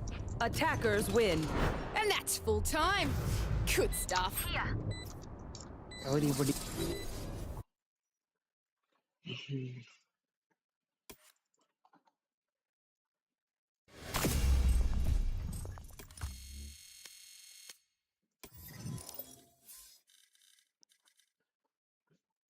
Kalicharan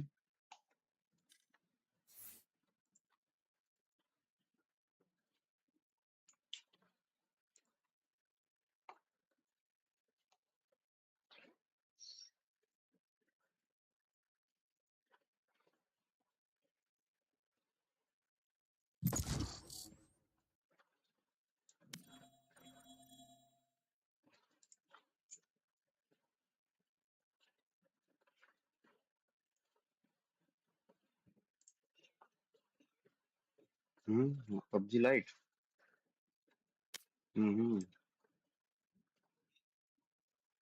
आ रहा है छोड़ो क्या करना है आप दो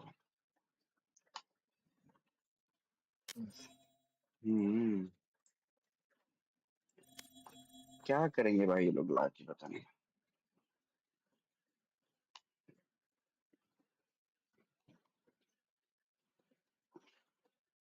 Match found.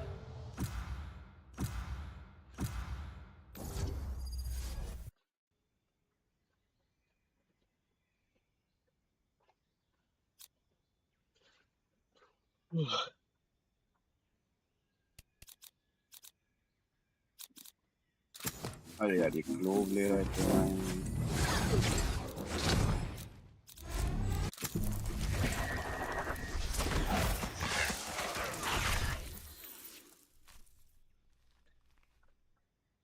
और कुछ ले लो क्या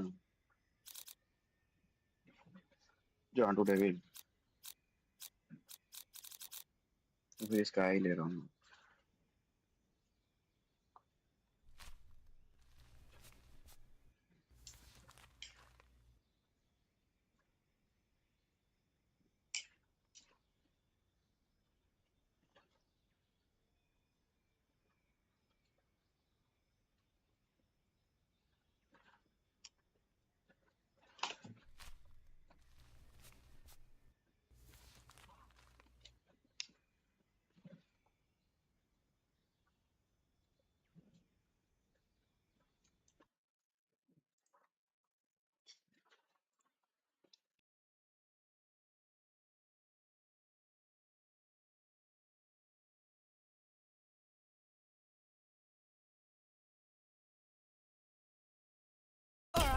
Where's the fight?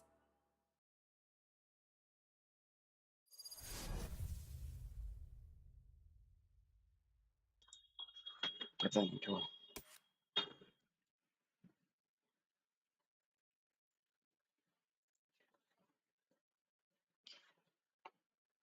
Sky, ever thought about making other summons? Like, lions, or... Tried once. It was not pretty.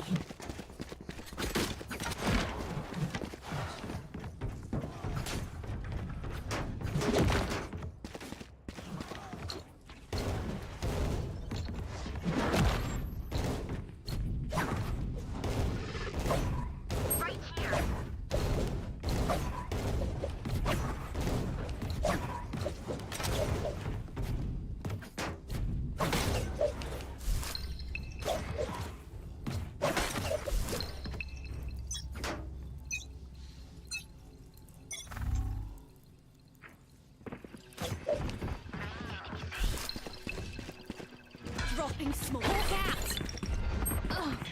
Blinded.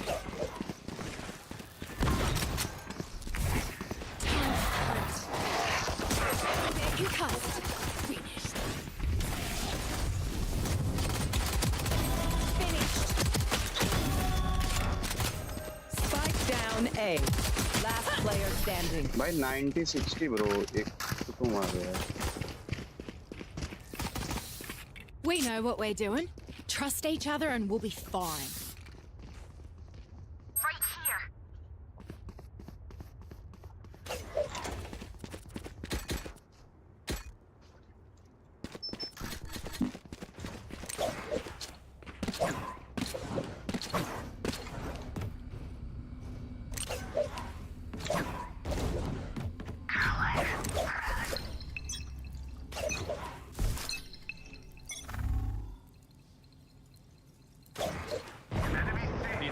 See. No peeking.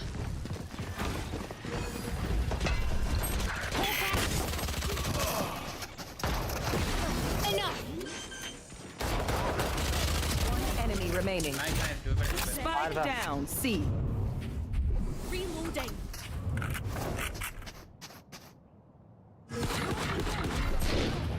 अरे भाई कैसे? मातल तो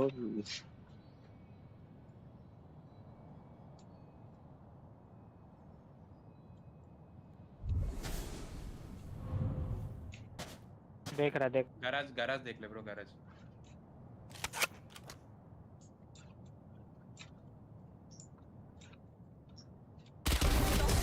That's done. Quick break. Gun here. Time for them to kneel.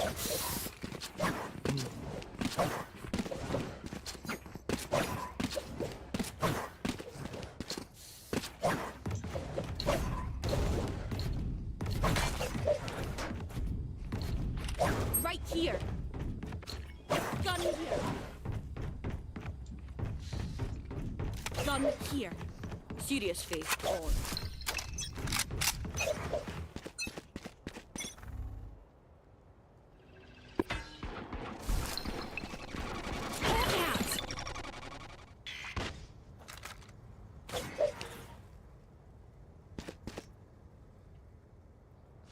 एक है ना.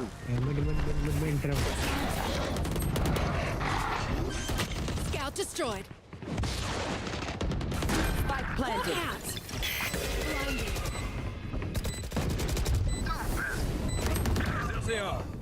Garage में भी एक. Enemy kill. गराज भी एक. गराज. डिप करो.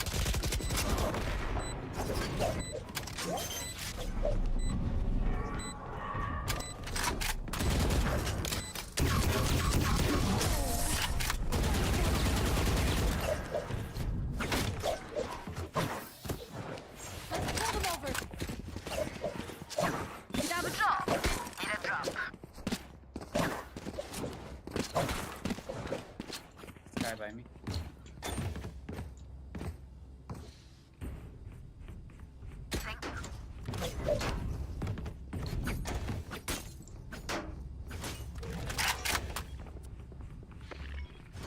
No prisoners.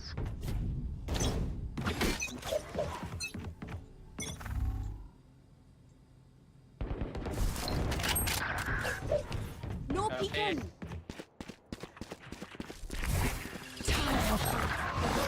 गराज कैसा है? They're concussed. तो गराज देखोगे तो आ ही जाएगा ना garage.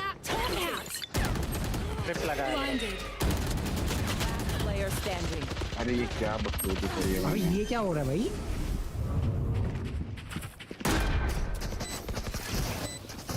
I'm amped. Let's go. I got things to do.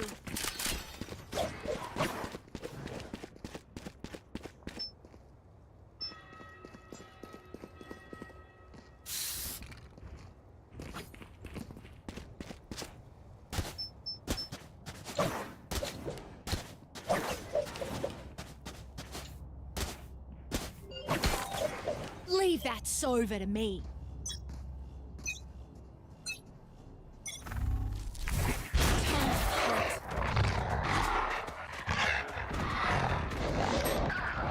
यार 114 यौन मरा नहीं. Joke's over.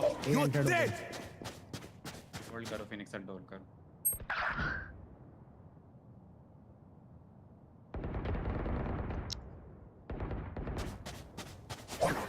Spike planted.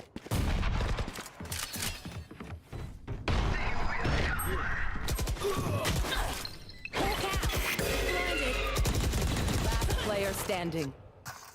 क्या कर रही है डेविड तेरा जान मरी तेरी जान मरी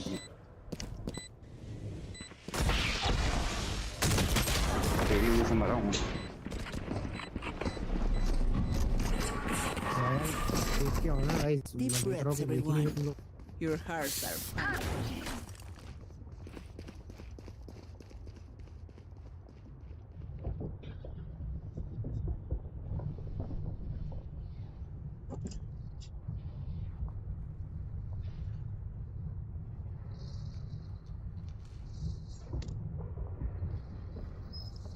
चलो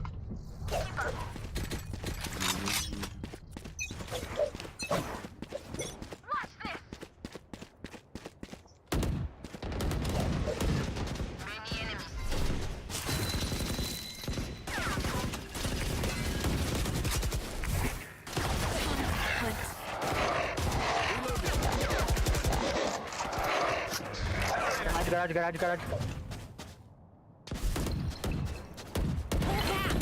Reload. Blinded. अभी भी garage. Healing over here. Reloading.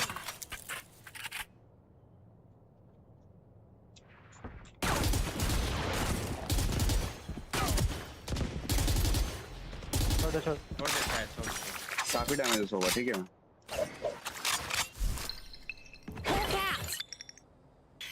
Blinded. किधर है mid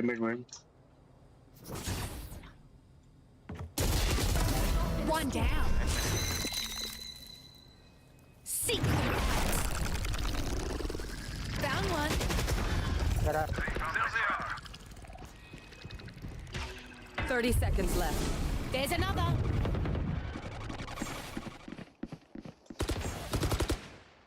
One enemy remaining. Spike down. Blinded. अरे लाउडा बोल ही नहीं लग रही 35 है खाली You are still.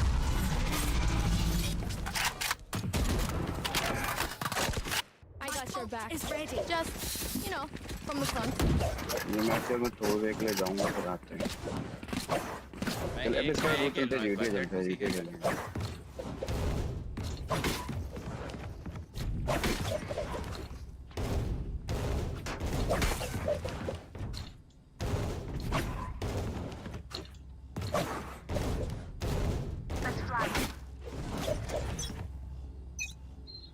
भाई the devil Help a girl out, would ठीक you? है भाई नहीं देना ना भाई ठीक है नहीं भाई नहीं भाइयों देख लो भाई किधर सी वेट लो ब्लाइंड करके दिखे ना अरे लो भाईजान Blinded. Spike planted. Blinded. Last player standing. You disappoint me.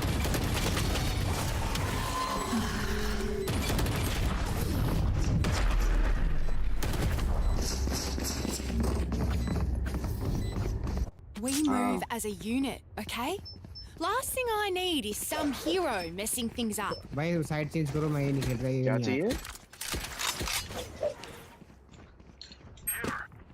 नहीं चाहिए क्यों चाहिए हाँ तो उसको बोल दे भाई नहीं दे पाएगा तो मैं कैसे करूँ करो कैसे मैं वो करूँ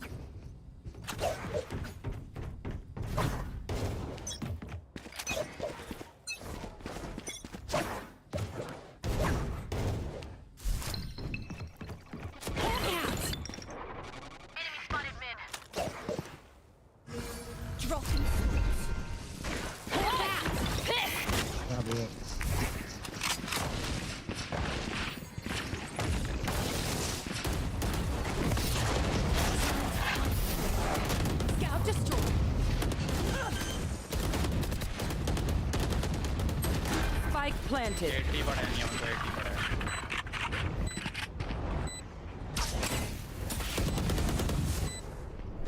Reloading. Here. इधर राइट में चले Last player standing.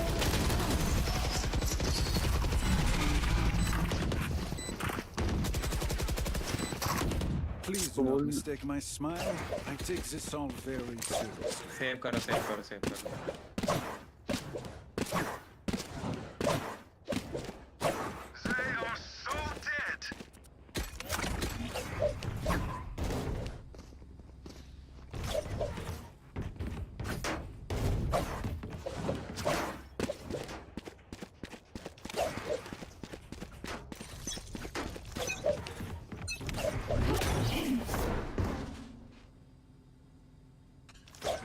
Nowhere to run.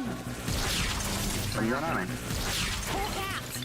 मतलब अगर ज्यादा देर पूछो तब बताइए नहीं तो कुछ मत बोलो मेरे को ब्लाइंड कर दिया भाई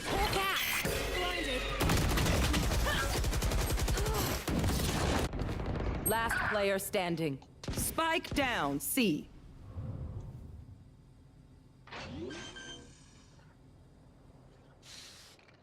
Spike planted.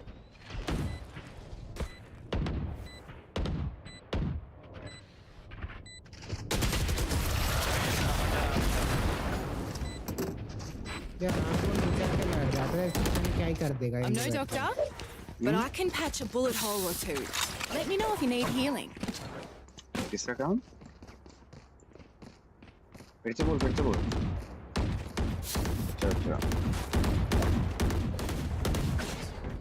थोड़ा तुमको मारना पड़ेगा यहाँ हमारे बड़े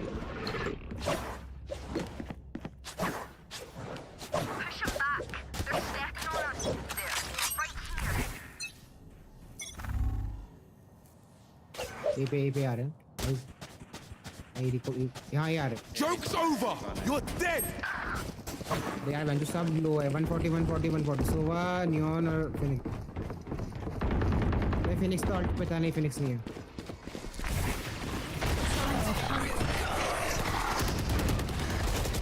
Reloading.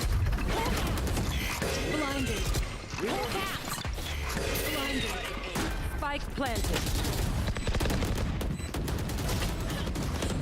Enemy spotted A.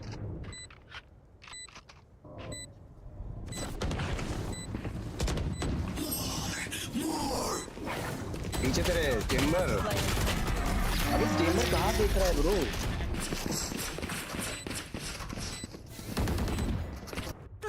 The symphony of death. Chamber भाई जब मैंने इसको मार दिया तो एक का यहाँ पे साउंड आया और एक यहाँ था ना दो मतलब इधर से अंडर हेवन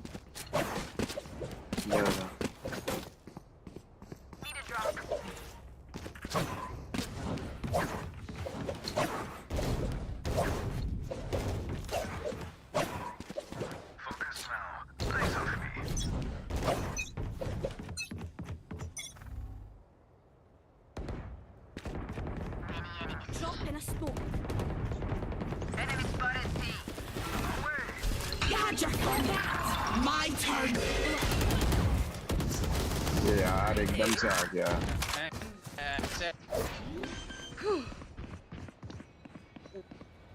Spike planted. ओगन मिल गया एक मिनट वही आराम से Last player standing. अरे क्या कर रहा है अरे मेरा नेट ही फक है Last round in the half. Don't save anything. Last chance to use our stuff. वो चला गया बहुत ज्यादा ने मुझे ही मारा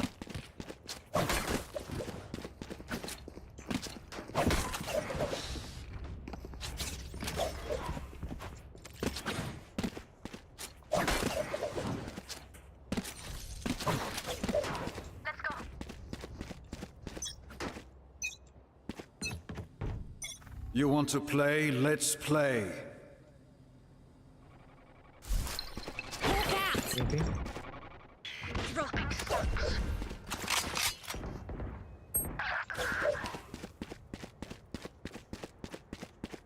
सी पे आ गए ये पे ये सब है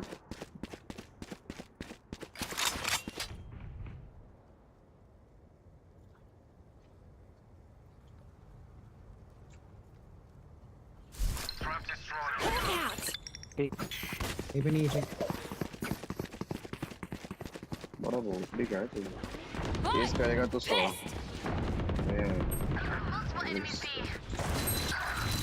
Seek them out.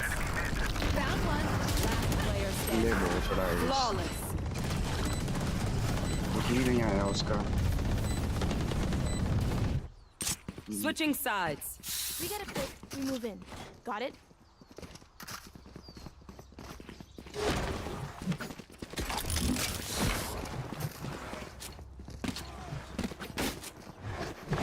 I'm out of stuff.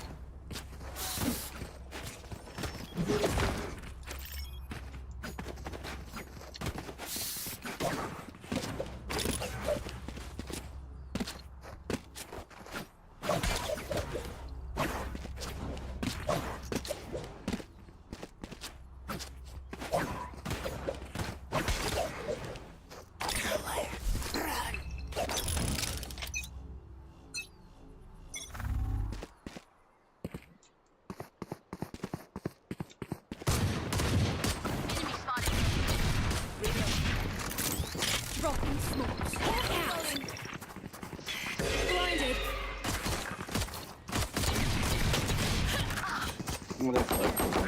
There they are. Reloading. One enemy remaining. Chambers You were pitiful. Sheriff ले ले यहाँ पे They're just batteries, and I need a recharge.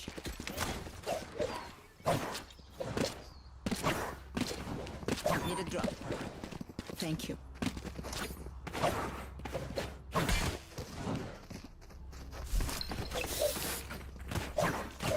अरे सीलोंग चलते हैं ना आ जाओ Don't let me down now, yeah?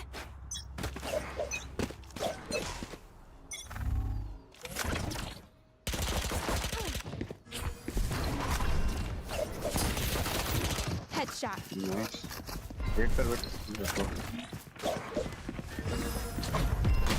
अरे Taken out. क्या वक्त चोरी कर रहा था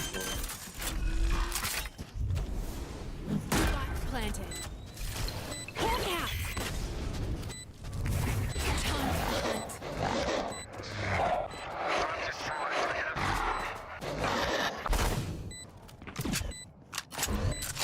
One enemy remaining. Flawless. We are just good. If you see one of my creatures, it's a good thing, alright? We'll figure out what they do eventually.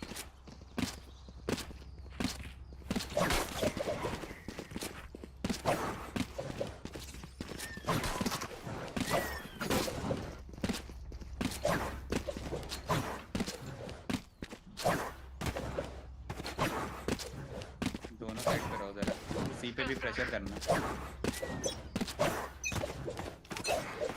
Sky commit मत करना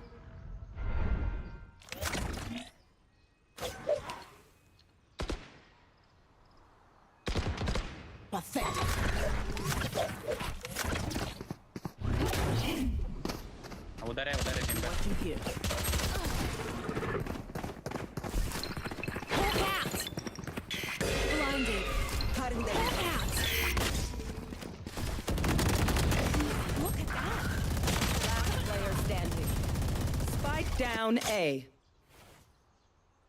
वेद और भाई वेद क्या हालचाल क्या रे क्या कर रहा है वेद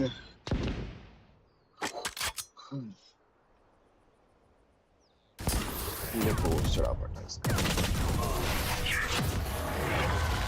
बैक टू द गेम खेल रहा हूँ बढ़िया अब बात है Let us see what they have planned for us this time. अब नहीं खेलता आरपी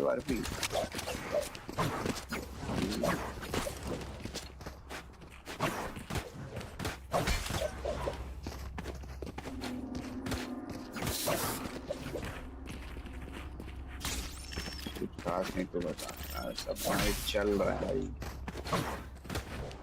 चेंबर यहाँ पे आएगा नियॉन यहाँ पे रहेगी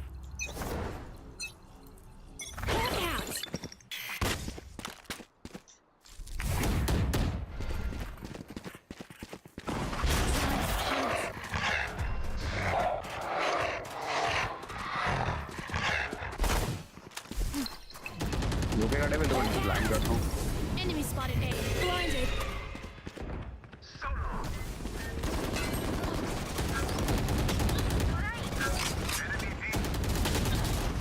Nice. Next week, finish. One enemy remaining. Spike planted. Heal up, squad. पीछे खेलो।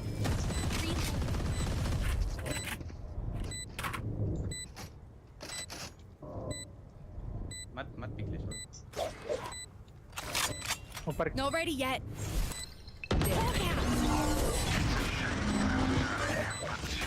क्या BTRP जाएगा क्या? मिल नहीं रहा था सर्वर, अभी मिला है तो हाँ मेरे को भेजा। बट देखता हूँ यार आऊँगा कि नहीं। मेरा RPR जो ग्राइंड करने का मन नहीं करता यार। नॉर्मल सबक चोरी करने के लिए आऊँगा तो आऊँगा। ओए पिक करते हैं। मैं ही जा रहा हूँ मैं पिक करता हूँ।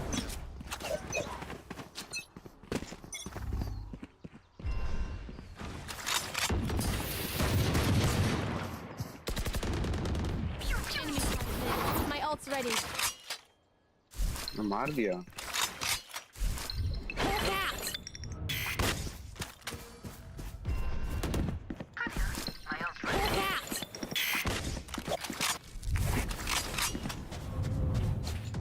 One enemy remaining. ये लो किल में आ गया। अबे बस थोड़ा बहुत तो खेल ही लेता हूँ। Really? ठीक-ठाक तो खेल ही लेता हूँ। This place is nice, but not nice enough to die in. Let's win and get out of here.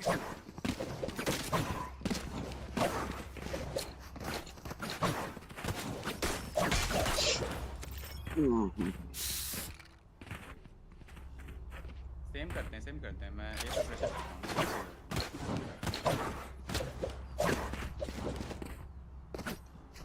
एक पुश आउट करता है। ये लोग हर जगह से पुश आउट कर रहे हैं। पुश आउट का देखो तुम। क्या ले लेता हूँ मतलब?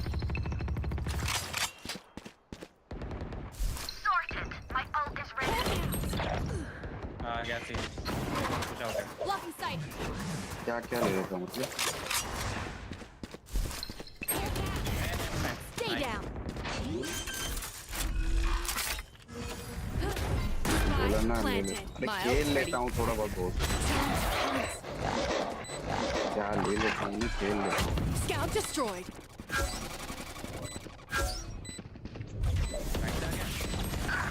अरे fuck. Joke's over! You're dead! Not again. Seek the round one. अरे भाई यार नहीं पीछे लेना था। Last player standing. Like I never left. My turn. One enemy remaining. Nice भाई nice. टीम अच्छी है अपनी। Outside of this gate, immortality doesn't have as many DeepCool benefits as you think.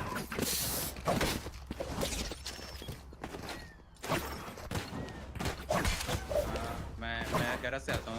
ID कितने की? अरे ली थोड़ी आईडी। सी पे smoke test कर जाके इनले के लिए साइट ले। आईडी मैं गरज से आता हूँ। थोड़ा तो लगाया बस उसके बाद नहीं। इधर डालना है स्मोक डालना जब मैं जाने वाला हूँ। Bonne chance, mes amis. एक जन आओ मेरे साथ। रुक जाओ ब्लाइंड करूँगा guys. You want to play? Let's play. Lock कर रहा हूँ। Blocking sight. Blocking smokes.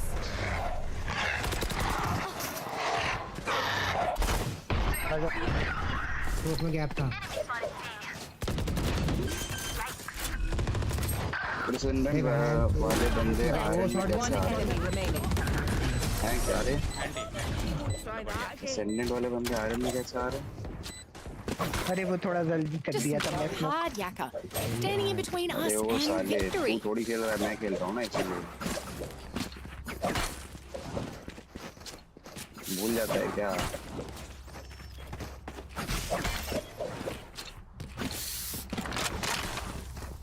तुझे कैसे पता है सेंडेंट वाला है कोई? ये बता तुम। No prisoners. कोई मैं इस मैच से थोड़ी देर के लिए जाऊंगा ठीक है? Watch this. मैं आता हूँ थोड़ा सा कुछ खा के आता हूँ, बहुत देर से बैठा हूँ। और एंजो मेरे को स्क्रीन पे सो गया था वो देख के कि तुम दोस्त जैसे आया नहीं, तुमने नींद आ गई थी। स्मोक में अंदर सी पे था, सी से आएगा, पीछे से भी आ सकता है। सब देखना पड़ेगा इसको। Last player standing. अरे यार आगे पीछे तभी तो पूछ रहा तू खेल रहा कैसे आ गया ऐसे में। अरे असेंडेंट थोड़ी बहुत रही है, फ्लैट है, असेंडेंट कहाँ है मेरा? कैसे पता? If you are not doing well, अच्छा वो अरे तो आ जाते होंगे ना, मेरे को क्या पता भाई। अबे लेकिन जीत सकते हैं भाई, ये फ्री फन के फालतू का मर रहे हो। जेट वैंडल लेना। मैं तो पता नहीं क्यों मर रहा हूँ फालतू का, पता नहीं। स्टार्ट में तो सही गया मैच। सी चलो मगर आज से हम सी चलो। अरे मैं आता हूँ, जाओ focus now. Eyes off me. तेरे कोई तो जगह दो से तीन बार ब्लाइंड जा रहा है।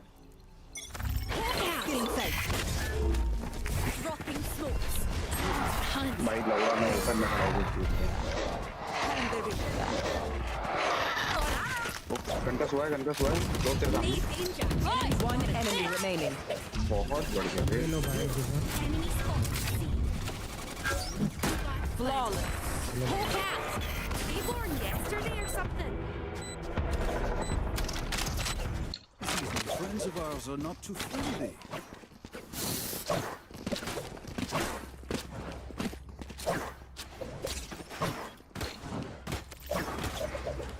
थोड़ा सा स्लो करो बस पुश को होल्ड करो। मैं मिड पिक कर रहा हूँ, बंदे मिड पुश कर रहा है।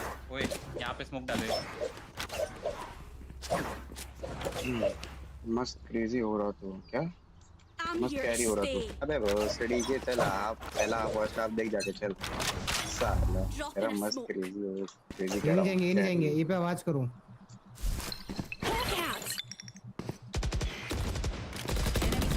मार आया क्यों नहीं इधर से भाई? वो मैं डिटेक्ट बच गया।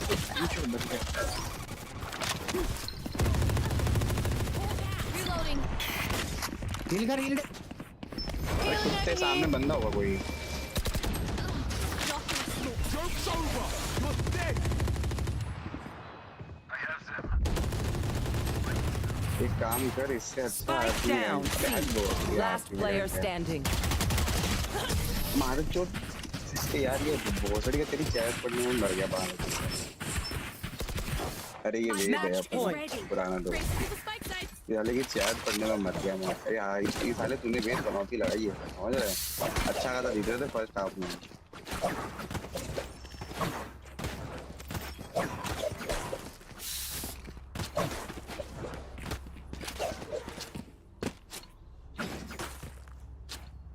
बहाने मत दे बे, चल बोस आराम भाई आराम से को सी चलेंगे। रुको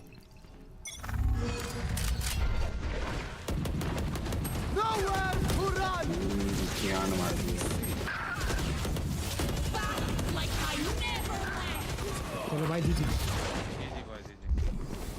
Last player standing. अरे यार Defenders win. आ रहा हूँ। कौन क्या बोल रहा है? अब फिर कुछ आया क्या?